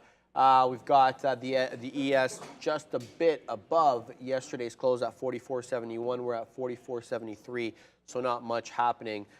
Very range bound at the moment. We're trying to play these ranges here on Apple to take a touch to the north side there at 186, an obvious level of resistance, but we'll need market continuation to make that happen. We'll see, nothing really too expectant on this move, but yeah, I got the bottom end of the range, and that's all really I'm doing here, Bradley. Yes, sir. I would love to show you my Kava trade. If you guys remember yesterday, me making a lot of noise about how the stock is going to, you know, break 40, 42. The next day it's going to go straight to the downside. You know, there were a lot of non-believers out there, most likely. But I would like to show you the game plan over here and how it played out, ladies and gentlemen. Look at this trade. I mean, obviously the guy sitting next to me, a way better trader, a GOAT. Really. I don't want to say his name out loud because I don't know, maybe he doesn't want to be known. But that GOAT had a better fill. The 45 break. I took the 44. I added to the 43. I fat fingered my exit on 42, man. I got out full size, sadly, and I was like, okay, maybe I add on the break of 42, but I said no, I'm just gonna wait for that 40 area, and I did wait for that 40. I even called it out for Neil. I don't know how Neil, who threw an order after me, actually got filled on that break. Edge A, I use Edge A all day. I use nothing but Edge A. And Neil, who threw an order after me, got filled on this position on the break of 40. Monster break, because that move pulled down to $37. I mean, 12% to the downside on the stock today, ladies and gentlemen. Tesla. And this stock is expected to go back to that IPO opening price of $22. This is a beautiful swing trade. If you shorted this anytime yesterday or even anytime today, the targets are clearly the IPO range price of 17 to 22. That's my answer. We heard something about Tesla, so let's go Meta and check Tesla. it out. No. Keep continuing. Just letting people know Meta and Tesla are moving. You don't mean to interrupt your thing. Keep going, baby. Oh, okay. I thought you were. No. All right. So that's my number 1 trade of the day today. My number 2 trade of the day, it was AMD, baby. Right off the open, AMD giving us that banger shorts to the downside. I did try getting into another short over here. Got into a quick little scalp. I didn't like the way the market was bouncing off the low, so I got out of that one. But here's my short. That 124 break happened to be the opening range 5-minute low. I think it was actually 123.82, the opening range 5-minute low. Took that breakout and a beautiful ride to the downside on AMD. Obviously would have loved a bigger move on this, especially me being that absolute bear that I am on Fridays, not was. Every single Friday, we're looking for that free fall Friday. At some points on the day today, it did look like we were going to free fall and go to the downside, but market just keeps on bouncing. Here's the market on my left hand of my screen. As you guys can see, the market just keeps on bouncing from these 330 areas, but thankfully we are seeing VWAP coming in as a rejection right now on the NASDAQ market, which puts my position right back into profit. I know you don't see my positions over there. I just have to take a fill. I'll do something over here. You know what? I'll get into a long on AMC real quick with small size. and then we'll just get out of that trade. As soon as I get into a long, see how these algos push that? See this? Yeah. You're telling me that's an algo. As soon as you punch in, they see that buyers are coming in, and then they're like, okay, we're gonna shake them out. We're gonna shake you out. So here's AMC. As soon as I punched in, they try to shake me out, but thankfully the game plan was already not trying to hold this trade. Yeah. We just punched in small lot size and got out, so our blotter can update for you guys over there. As you see, we have been trying to battle this Micron short all day, man. All day, it's ridiculous. What are they doing again? They're building a plant? In China or something? Is it? I don't even really know the headline. I was looking at the Intel headline. I rely on you on headlines, I'll brother. be honest, I didn't even see it. I heard people talking about it. I didn't even know Micron was a thing, and then people kept talking about it. I'm like, what is going on here? All right, let's have a look. Micron. Okay, we got a couple of price target here's. Let's go down. Micron, Roomba. No, that ain't it. Chip maker reportedly closes in on $1 billion investment in India. It's your boys. They're going to India? Yeah, there you go. So why is this a US short memory news? chip I'm actually maker going to jump Micron. out right now. What? Down. Is reportedly close to committing $1 to $2 billion to build a semiconductor packaging factory in India. What happened? The firm is close to an agreement, major investment, which could be officially announced during the Prime Minister Narendra Modi's upcoming visit to the U.S. Sources told Bloomberg. This is not a short. I'm actually jumping out. No, Okay. what? They're moving to India. That sounds like good news to me. Who isn't moving to India Exactly. lately? Everybody looking to take advantage I'm out. and diversify away from China and a big labor force there in India. As so you see Apple trying to diversify, and obviously the political relations with India a little different than with China, which we won't get into. But wow, Meta strong. 285.98 single-handedly going up here while the market remains asleep. I continue to look for a reason why Meta is moving, and I continue to see the same thing, this AI voice box, which I really don't think is the deal. I think that Meta may have something else afoot here. 286 looking like it's going to be the test here at the top. We're hanging out in the 285.90s, up almost 1.5%. There we go. Into the 90s we go on Meta. The spread tightening up. There comes 286 knocking on the door of that 286 level. Not quite through yet. Exactly the top right now. Meta continues to be the rocket that it has been since it was 80 some odd dollars in October. And there goes 286. To the high side. I'm just excited for the sake of being excited, not like I'm in this, but there it goes, man. 286 comes and goes on Meta. Now we look at it as a possible area of support. Do we hold above these levels now? Up 1.5%, Bradley. Strong Meta. Yeah, Meta has been a little insane. I don't know what's going on with that one. Tesla too. Market's Everything been except basically Apple. flat, and these stocks have been absolutely straight to the north side. I'm trying to show you guys Carvana at the moment. On my stream last night, I was talking about how this 2750 area is a possible short. We've seen the stock struggle over here multiple times in the past. I think a couple of days ago, this week also, we struggled around this area. So I try to build into a short. This is actually my worst trade of the day, along with SPCE. I was very bullish on SPCE. I tried some longs on that one. But circling back to Carvana, as you guys can see, we tried some shorts over here, and it's not like we were wrong on the idea. It's just the execution was failed, and the idea was still good. So when you are making notes of your trades, I don't have my Discord logged in at the moment on this computer, but if I was logged in, I would be able to pull up one of my logs and show you how I log my trades. I usually have 4 different grading scales. How is the trade set up? How did I manage the trade? How are my emotions? And the last one is sizing. So looking at all these 4 things, I would probably give execution a D or a F. Maybe not. Probably give a C or a D on execution. Trade management, I'd probably give a B or a A minus, because I think I managed my risk pretty tight on this. Didn't lose too much money, still up on the day overall. But Carvana happens to be one of my worst losers on the day today. But I think I managed my risk pretty well, so I'll probably give my risk management and trade management over here like a B or a C. The setup obviously deserves the A+, because you see the idea was there. It's just we didn't execute it properly. So when you're making logs about your trades like this, and if you keep on doing this for a little bit of a continuous period, you'll start implanting these setups into your own head and just getting better. That's what I've seen with my own experience. But I'm very happy that a level that I called out yesterday around this 2750, obviously high day 2850, but this 2750 areas happens to be very in play because we were around there in pre-market. The stock rips up $1 from that level, comes back down, and you can see that area being a resistance or trouble one more time, and then we flush all the way down to 24.50, 25 bucks.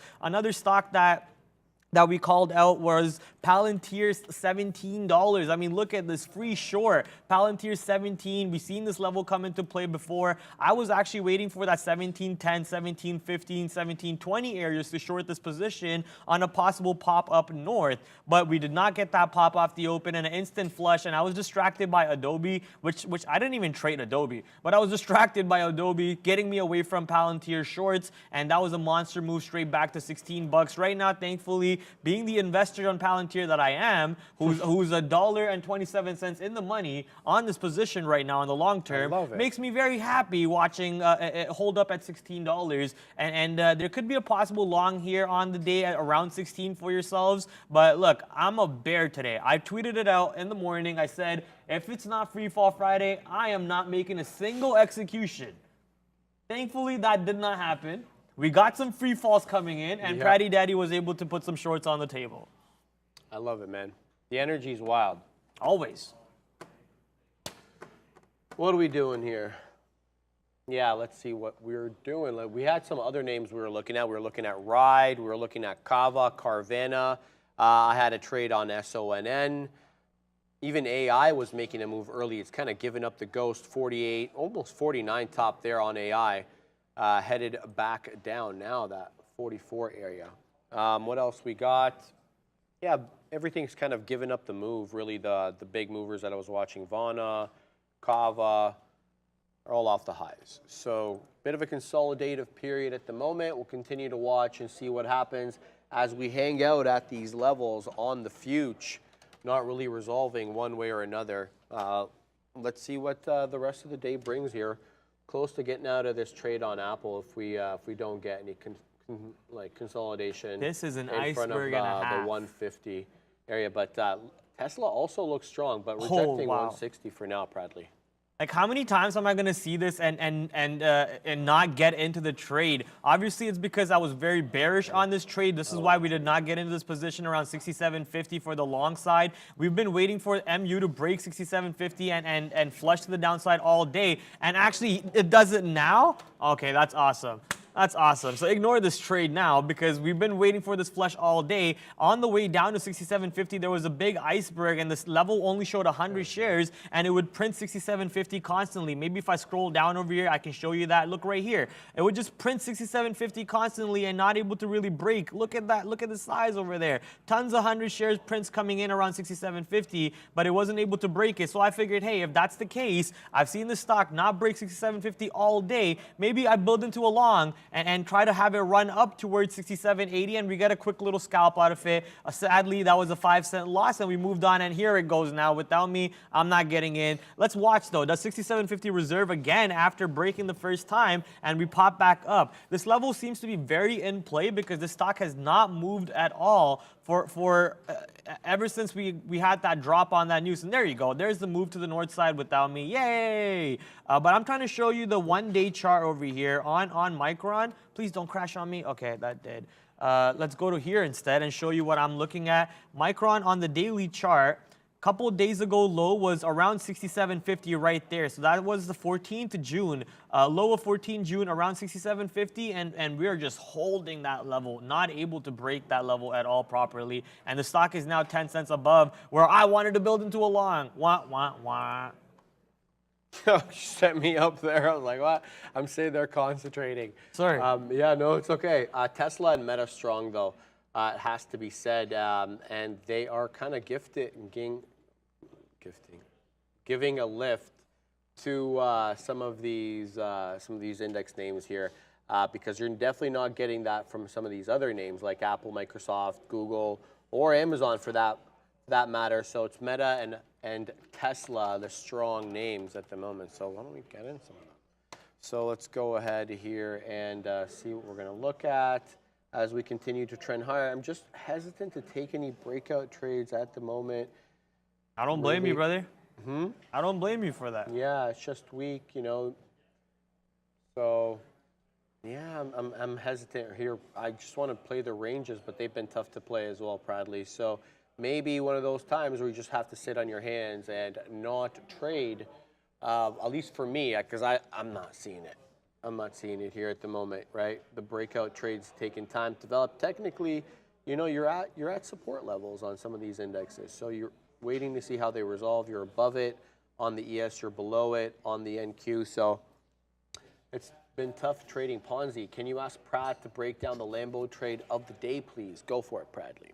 Break down the Lambo trade of the day. Honestly, I don't know what that even means. I don't think I've ever had a Lambo trade ever, and I don't believe in those things, man. I believe in constant repetition of something that's scalable and something that is repeatable, constant repetition. So if I'm able to repeat a setup and if I'm able to scale up or down on said setup constantly, that right there looks like a Lambo trade to me. And that's not one trade. That's a mix of multiple trades throughout the days, throughout years, and just sticking to your game plan, sticking to your setup. You know, being Neil is the Lambo setup. That's a Lambo trade. Learning how to trade like Neil, learning how to trade like Sean, even Sharif, not myself because I'm not there yet. There's no Lambo in my pocket. But that's the Lambo trade right there. Watching the show every single day and picking up the little gems that we throw out here and there. That's the Lambo trade. So if you're not hitting the like button yet.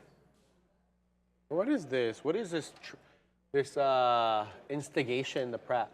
Sharif is always so calm, says somebody. Nina, I want to see Sharif angry.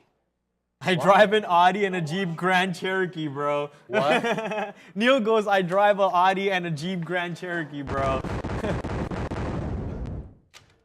You guys get the point, though. You get it. Good move here on some of these names, Bradley.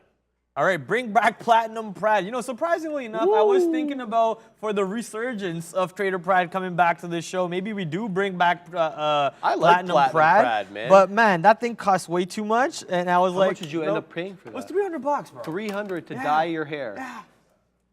Can I ask what the costs involved? Was it manpower or woman power? In both. This, well, whatever. Anybody I guess power. power, human power in general. I love it. We're in such a human power. interesting time. We're on the internet, my friend. yeah. I'm not trying to get in trouble. Go for it. There's so much cancel power sure, out there. Of course. But yeah, human power. Yeah. Including cost of materials, and for someone with the hair color that you and I have, like black, real black, they gotta bleach it like multiple times. They gotta do it multiple times, so that takes like a lot of their products, right? Right. So that's the cost in there too. So that's the sad part about it. I mean, look, I like my hair right now. I actually saw a video of me today. Anyways, we'll talk about market first. Man, go talk. I saw a video of me today with a lot of hair, and I was like, oh, I miss my hair. Maybe it's time to grow it back. This is one of your best looks, and when you got this look, I told you it was your best look. You did. Right? Thank you. I appreciate it. I did tell you that really early on, actually. I'm looking at Adobe right now, Sharif. I mean, we saw the stock absolutely rip to the north side off the earnings move. That 520 was in play. Again, if you were on my stream last night, which we'll start doing over here on Trader TV, starting Tuesday after 4 o'clock. We're going to start rolling into the 4 o'clock streams where we'll be talking about the markets. We'll be talking about the earnings movers. We'll probably even look at earnings that come out live for you and cover it for you. So we're going to have a lot of fun. Get ready for it, ladies and gentlemen. Every single day, the show now goes until 5:15 or so, and we'll have a lot of fun. But yeah, on my streams over there, like what I usually talk about are stocks that we could possibly trade the next day and the levels and so on. And some of that levels over here I have for Adobe, 520 or pre-market high break with a target of 535. Obviously, you can't see this right now. It's a little bit blurry. Look where the top is today, 520, and the 520 break never came into play. And what did I do? I stayed hands off. I never got into the trade, and I think that was a smart decision for me. Obviously, you could have flipped into a short. You could have risked off of that 520 break, and that would have been a 50-cent risk and shorted that position, rode it to the downside. You could have built longs off the 500. There's so much things that you can do. But what I'm trying to get down to is have a plan and stick to it. My plan was the 520 break for the target of 535. It never came in, so no trade for me. I'm not going to create a new plan off the fly and then start gambling with this position. Doesn't work that way. Yeah, no, I get it. I completely get it. Yeah, let's see what we do here. Oh, yeah. Look, we got super chats we got to go through. So first and foremost, Roberto, 199. Sharif hit us with the gun show. Thank you very much for the 199 super chat. $5 from Danker. Tanker? Yeah, Platinum Prad Fund, $5 super chat. So there you go. Minus the 409, only $395. Obviously, you got to take 30% off for Google's cut, right? So we got to look there. Thank you very much, guys, for the super chats there. Shout out to the best viewers on YouTube. No question about it. Very consolidative market today, guys, and it's going to be tough to have these Lambo-type trades so long as we do what we're doing right now on these markets, which is, unless you're Tesla and Meta, you're doing a look. Somebody brought to my attention the fact that NVIDIA is also up 2%. In fact, it's ahead of Tesla and Meta because NVIDIA is up 2.05%. It's just, NVIDIA, goodness. I mean, looking at the market, looking at the chart, you know it's up 2% because it gapped up, obviously, but look at this, zigzagging. Look at these topping tail candles. Been a tough market to trade. There's been no question about that. So let's go with the strong names in a couple of positions. One more breakout-ish, one more in a trend, in a bit of a range type trade. I'm talking about Apple being more the range trade for the moment. So we'll see. We'll see on these names. We're very much at the break-even level on the NQ, 0.02 to the high side, below VWAP and below 15.4 as we hang out on this Friday. We were hoping for a Zoom, a Huadunk type Friday. Okay, you're making a new one now? Yeah, Zoom, Huadunk. Zoom is up and Huadunk is down? No, Huaboom is up. Okay. Sean tried to make that up. I gotta give him the good credit on that one. Sean coming up with the Huaboom. Having trouble moving this around proudly. There we go. Now we're golden. I want to show you a clean trick. Go. Press Windows key and then arrows keys. Oh, I love it. Yes, I know. Then that moves them around. Moves them around itself. Yes. Some support coming in on these markets, guys, as we continue to print up here on this meta trade. We got in at 65s. Now we're in the 95. So we'll just take a little bit out here as we dance in front of that 286 level again. 286.15 has been the top. So do we have the legs to take this one through? 261 level also coming in on Tesla. That one's been a local top as well. You had a rejection of that 261 level at around 11 o'clock, 11:15 or so. So right back up there, the local top, looking for another possible test as we now go up above 0.06% on the NQ. Possible double bottom. Could we really start moving here? Look at this, Bradley. Yeah? Look at the screen. Possible double bottom, Bradley? Do you get confirmation through the break of these tops? Yeah. I like that. The break of those tops would look good. The confirmation? But not for me because I'm a bear, baby. We want some drops on this one. And then you have 15.4 too. And you've had breaks of 15.4. There's been bamboozlement because if you've been using 15.4 as a level to break, and you've been, usually what I do is when you breaks a level, you watch how it trades above, and you had immediate rejections. And that's what Dan Emmons was talking about, the 15.415, 15.414 rejections. It was a double top. Do we have now a double bottom here? We'll have to take VWAP, 15.4. We have so many levels from which to break. But if the buying steps up, something tells me it won't stop us here. Meta above 286. Meta continuing to go. The strong names are strong, and the sleepy names continue to be sleepy. So just, if you're long, take the ones that are going long. It doesn't seem to make mistakes at this point. Wet or beak again. 44.80 incoming. The market waking up, baby. Are you happy about this? I know you're not happy about this because you wanted a free fall Friday, but I was long, so I'll be happy about it. And let's see what 15.4 brings. We're at VWAP now on the NQ. Do we reject this level? If we do, it'll be another lower high. And that will, I guess, set up a good nice short. This is what I'm talking about. High, lower high, lower high, lower high. If we stop here. Yeah. Right? I mean, and then that is, geez. Yeah, you can draw that trend line. Yeah, Yeah, it's not going to be perfect, but the idea is the lower highs every Yeah. time, right? The sellers Lower dominating lows the too. Excuse me, exactly. Right, you had a bit of a dance around this level because that was yesterday's close. So there's no question about it. Range day We are above on the VWAP though. Yeah, we are. We'll see. Do we get continuation? We'll see. Meta, though, independently strong. Meta now in the 30s. Oh, baby. It's a print factory on Meta. As we head to the high side, Meta 1.6%. Okay, I just saw that super chat. Whoa, Meta, bro, what is happening Let's go, here? Sharif. This one is squeezing. We missed the top there, and we'll have to wait, I guess. Yeah, very volatile. We're finding a bit of a top, 286.58 proudly on Meta. Let's go, baby. That's what I'm talking Thank about. you very much, D Queen, for the $4.99 super chat. I will have a look and see what the news headline is there soon as I am able to resolve some of these trades that I'm in. Tesla breaking through to 261. That was the local top that we talked about. Here's the look on Stressla. There's the top. You have on the 5-minute chart, it's a rejection of 261.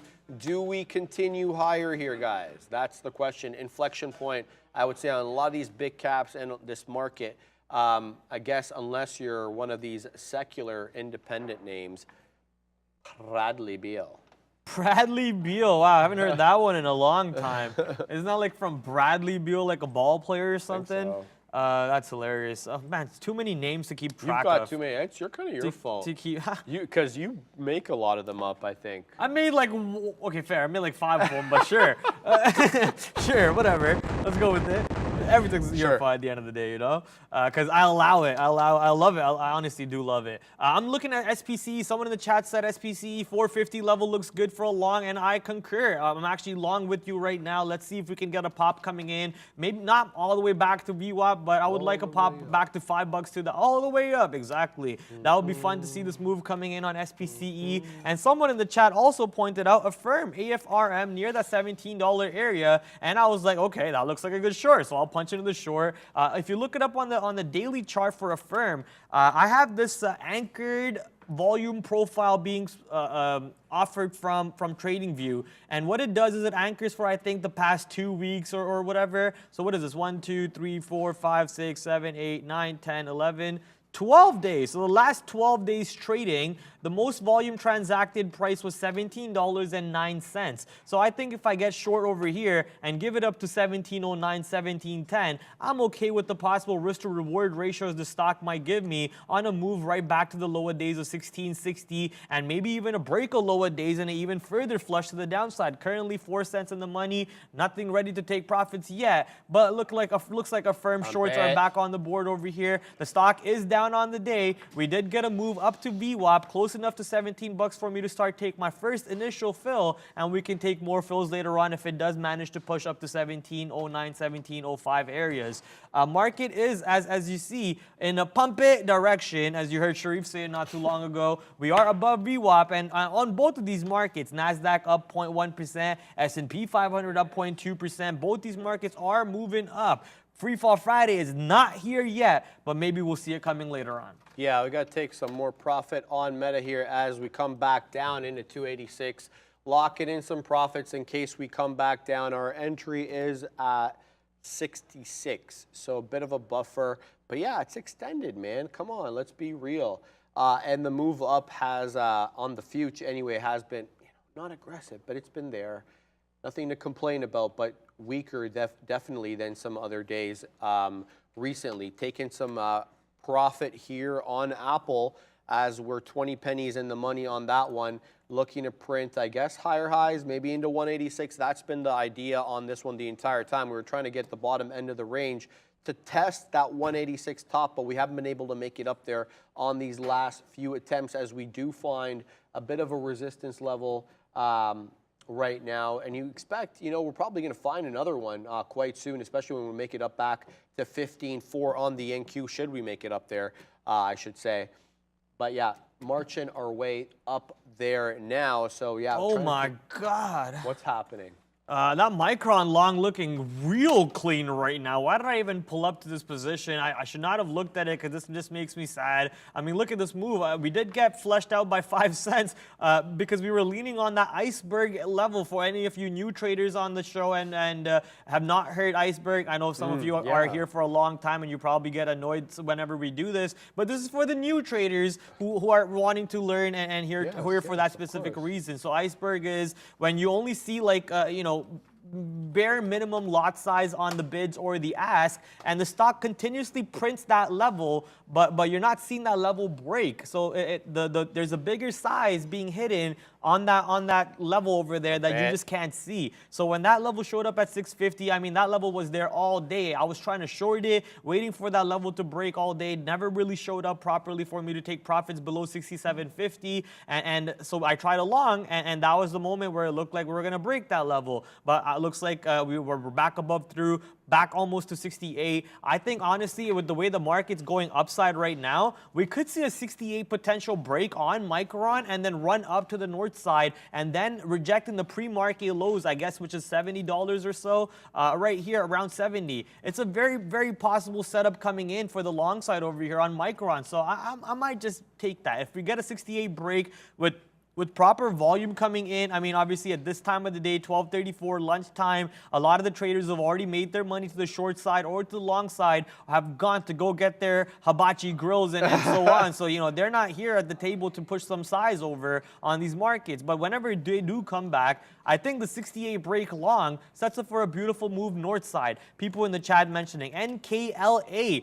Oh, baby, NKLA back to 140 areas and actually broke 140 to 120. Oh, my goodness. Pratsurdam is striking again. This was the level that I was talking yesterday. Look at this. 120 to $1. Dip buy if available. We were only 5 cents away from that 120 area. Only if I had an order just sitting there. I think we call them resting orders or you can call them whatever you want. I call them what does Neil call it? Neil calls it I forget what he calls it, but you know, cherry picking orders is what I'm gonna call it. I should have had a cherry pick order over there, and I would have got that beautiful fill to the upside. Now the stock moving back to 140, but I think this 140 area might just act as a little bit of a barrier. As you see, previously we kept bouncing above 140, but now I think we're gonna go below 140. Look at the size on the bids though. There's 3,000 lots on a MIAX gateway. This bidder wants to collect fees while trying to collect gross to the north side. So let's see if they are able to do that successfully. If they do get filled on the 37 and the stock is able to go right back to VWAP near $1.50 and so on. Moving back to my positions right before we throw it back to the main man C-Dog over here. Affirm, not doing anything flat, and so is SPCE. Stink bid. Thank you, chat. Chat help me out. Stink bid. Yeah, that's what Neil calls it. Yellow, you mean, oh, so I see what you're trying to say there. I wasn't really listening to the full context. You never are, Sharif. Well, when are you ever I'm listening to me, Sharif? Trade, bro. I'm not important, eh? Come on. Don't make me look bad like that. There's 285.66 long on Meta has been a good trade. We got it in there on relative strength in there. Look at the partial order right up there. That's how you know you have a good out when you can't get the full fill because everybody and their mother's cousin wants it, right? Get some out at 286.75, $1 plus in the money. We're $1 in the money on this one. Letting Meta run. Apple, we got some out. We got 3 outs here on Apple. Apple, look, Apple's absolute, you know, not the trade for momentum. I'm trying to trade this for a range, and really it's just taking up far too much of my time, given the amount of I'm making on it relative to what I'm looking at here on Meta. C-Dog too cool for Friday. Yeah, so this has been an annoying trade, Apple, and I'm, you know, quite frankly, I'm 15 pennies in the money on this. I should just cut this and focus on other things, but you know, I just don't want to cut it and then all of a sudden it skyrockets up because that's been happening lately. Anyway, Meta. Coming right back down. How much sizeage do I have left on Meta here? Some decent sizeage. I should probably scale out a little bit more. Coming back into that 286 test again. We tried to take 287, bit of a huadunk off that 286.80 test, but we'll see how that one goes. 15,400 rejection on the NQ. To be expected, we were expecting areas of support around there. VWAP right below that 15.4 at 15,390, so a bit of a tight range between VWAP and 15.4 brewing here. Does it resolve to the high side or the low side? We shall see. Bob W. Prad has Sharif flustered. What does that even mean? Trades, bro. I'm monitoring these trades, especially this, you know what, trade on Apple. That's it. That's the end of the brain power that I'm going to expend on this stock here. There's no sense in that one as we reject 15.4 at the moment. Let's see how this one does. Let's focus on Meta. Good trades, though. So far, positive. Happy about that. So we'll see how we end up, Bradley. But the market, definitely in a very ugly trading range. This reminds me of the many months that we had when, you know, we wouldn't resolve to the upside or the downside on any of these futures. And not every day can be a 3% day, guys. no, it's not about that. It's usually like at least when you have a direction or a trend, but when the market's sideways and the sideways for months, I think makes for some painful trading. Honestly, it makes sense why it's like that today. Like, we have a long weekend coming up, right? Monday is a holiday. A lot of traders might already be taking the day off after the open swings are done. Also, we have the the S&P 500 rebalance today, the triple witching today. A lot of the day traders are most likely saving their risk and their mental capital. I for sure am. I did trade today, and I took about, how many fills did I take today? I took 91 fills, and I'm absolutely flat on the day. Yeah, I'm positive, but the net is not exciting. I'm flat on the day, and I'm actually saving most of my bullets and my buying power, my mental capital, my actual capital for what's the possibilities that might come into the power hour as things get really heated up with the triple witching, quadruple witching, whatever that's happening you want to call it. I actually did some research last night on my stream. I think it is still quadruple witching actually. Okay. And quadruple witching dates happen 4 times a year, and June 16th was the date for 2023. People in the chat are actually asking, what is triple witching? So why don't I do this for you guys, Bradley, you're very good and pull it up over here. Quad witching. Let's just pull up quad witching. Investopedia shows it to you right here. Let's quickly find understanding quad witching. 4 derivative contracts accounting for the quadruple. Which one is it again? I'm just trying to find the exact thing. Single stock futures, only trade in U.S. Trying to find the exact thing so I don't have to read too much. Okay, so here we go. Options expiries. I think the dailies, the weeklies.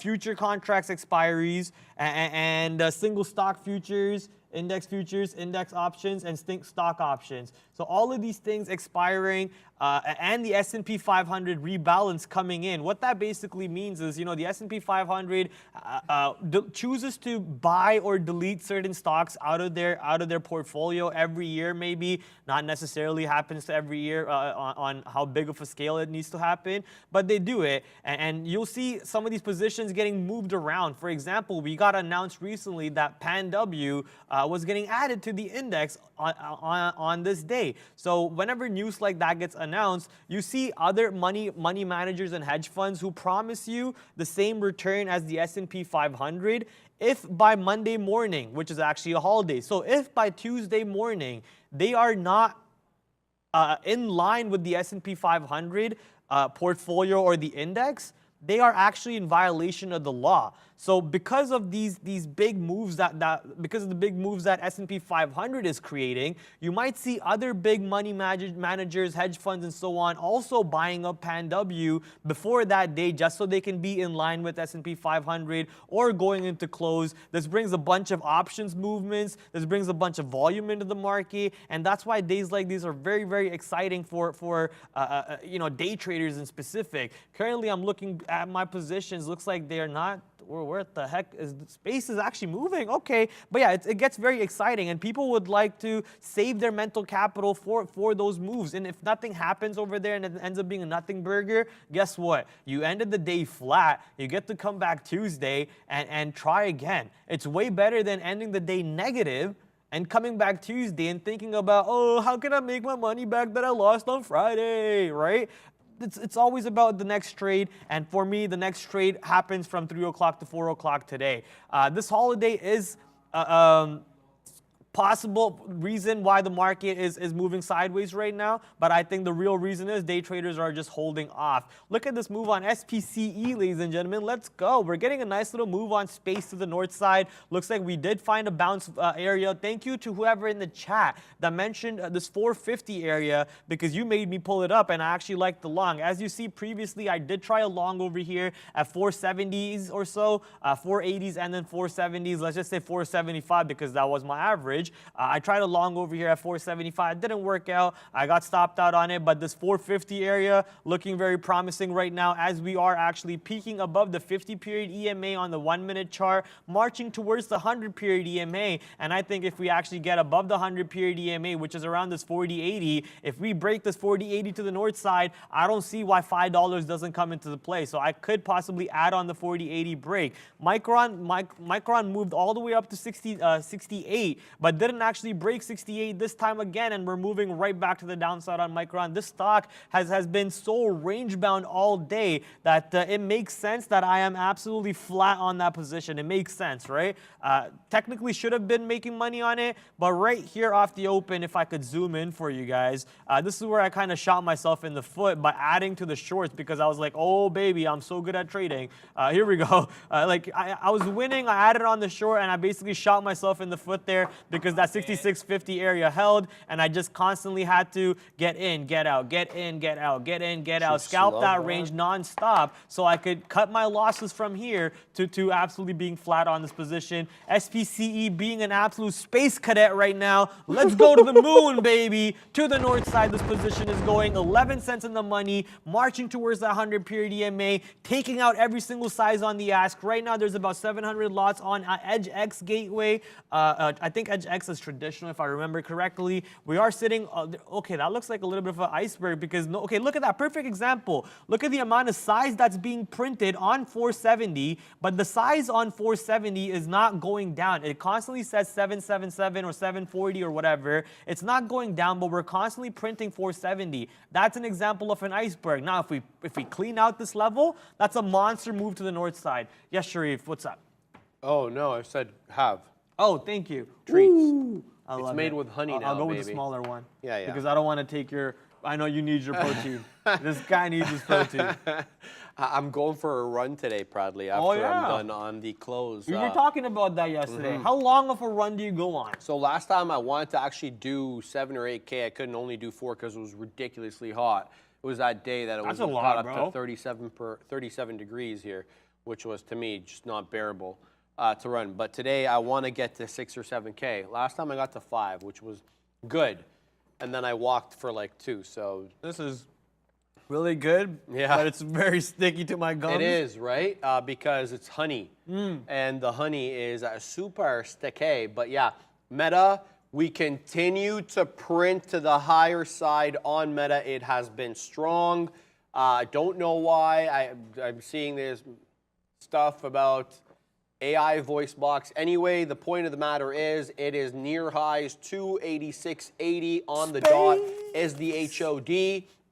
I've got top wick there as a partial print. We're looking for continuation through the top. We're long 285.66, $1 in the money, but you know, we want continuation. Now, Tesla was the other strong name. I know NVIDIA was strong too, but Tesla is the other one I was looking at. 260.50 dip trade now moving back into that 261 area. It's got a 263.50 top over here, but the local high, this wick, is this a rejection or is this just, you know, do we stair step up? 261.77 top, can't quite make it past 262. We were looking for that 261 take because that was the previous high. We get it. We get it by a little bit, but you know the bamboozlement on Tesla is fast and certainly furious and often. I like that. Yeah. So we'll continue to watch and see what kind of continuation we get on Tesla as it reclaims 261 for now. And our friend Meta continues to knock on the door of highs, back into the 70s, mid-70s we go, but being met with selling here, Bradley. Baby, let's go. Palantir, Space, people talking about these names. What's Space is moving up, man. Like I said, there was that iceberg on 470 that was not allowing the stock to go up. We finally break that 470. I'm waiting for, I think I said 480, but it was 475. So here comes 475. If we can break out above, I can't speak. If we can break above 475, just like that, how much size do I have? Let's take exactly that much size add over here on this break to the north side on SPCE. Come on, baby. Let's rip to the north side. I'm expecting $5 to come into the play. There's clearly a lot of buying coming in. Look at that. 4,000 shares just got bought into the ask. And that was a liquid gateway, not no dark pool nonsense, right? So we want these liquid gateways. Anything that's not on the lowercase d equals liquid gateway. D equals dark pool gateways. So we want this one position to show us liquid gateways, which means actual traders are there and not like algos and computers. And right now, that's what you're seeing. Oh, there we go. Liquid gateways. Liquid gateways. Show me the money. Show me the money. North side. More. Pump, pump, pump, pump. I'm just the hype man. That's what it is, ladies and gentlemen. If you haven't realized it already, baby. I am the hype man. That's what they call me over here. Actually, no one's ever called me that, but now that's what they're going to call me. You've given yourself another nickname, Bradley. You've gifted yourself yet another one. The list is growing. Never stops. Ever ending. Yeah, we love having you back on the show. I'm sure I can speak for all the viewers there in the chat, and the energy is remarkable. Bradley, we are moving back up on the NQ, looking maybe for another knock here on the door of 15.4. It was not answered last time around, as we rejected quite immediately off that 15.4 level. Looks like we may have another go, and that will be good news for my meta position as we continue to not be able to retake that 286.80 high. It has been elusive to capture that break. It's going on maybe 20 minutes or so. We've been knocking on that door, so let's see how we do here. Still, I see a bearish trend still on the NQ, but no question, we are staying above yesterday's close. And there's some real buying here, though. Yeah, where are you looking? On Space? Yeah. So what's the move? There's some buying here, but 475 keeps on refreshing. Sellers keep reloading their orders back after a big wall of prints keep coming into the 75 areas. Now we're actually seeing a little bit of a reversal of tape. You saw 74 get whacked, and now we're watching 74 get whacked again, and the ask instead of the bid this time. Looks like 75 is acting as a wall. We'll just have to wait and see if there is an iceberg here, or are they just constantly reloading. Yeah, 75 looks like a wall, and it makes sense. Look at the chart, right? We have the 100-period EMA on the 1-minute chart over here. It is possible that some big money traders most likely either positioning themselves, taking some profits out here, or probably reloading on their shorts around these areas. And that's why I wanted to really wait for this 475 for the break, and I think I got kind of a little too hasty with it. I mean, look, 475 did break. There was a little bit of an iceberg there, and that's why we punched in. But now it looks like the move might be done, and we might have to just get out of here. Where's the market going? Market is indeed going to the north side. NASDAQ going higher, S&P 500 going higher. I think I can hold this trade because I do believe on the move towards $5 over here on SPCE. I don't believe in their catalyst too much. If you guys remember Pratt from back in the day, I used to hate on SPCE so much, and I still do. I still do. Yeah. I don't think this news catalyst that they have that they're gonna commercialize in June. I'll put any money right now when that day comes. They go, we're going to extend it a little bit, right? So we'll have to wait and see if that one ends up playing out that way. You guys know my name, Prastradamus. I'm here every day, Monday to Friday, from 12 o'clock to 2 o'clock. 287 break, not quite. 286.99. HOD on META. We wet our beak as the NQ drives through 15.4 to the north side. No rejection immediate this time. Maybe went one incoming. Who knows? Point is, we're making higher highs and higher lows here on the future. Both the NQ and the NASDAQ looking to head to the north side here. Who knows? Maybe the shorts are over anyway. Holding Meta. Meta extended, though, it has to be said. But if the move is going to be to the north side, I want to participate in the strong names. Here we go. I'm sad that I didn't hold my Apple position. It really irks me. especially the whole point of this trade was to play the range. It was not the breakout. The range was supposed to be 186. I see you're really excited over here. I'll throw it to you in 1 second. No, but I'm not ready yet. 186 was the level that I wanted to hold at, and I was holding good size here. But anyway, bamboozlement coming in fast and furious on Apple. Meta through 287. We are almost $1.50. We are now, in fact, $1.50 in the money on Meta as 44.85 comes in on the ES and 15.410 comes in on the NQ. We're headed to the high side here proudly. That's it, right here. Take a look at that. Prastradamus has arrived, right? I told you. Let me stand up.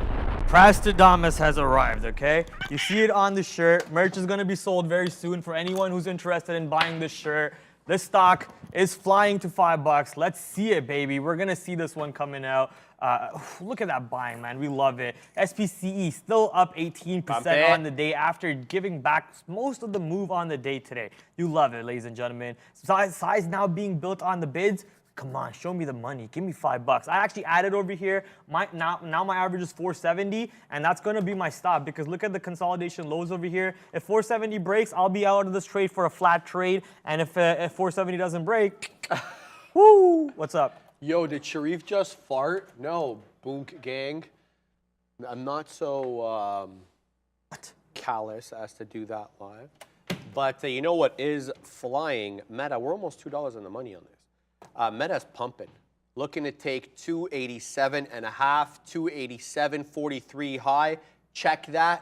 I think we're about to break 43s. Some selling there at 44s. But yeah, very strong.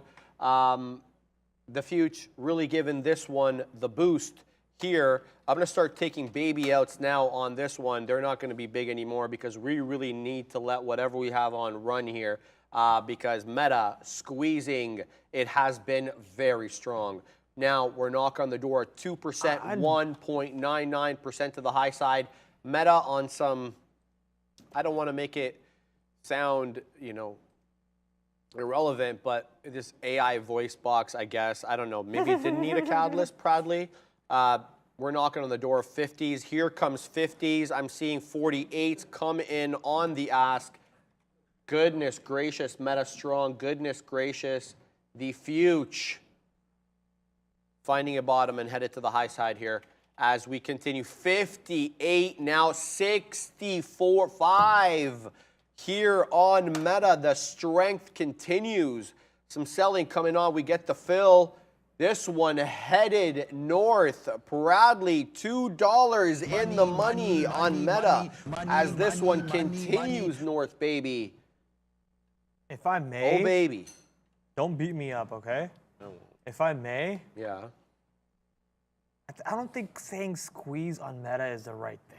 I don't even think that's right either because it's a huge float. Yeah, it's got a way too much of a float. And the short float's only like 1.2%. Yeah, squeeze on Meta would not be the right terminology. And I want to show you guys when the next short float numbers actually update on the 27th of June. So I have a calendar over here, as you guys can see on my screen. It happens about twice every month. So bi-weekly, the short float numbers get updated. And as you guys see right here, 16th of June, the S&P 500 rebalance. The next one happens to be, do we see a yellow box anywhere? In September. So September 15th is the next S&P 500 rebalance. That also happens to be the triple witching, options expiry. That's why today is so important. I know I've talked enough about it.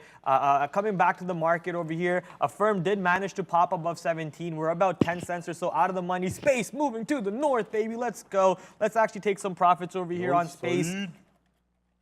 Does anybody ever take some profits on Space? Where's my order? Hello? Did I get more long? Oh, baby. No way, right?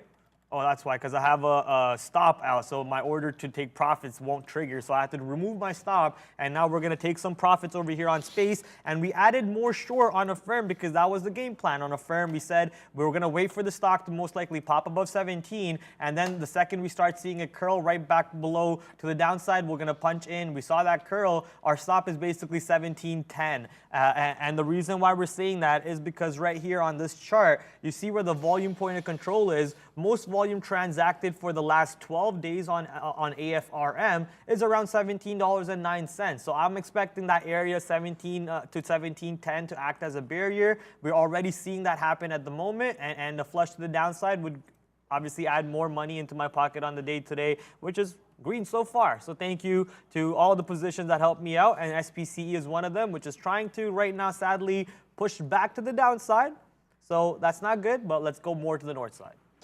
Yep, holding above 15.4 for now as we come back into a very, what you could term as a very familiar level, especially on the day, and it's been this 15.41. To Dan, where are you, bro? Because we're rejecting off that level again. How many times is this going to be a thing?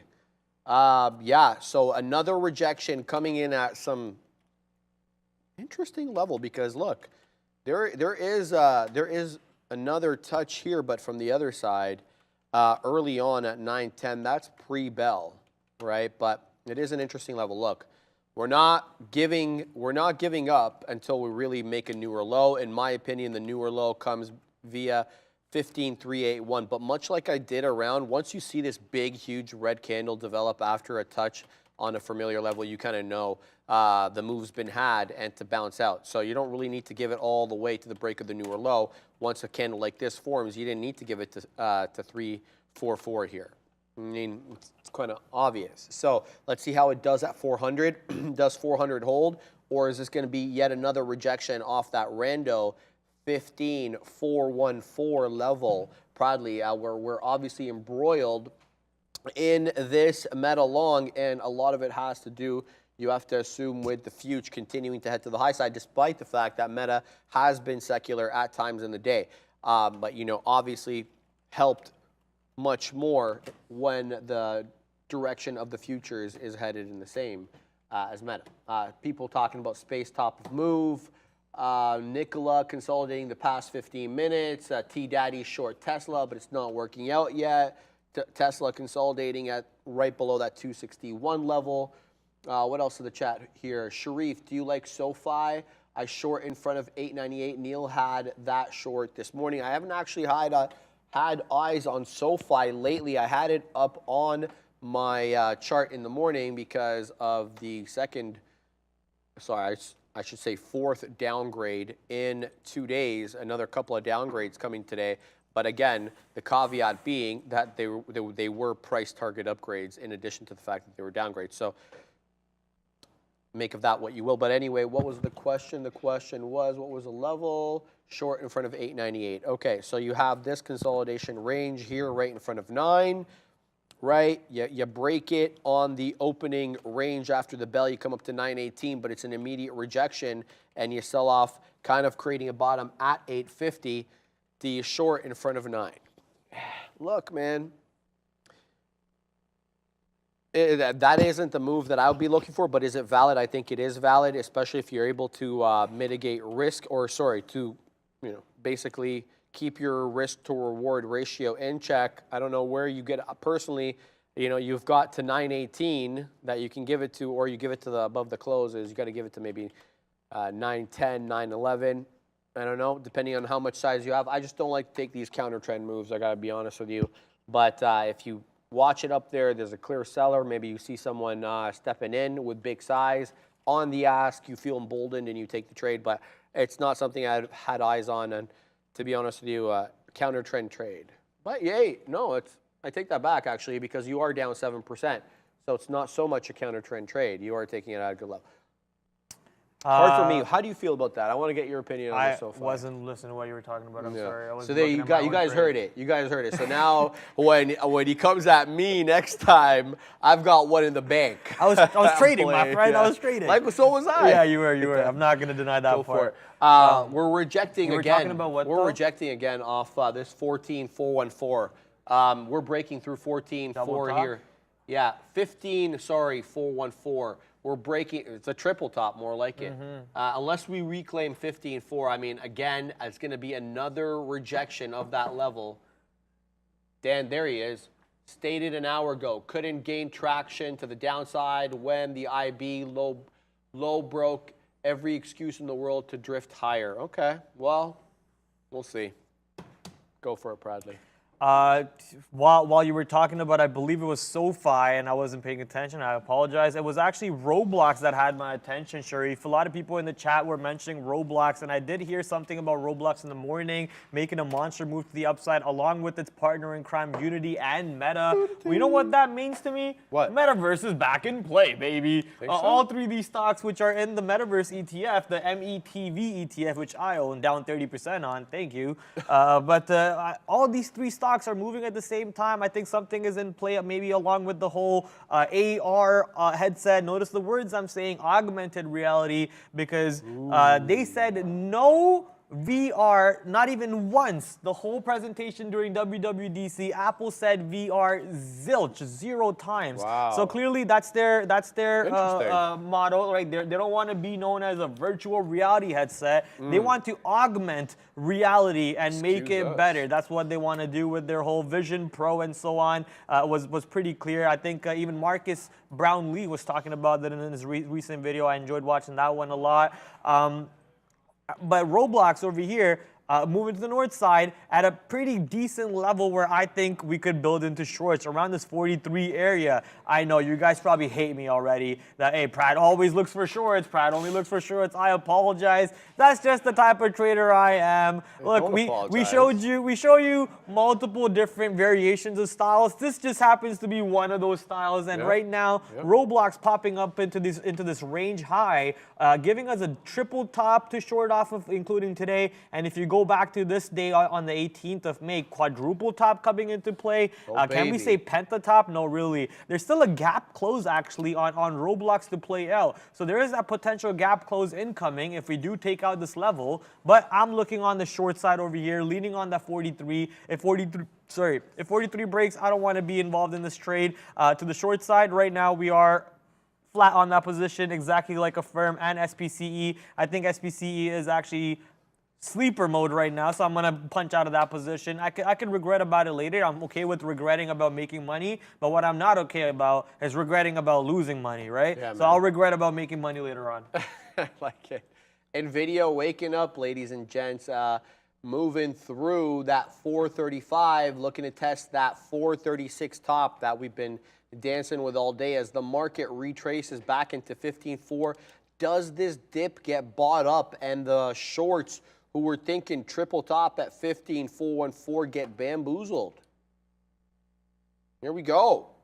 Moving back up through 15.4. I'm eye on the futures here. And I like NVIDIA if we really get going.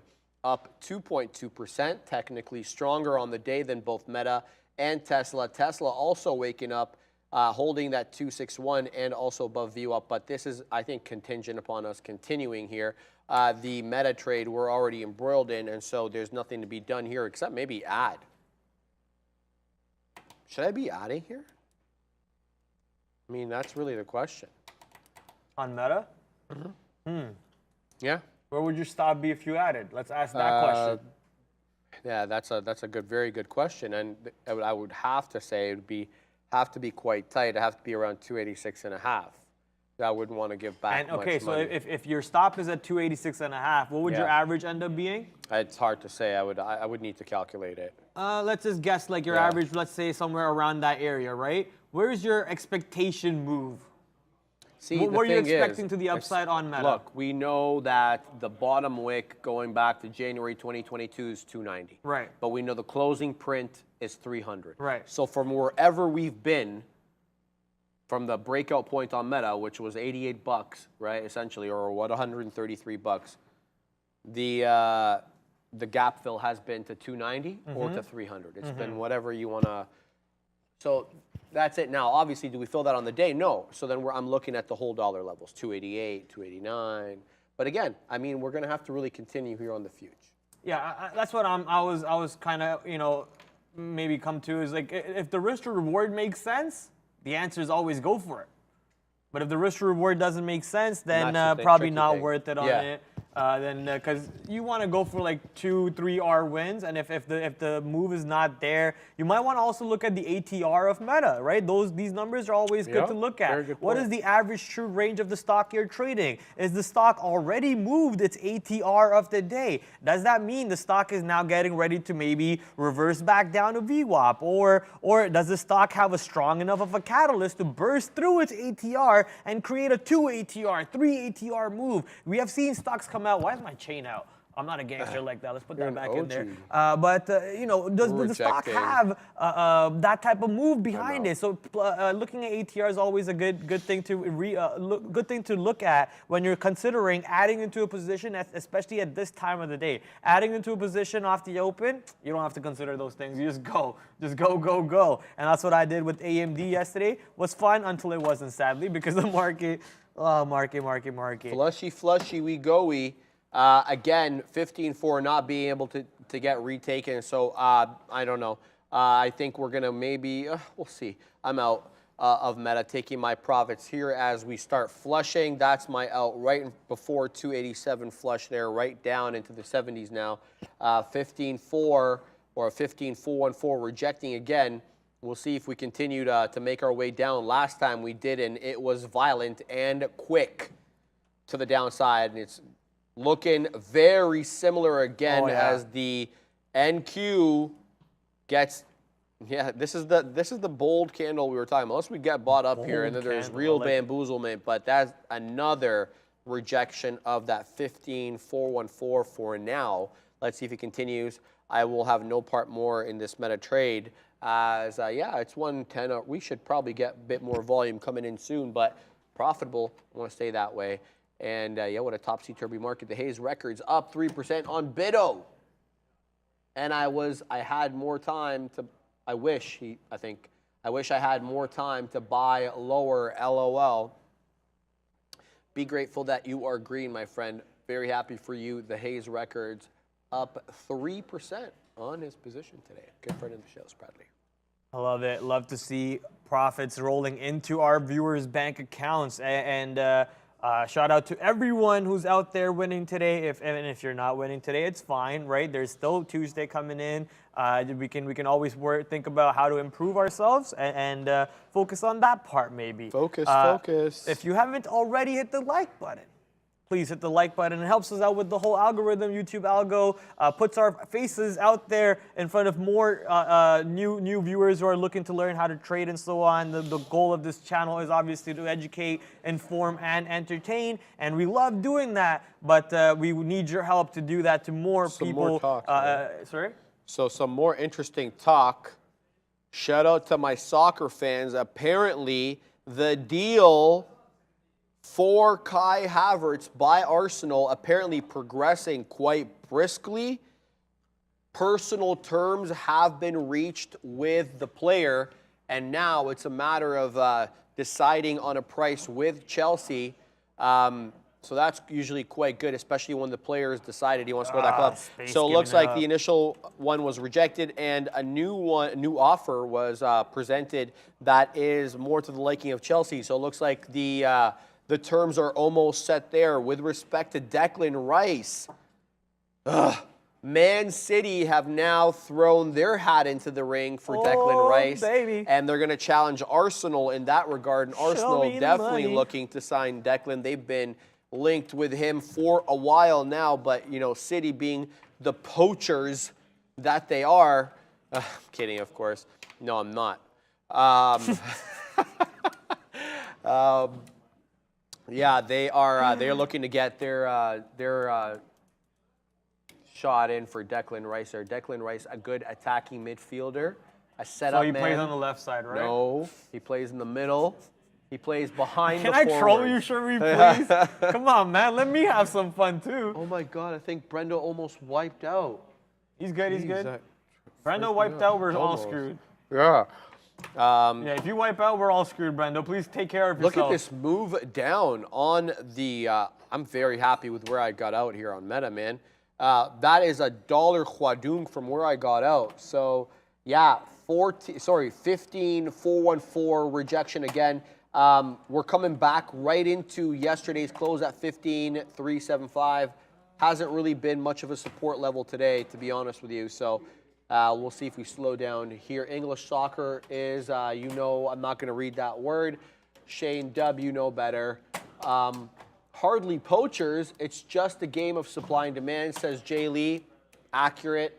You know how I feel, though. I'm going to obviously be biased for Arsenal. Prad got interrupted as if he isn't even on the show. That's not nice. What are you trying to start between me and Bradley? Brad, let's go, bro. Sharif, are Brad's you my a evil fellow twin Gooner? brother. Max, yes, I am. What would you say, Bradley? Brad's my evil twin brother.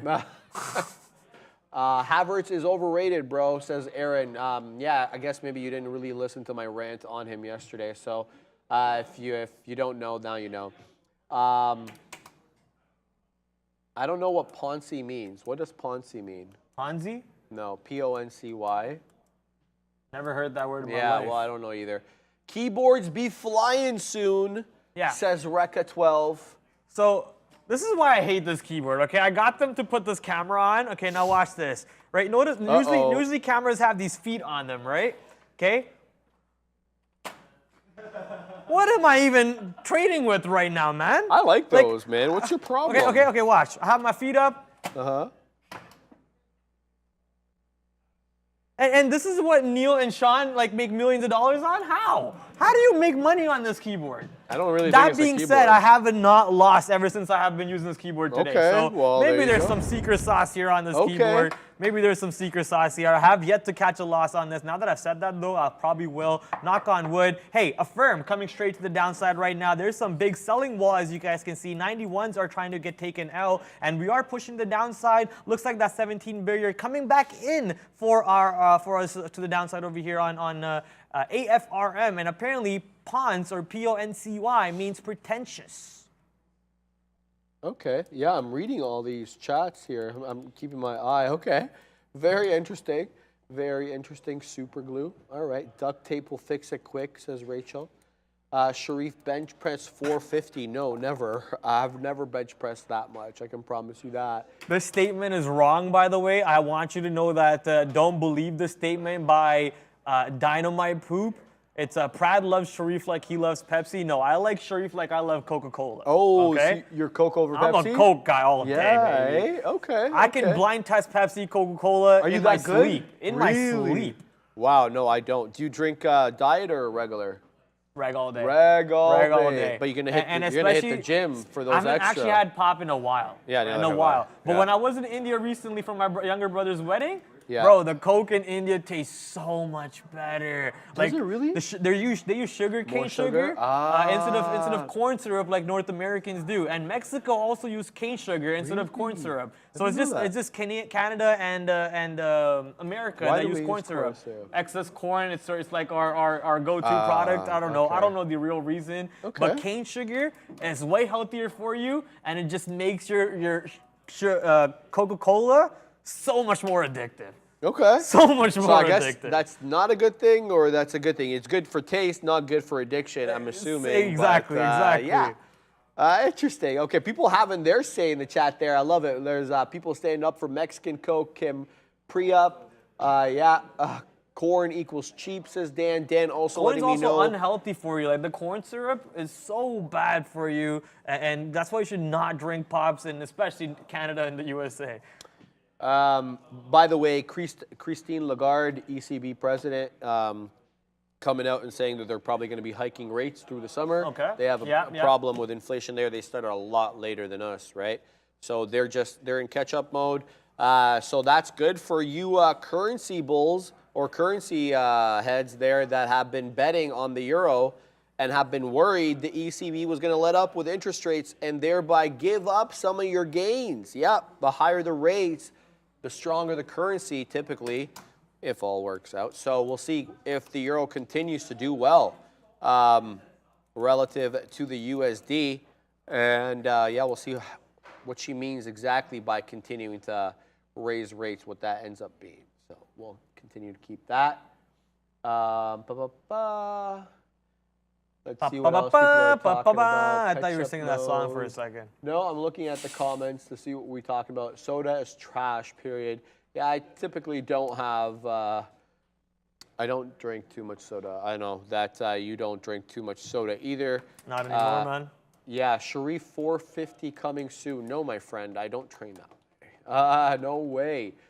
You get older, you start training less for like PRs and more for longevity. And See, this sounds like quitter talk to me. I want to hear David Goggins style Sharif coming out. Who's gonna lift up the boats? You are, Sharif. I want to see that 450 Can PR. I tell Was you, it 400 you know PR? how annoyed I'd be if I couldn't work out because of an injury? I get it. I'd freak out. 100%. Right? 100%. It affect my mental. So a lot of it is like self-preservation. You just want to be around and take the reps. Holy cow, back down we go. Again, the NQ really showing its intention to reject off that level today. Triple top, do we get that continuity later in the day when the volume increases?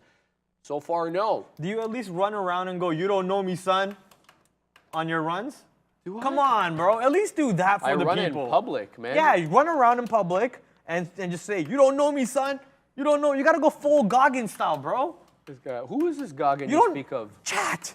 Who is Goggins? Chat, he doesn't know David Goggins? We're going to have to Google You him. got to know David Goggins, the best inspirational Google person incoming. ever out there in the world. I probably know who he is. David Goggins. He gets me going. What's it? How do I spell his David name? Goggins. G-O-G-G-I-N-S? Yeah. So he's the ex Navy Oh, SEALs I've heard guy. about this guy, yeah. He's just an insane, like. I've seen him. He does like 1,000 pull-ups or something. Brendo's told me about him, yeah. He's Brendo's told me insane. about him.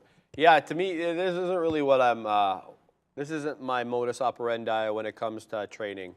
Don't listen to anybody. Yeah, that's it. You got to do you. I mean, look, you don't get this body without doing you, right? Shout out to Sharif over there, ladies and gentlemen, an absolute beast. And actual fact, it's because of him. Get Sharif off now. Let him do his research, says Max Ems. I guess he likes this Goggins individual because he wants me to find out exactly who he is. So shout out, yeah. Goggins is very loved by people. But what I was gonna say is, shout out to Sharif. He is the reason why a lot of the people on the floor ended up getting gym memberships. Is that true? And you are 100%. Oh. And ended up getting gym memberships and actually started living a way healthier life. So shout out to your boy over here, and shout out to Affirm right now, baby. Let me see the drop. It's coming to the downside. Roblox is also pushing down. Roblox right now 23 cents in the money. Affirm 10 cents in the money. Not ready to take profits yet on Affirm. I want to see Affirm right back to 1675 areas to take my first profit target. Yes, that is possible. I mean, we are right below VWAP, and we're also below both the EMAs right now, the 100 and the 50. I move a lot, and I know that when I used to be the camera guy, I used to hate when people move a lot, so I'm going to try and focus to not move a lot, so I apologize to the camera guys over there. I love you boys. Keep on killing it over there, but hey, Roblox to the downside, Affirm to the downside. Let's make this money. Oh, baby. Proudly... ridiculous energy. But guys, we are really headed down here on Meta. That 287.85, almost 288 top, really acting as a local top now as we do retrace back in. I got VWAP on my chart near 284. Kind of hard to pick out a level here to find where we'll stop our descent here on Meta. Let's have a look at the price action. The 5 minute shows some good action at this 285. Bit of a top there for, good little bit from 11:30 to about 12, but then it was taken quite decisively as we made up almost to 288, now back down into that 285.75 area. Let's see if we find support. Obviously VWAP again, 284 to 284 and a quarter in between that area, and then yesterday's close far removed from where we are now, 281.85, just below that 282, but it's been 1, 2, 3, 4, 5, now almost 6 if we close up this one. Red 5 minute candles in a row for Meta as, again, I'm going to keep repeating it because it's worth repeating. That 15414 rejection off the NQ has spelt the third time we are retracing off those levels and taking the market down with it now. However, Tesla may not have gotten the message that we are retracing because it continues to dance with that VWAP level at 260 and a quarter. It's been a good 260 hold for a little bit, 260 and a half, quite frankly. And now we're curling in a bit of a range here between, a bit of a dollar range. But I feel like we may resolve in the direction of the trend if we are able to hold on to these levels. But Tesla has been a secular mover. There's no question about that. First it was Meta, then it was Tesla. They've been secular at times today. So if you've been looking for a big tech name that isn't market dependent, it may be one of those. NVIDIA as well. I know, guys. You guys love NVIDIA, and we'll talk about it. It is also relatively strong, up 2% now, holding above VWAP, much like much like Tesla, in kind of the same fashion with a bull flag with a couple of dollars range here brewing, and you like the direction of the trend, which is the high side if it resolves that way, kind of giving you those vibes at the moment, but the market not. The market isn't giving those vibes, and that's why I'm not long, and that's why I'm suspicious. And Meta continues to head south.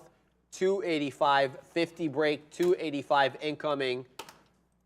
That's almost $3 off the top now. What do you got going on over there? What are you looking at? Oh, just pulling up examples to why Kava is such a great short idea today, and just pulling up examples. Go back to the Yeah, top. I have 5 examples. I have 5 examples. So here, example one, why Kava is such a great short today. Case example number 2. Case example number 2, right? It's a great, what does he say? It is great to see some excitement here. Kava, Kramer bull for lunch. Yeah. Okay, let's see how that one's going today, buddy. Real deal, he goes.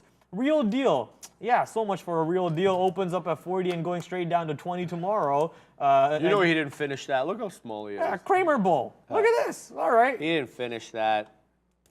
You want more examples here? More examples on why Kava is such a great short today. He looks like what, like 5'8"? Huh. I'm pretty good at judging heights off of pictures. You know that there's a whole police forensic identification tactic to identify height, where they actually do physics and then they go and they measure different things on the angle and they duplicate it. You know those doors at LCBOs, which is like bar. Even without that. Yeah. Even without that, they're able to do it because they go back and recreate the same angle. It's real forensics, man. It's real forensics. It is, man. They're trying to catch a murderer. Do you watch any of that stuff? I love it. Okay. I love watching that stuff. You know on HLN there's forensic files? Okay. Yeah, and that runs all day. Okay. They're half-an-hour episodes and they run like 50 in a row. Yeah. And so that will, a nice marathon if you have nothing to do on the weekend. I usually watch the one on YouTube, like the JCS files. I don't know if you've seen those. Yeah, I have. And there's another channel starts with the E or something. I forget, like the extortion, not extortion, something exterminist or something. I forget. But those channels talk about pretty interesting cases, man. And they're pretty cool. I know obviously you're interested in them with your previous background, but I don't know why I am, because it makes me look like a serial killer. To see what they got there. It's like, oh, okay. Well. Every time I watch them, my mom catches me watching it. She's like, "What are you trying to be a serial killer? What are you watching this for?" What are you preparing for? Probably. Exactly. I know. Like what I tell my parents that too. They're funny. 285 possibly incoming here on Meta as we continue to print lower lows on the 5-minute chart here and on my 1-minute chart, while Tesla continues to dance with 261. The future, and by future I'm talking about the NQ, just barely staying positive, up 0.05 above that 15,375 close from yesterday, trying to stay on the positive side. I wonder what the next half an hour brings for us, Bradley. Let's have a look here at some outliers. Oh, crypto, hello. Oh, he's 5'6". Bitcoin. I said 5'8". I wasn't that far out. Yeah, he looks 5'6". Bitcoin, 26.2. Hello. No shot. Let's go. 26.2 bit stonk off that 25,164 bottom that it made earlier on this morning at around 10:45 or so. It's been up and to the right with momentary retracements here up to 26.2. This has had a way to go. It's been beat up lately as interest rates are set to be elevated for longer and the speculative asset selling off as a result as money, the calculation of how money is invested fundamentally changes, obviously, with interest rates now being expected to be up for longer. And here's the deal, Bradley. Let me throw this to you. I'm kind of putting you on the spot, but we'll kind of have an open dialogue about it. What's a worst case scenario for you. What's the worst of the two options I'm going to present you right now? Having an elevated interest rate for a short period of time, like say 7% for 2 months or 3 months, or having not so elevated, like say a 5.25, a 5.5 for a longer period of time, say a year plus? Look, man, my answer is not going to be liked by a lot of the people in the chat. Well, just be real. I am. I'm going to be. I think people have heard my answer before. Back in the day, I said, just rip the Band-Aid off. Just go straight to, 13, 10%, whatever. Yeah. People are going to struggle. I get it. I'm going to be in that part of the bracket too. And we are going to struggle, but through hard times is where people come out and economy comes out and society comes out stronger. What doesn't kill us only makes us stronger. But obviously now I'm just talking out of my butt. I don't know what I'm talking about. At the end of the day, man, it's these policymakers.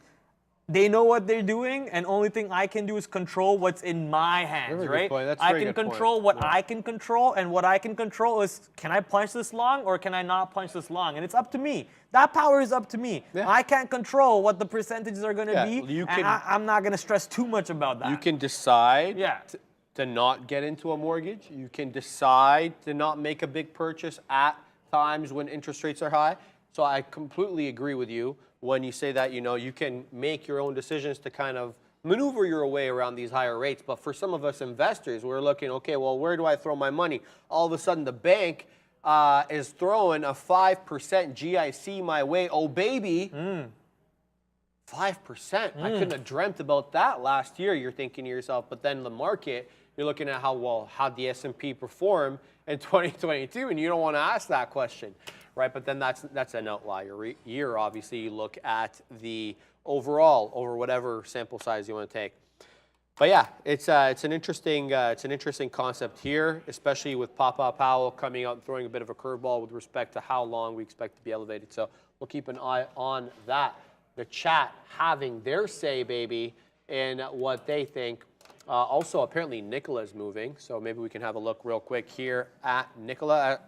As we've talked about Bitcoin there for a bit. Nicola down 7.14, breaking down off that 140 close. It tried to retrace to it from that 1.25 bottom, rejecting those. So good predictable levels looks like here on Nicola.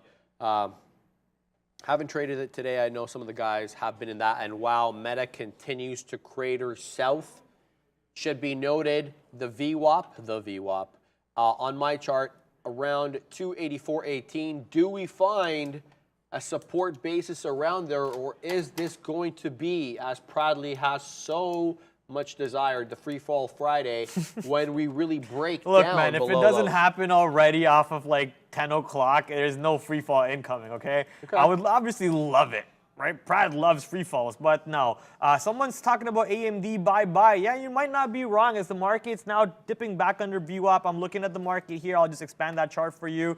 The market's dipping back under VWAP for the NASDAQ. S&P 500 looking pretty much the same. AMD now going back to that 120.50 area. Maybe we do break 120.50 and go test that 120 bottoms. For me, the most important level on AMD now is the 115 area. I don't want to diddle in the middle with my little fiddle, so I'm just going to wait patiently for 115, might come in next week. And I also said it on my streams back in the day for anyone who tuned in. I know Dieter, shout out to Dieter actually, because he's the one who made the shirt. Well, not the shirt, but the design. He made the design over here. Shout out to Dieter. He's actually working on another design for me right now for Free Fall Friday. So we're working on that. I'm not going to give out any clues or any hints, but thank you for Dieter for teaming up with me and helping me create my own little merch line over here. For anyone who's interested, we'll be announcing it very soon. But here we go. AMD, man, we are looking for that possible break of low AMD in case the market keeps on flushing down. But right now, market's not at low a day. We're teetering around VWAP. NASDAQ absolutely flat on the day. 0.0%, S&P 500 up 0.1%, and AMD, which has been the weaker stocks out of all the semiconductors so far that at least I've been watching, Intel, Nvidia, AMD, and so on. AMD has been a lot more weaker, sadly, and I'm saying sad because I'm invested in it for the long term. Well, what about Roblox? It's still It's dumping? up 5%. Yeah, but I'm short and I'm winning. You're in it. I didn't even know. Yeah, I'm Okay, short and I'm sorry. winning. So Roblox can be up 5% all at once as long as they pay me on the shorts. I love how you held me in my tracks. So you're like, what about it? I'm short and I'm winning. Spotify also up 3% today, but not too much volume. Only 1.25 million shares. Keeping an eye, looking at the watch list here, seeing if there are any outliers. Just finished going through tech. Gonna have a look at value. Oil stronger, up 0.9%. Was stronger earlier on in the day. Airlines also green, banks mixed, consumer defensive mixed, nat gas green again. Oh baby, NG up 3.43%. Let's have a look at UNG. UNG's up 2.5. Boil's up 5. Boil the 3-time leveraged nat gas ETF. Let's go to the 5. Actually, forget about the 5. Let's go to the daily. Where are we here near lows? Yeah, look. There's nothing to be had here. I don't know. Maybe there is, because now we keep touching the 50 period. At what point do we retrace? But this is so geopolitically connected. You need a major catalyst. I don't think this is going to trend on its own, especially with oil going in the downward direction. You know, the technicals here, you're still very much near lows. I don't think there's anything for me. There's also been lots of bamboozlement. All of the retracements have been sold off. You can go back year plus, and every single retracement has been sold off. So anyway, keep an eye on it. And the chat is very good at alerting us to when nat gas is having a good day. So I can rely very much on them and know that if it's having a good weekday, they're going to let me know about it. So Meta bouncing off to, didn't quite make it down to 50s, 284 and 2/3 level, right at that 66, bouncing right back up $1 almost, 285.50, just like that. So the buying stepping back in on Meta here as we continue to dance. Wow, at break even on the NQ. What an inside day. We are literally up 0.02%. Like, we are not even separated from the close. And I said this to Arun when he was here a couple of weeks ago, and I said to him, you know, every day I chart yesterday's close on the ES, okay? This is the market. Listen, I chart yesterday's close on the ES. So I wake up, come in. If we closed out 42.95 yesterday, I put a line on it, horizontal trend line. And then the next day I'll do that. So every day I put a new trend line. And sometimes I move them, right? So I don't have to put a new one. They're close. And for 3 days in a row, I had to move them like 1 point. That's it. It was closing 1 point separate from each other, despite the fact that there were intraday swings. So yeah, looks like we may end up that way today on the NQ, but there's still lots of time left. We have about 25 minutes left in the show, and then they still got to go into Power Hour. Sharif, Tesla is coming for 262. It has been a monster, hasn't it? Holding above VWAP, going against the trend, up 2%, over 2% now, 2.13 Tesla. It hasn't, you know, it's been dancing with this level, this 261.5 level. Do we get continuation through 262? Looks good. It's above VWAP, up 2%. You going long Tesla?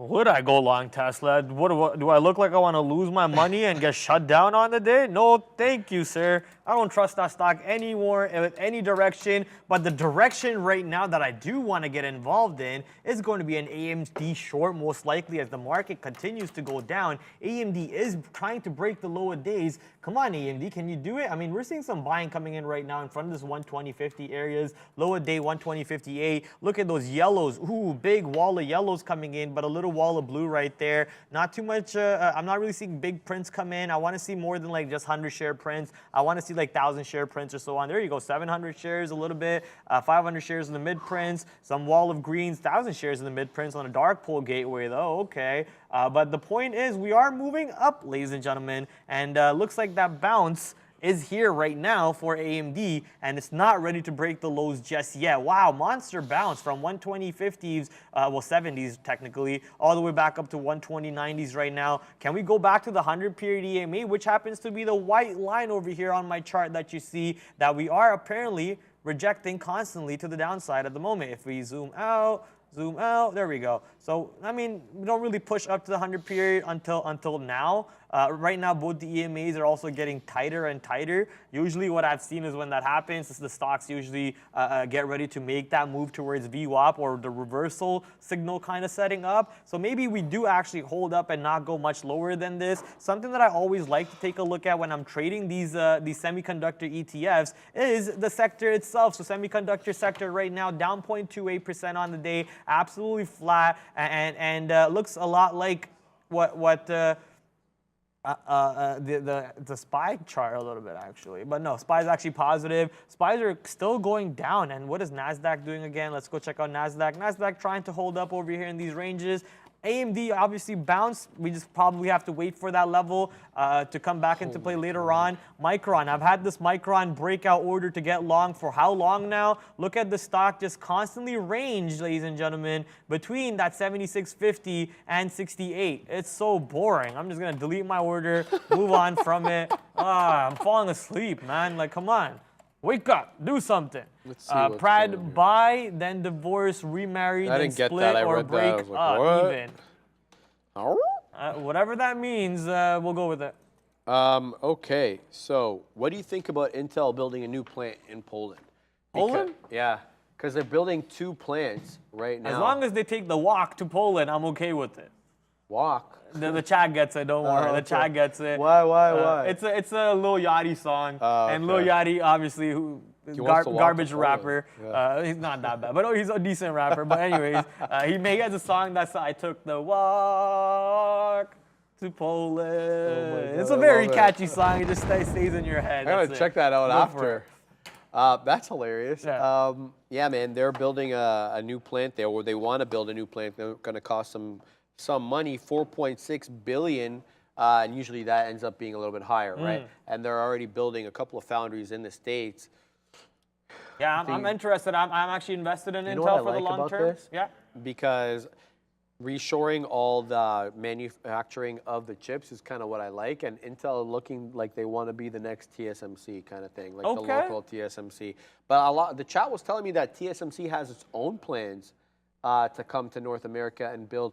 Let's find out. Does it? It's possible. With everything that's going on over there, ignoring the politics talk right now, with everything that's going on with TSM, China, USA, and semiconductors, it is so possible for TSM to move ships. TSMC board approves $3.5 billion capital injection for Arizona foundry. And yeah, well, this stuff going back years. So they've been talking about this going back into 2020 and 2021. So we'll see how that ends up working out. But yeah, TSMC, the reason we're talking about TSMC is because it is responsible for making the majority of these GPUs that NVIDIA is pumping out everywhere. And you know how these guys are. They don't make their own processors. They design them, but they don't manufacture them. And the manufacturing plant is out there in Taiwan. That worries a lot of people.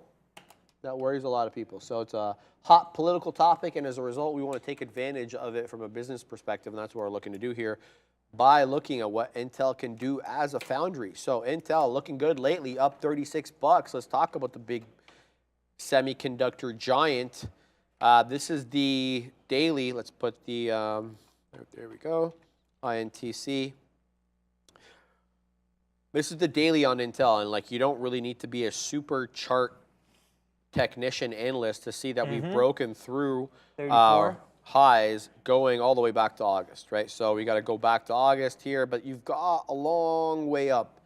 And there's really no discernible tops or bottoms. It's just, you know, stepping down. You have these peaks here that you can kind of base levels off of, but, you know, they're just kind of random. I got to tell you the truth. So it's going to be riding this one and I guess looking for bottoms. But 30 was the level. We were talking about 30 for a while. Now look how far removed we are from 30. 37 maybe coming. 36.48 today. Taking the 50, taking the 200. Did you get the golden cross? Do you use SMAs? I don't know what a golden cross is. Okay, so it's when the 50 MA crosses the 200 MA to the north side, to the upside. Okay. But I have EMAs, so mine are always lagging. So sometimes there's a cross on the SMA before there is on the EMA. So I'll have to set up to see if there's an SMA cross, but it looks awfully close here for the golden cross, and you haven't had that cross for Time.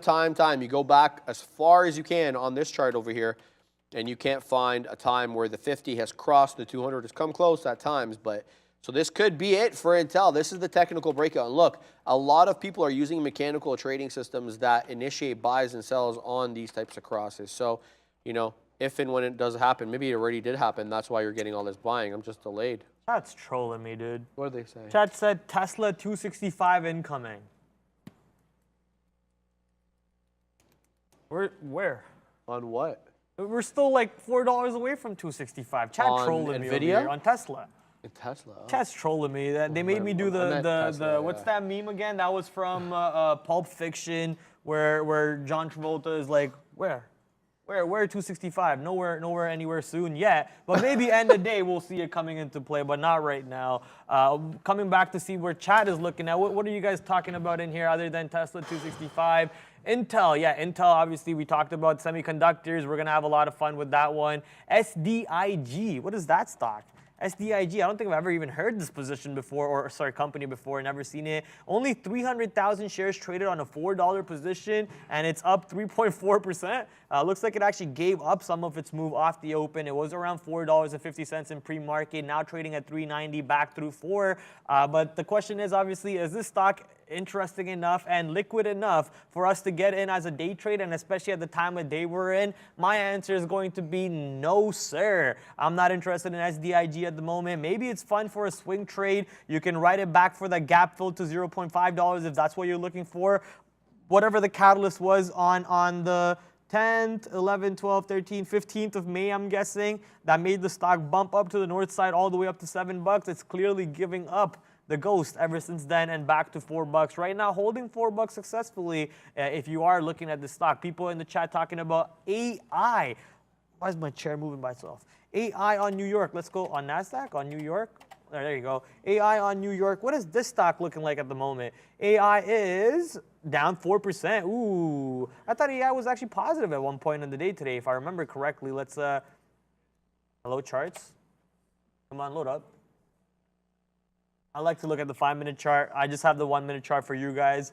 So here's the 5-minute chart. Yeah, we were almost getting close to $50. On my stream last night, I was talking about how the only level I care about on AI is that $50 area, because I want to see a fail break of 50 and the stock failing and coming back through for a clean backside short fill coming in on that level. But we never really pulled up to 50. I think we didn't even break 49. The high day is 48.87. Not being able to break 49, not being able to go to 50. The stock was then not on my watch list. I had other shorts on table like Kava, AMD, which were bangers on the day for me, and you know, it just keeps on adding to my P&L over there. Right now, I'm only in one short. I ended up closing my Roblox trade. I didn't like the way it was trading around 42.50 areas, so I ended up cashing out of that position completely. And now, actually, if we pull it up on the 5-minute chart, looks like the 100-period EMA on the 1-minute chart is acting as a little bit of a support. We also have this previous peaks, which support could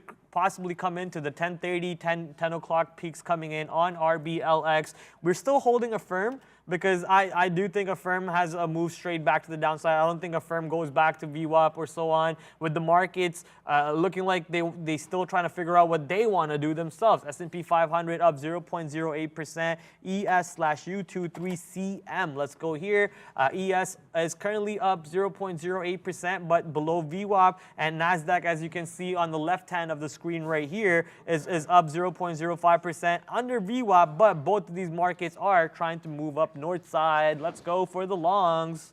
Yeah, Tesla looking good and NVIDIA looking good. They're accumulating, I think, at critical levels, looking to break out. Do we wet our beak here for a 261 break predicated upon us holding this 15,375? Let's wet our beak proudly.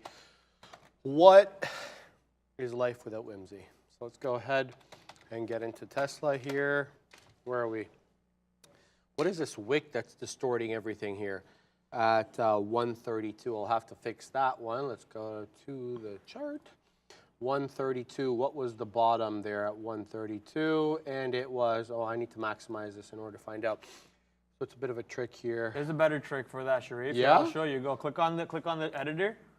Editor. Click on the editor. Yeah. Like this? No, the This? data. Yeah, the chart editor. This? Yeah, click on Yeah. that. Now scroll down to the time where Yeah, you that's want to what I'm edit. doing. Yeah, the low.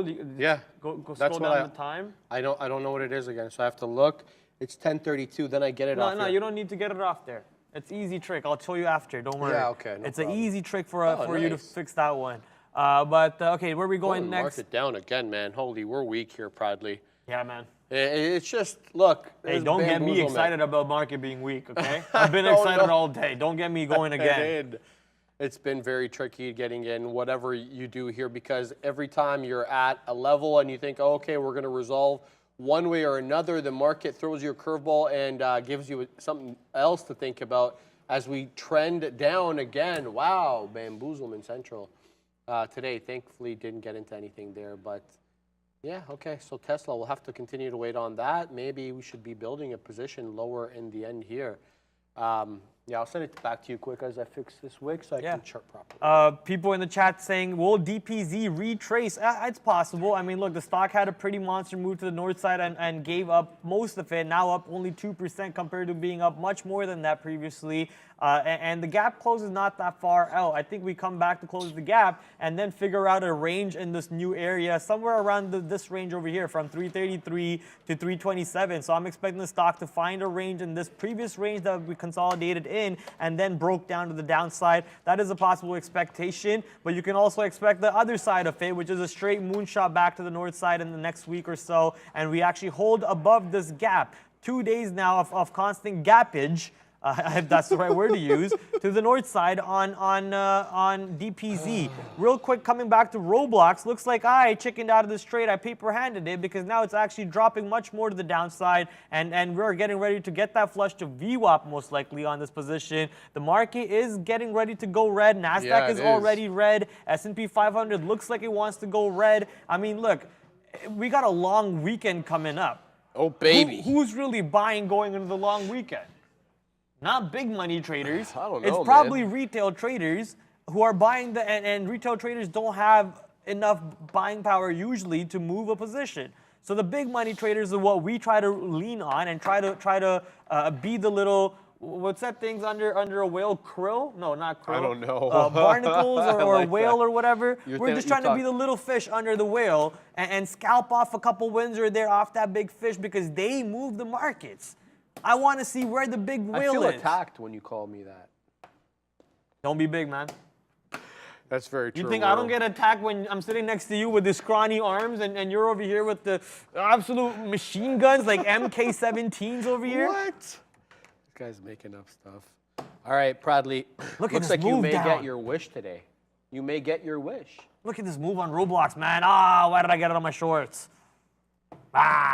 There we go. Okay. Hey, did you know, by the way, birds are not real? They're what? Sorry? Anyways, move on. Birds? It's just a joke from Elon. Elon posted a tweet today, and that one really had me cracking up. Thank you, Elon. What did he say?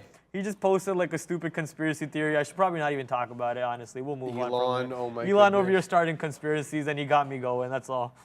Okay. Well, Elon being Elon, I mean, allowances have to be made when you are that.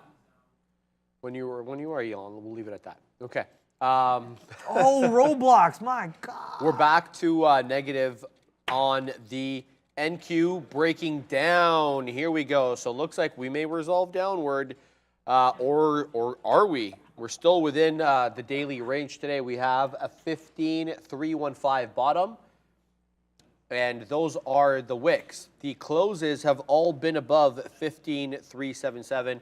This has been kind of the double bottom we were talking about. Look at this range, guys. Tops, bottoms, range day.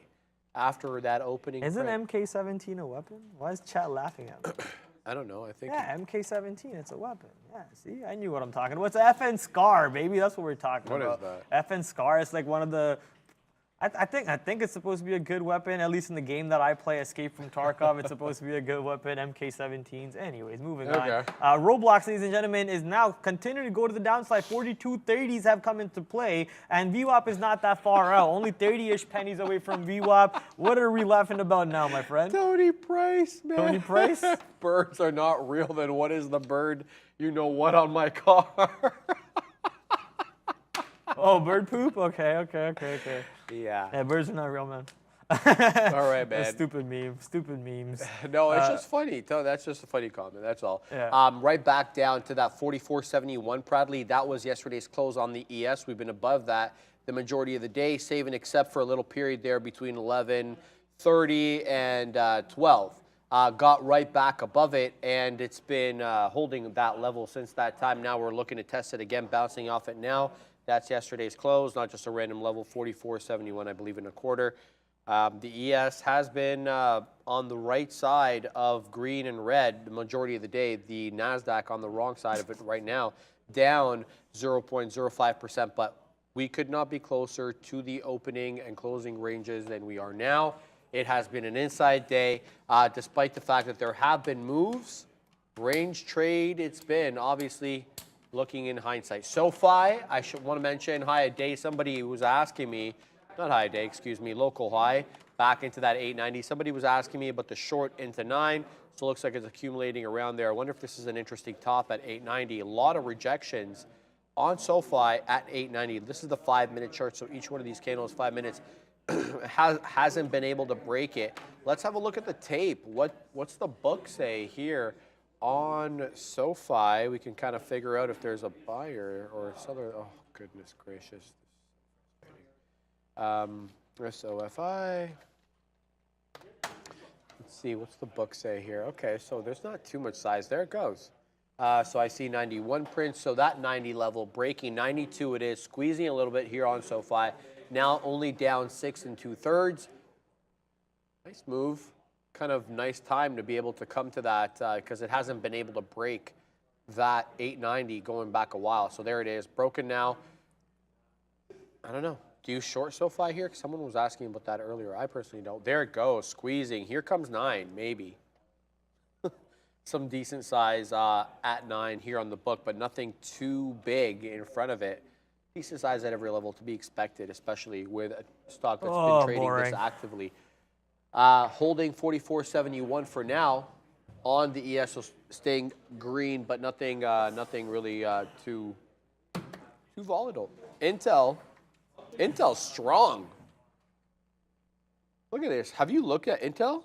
Yeah, I mean, yeah, of course I've looked at Intel. Whoa, it's strong right now. Look at this. Not too bad. Breaking through VWAP at a time when the market's asleep. $24 per share, I think, or $25 per share. Hey? I'm long, I think, $24 or $25 per share on my long term on Intel. So we're loving this move, baby. Let's go. Okay. Well, there you go. Intel strong right now, 36 1/3. Good strength on Intel, up 1.5%. Another day, another strong move for Intel as that golden cross, I guess, does materialize. Let's go ahead and pull this up. Okay. So we're going to do this in real time, baby. We're going to switch these to SMAs proudly so we can find out, are we actually on, so we'll go ahead and go moving average, and we're going to go simple moving average. Where is it here? Moving. Can you take over so I can do this for a second? Yeah, perfect. So I have something to talk about over here because this comment in the chat has my wires going. No, where'd it go? Okay, thunder in Manhattan, which means on Wall Street they'll be leaving early to catch the train early.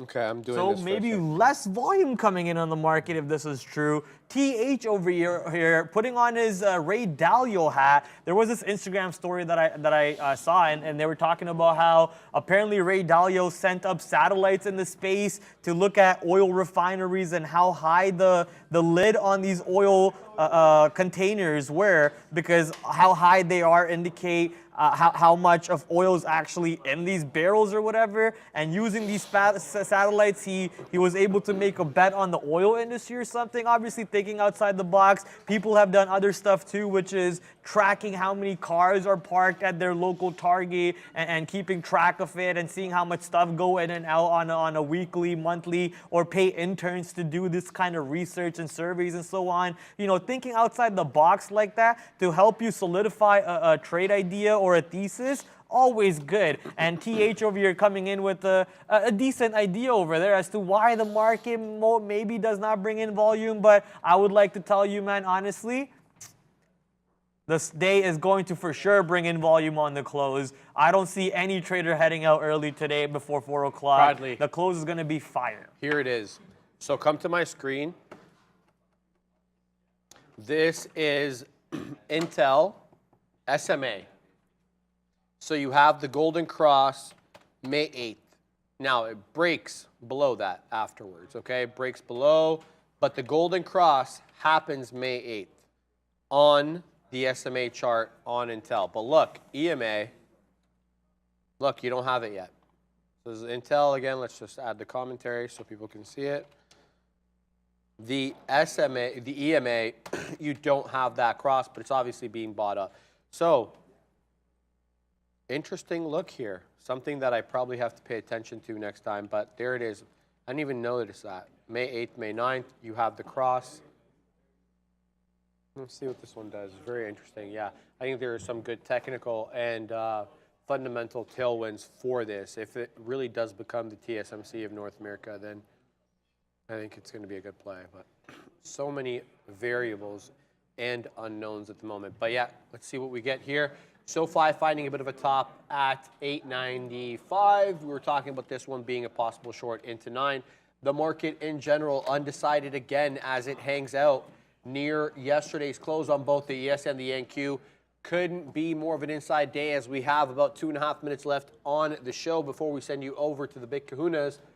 Max and Neil will be taking you through that close into Power Hour and, yeah, into that long weekend. Can't wait for that one to start, but it's been a good day. We had good trading earlier on. We had some nice futures trades and then got nice and green there on Meta. And the aborted, let's call it that, the aborted trade on Apple. We were trying to play the range trade, obviously, between the 185.50 and the 186. Ended up being more patience was required. It ended up making the move, but. Brad, are you bullish this afternoon? Why? I am never bullish, and that answer is, I guess that question ends right there. Guys, I see John Stewart saying Prad is back. I don't know Prad was back. I would have come in earlier. That's right, I am back. I'm back every single day, 12 o'clock to 2 o'clock. And starting next week, we'll be doing a 4 o'clock show, which will be a lot of fun too. So I hope a lot of you will come by and stick around to watch me from 4 o'clock to 5 o'clock as we go over the market trends, how the market moved, and even find trade ideas and setups for the next coming day and so on. We'll have a lot of fun with it. And I have a couple interesting fun ideas to keep that segment fresh. So I would love for you guys to come in on Tuesday. Our segment over here, though, has about a minute or so left. I had a great day today. I'm on the green side. Haven't lost a single trade, I believe, since I've been on the show. So that's a thank you to this keyboard that I always hate on. I mean, can we show that shot one more time? I mean, this keyboard, like, what is this? No, they know I don't. Like, what is this, Max? I think it's fine, Max, man. what is this, Max? What is this? But hey, this keyboard helped me make money today, and I think I'm going to take this keyboard home with me now. So this is mine. Goodbye, Sean. Goodbye, Neil. You need a new Keytronics one. Love the show, guys. Thank you and greetings from Germany. Thank you very much for that, Mike. Platinum Prad. Kevin Mendoza demanding the return of You gonna pay my bills, Proud, dog? baby. Yeah, I know. Well, you got $5 for the fun today. I was actually calculating how much it cost me to get to work and go home on a year. Yeah. $10,000 in public transit is what I spend in a year to get to work and go home. Yeah, but you gotta explain. Do I even make 10K trading? That's the question. Explain to people though that the public transit definition here includes Uber. That's true. Okay. That's true. So that's why there's a 10K there, guys. We are overtime. I cannot wait for the long weekend. I hope you had a great week trading with us here. We certainly had one trading with you. We'll see you on Tuesday. Yes, Tuesday. Happy pre-Juneteenth to everybody in the States and around the world. We'll see you same bat time, same bat channel. Brendo's at the big desk. Hey guys, yeah, welcome in. 2 o'clock on a Friday afternoon as we head towards that long weekend. Should be an exciting afternoon here. The market's still trying to find a direction overall. It has been a pretty interesting afternoon, though, as far as individual movers are concerned. A ton of things to talk about throughout the afternoon here. One of them AI related. We had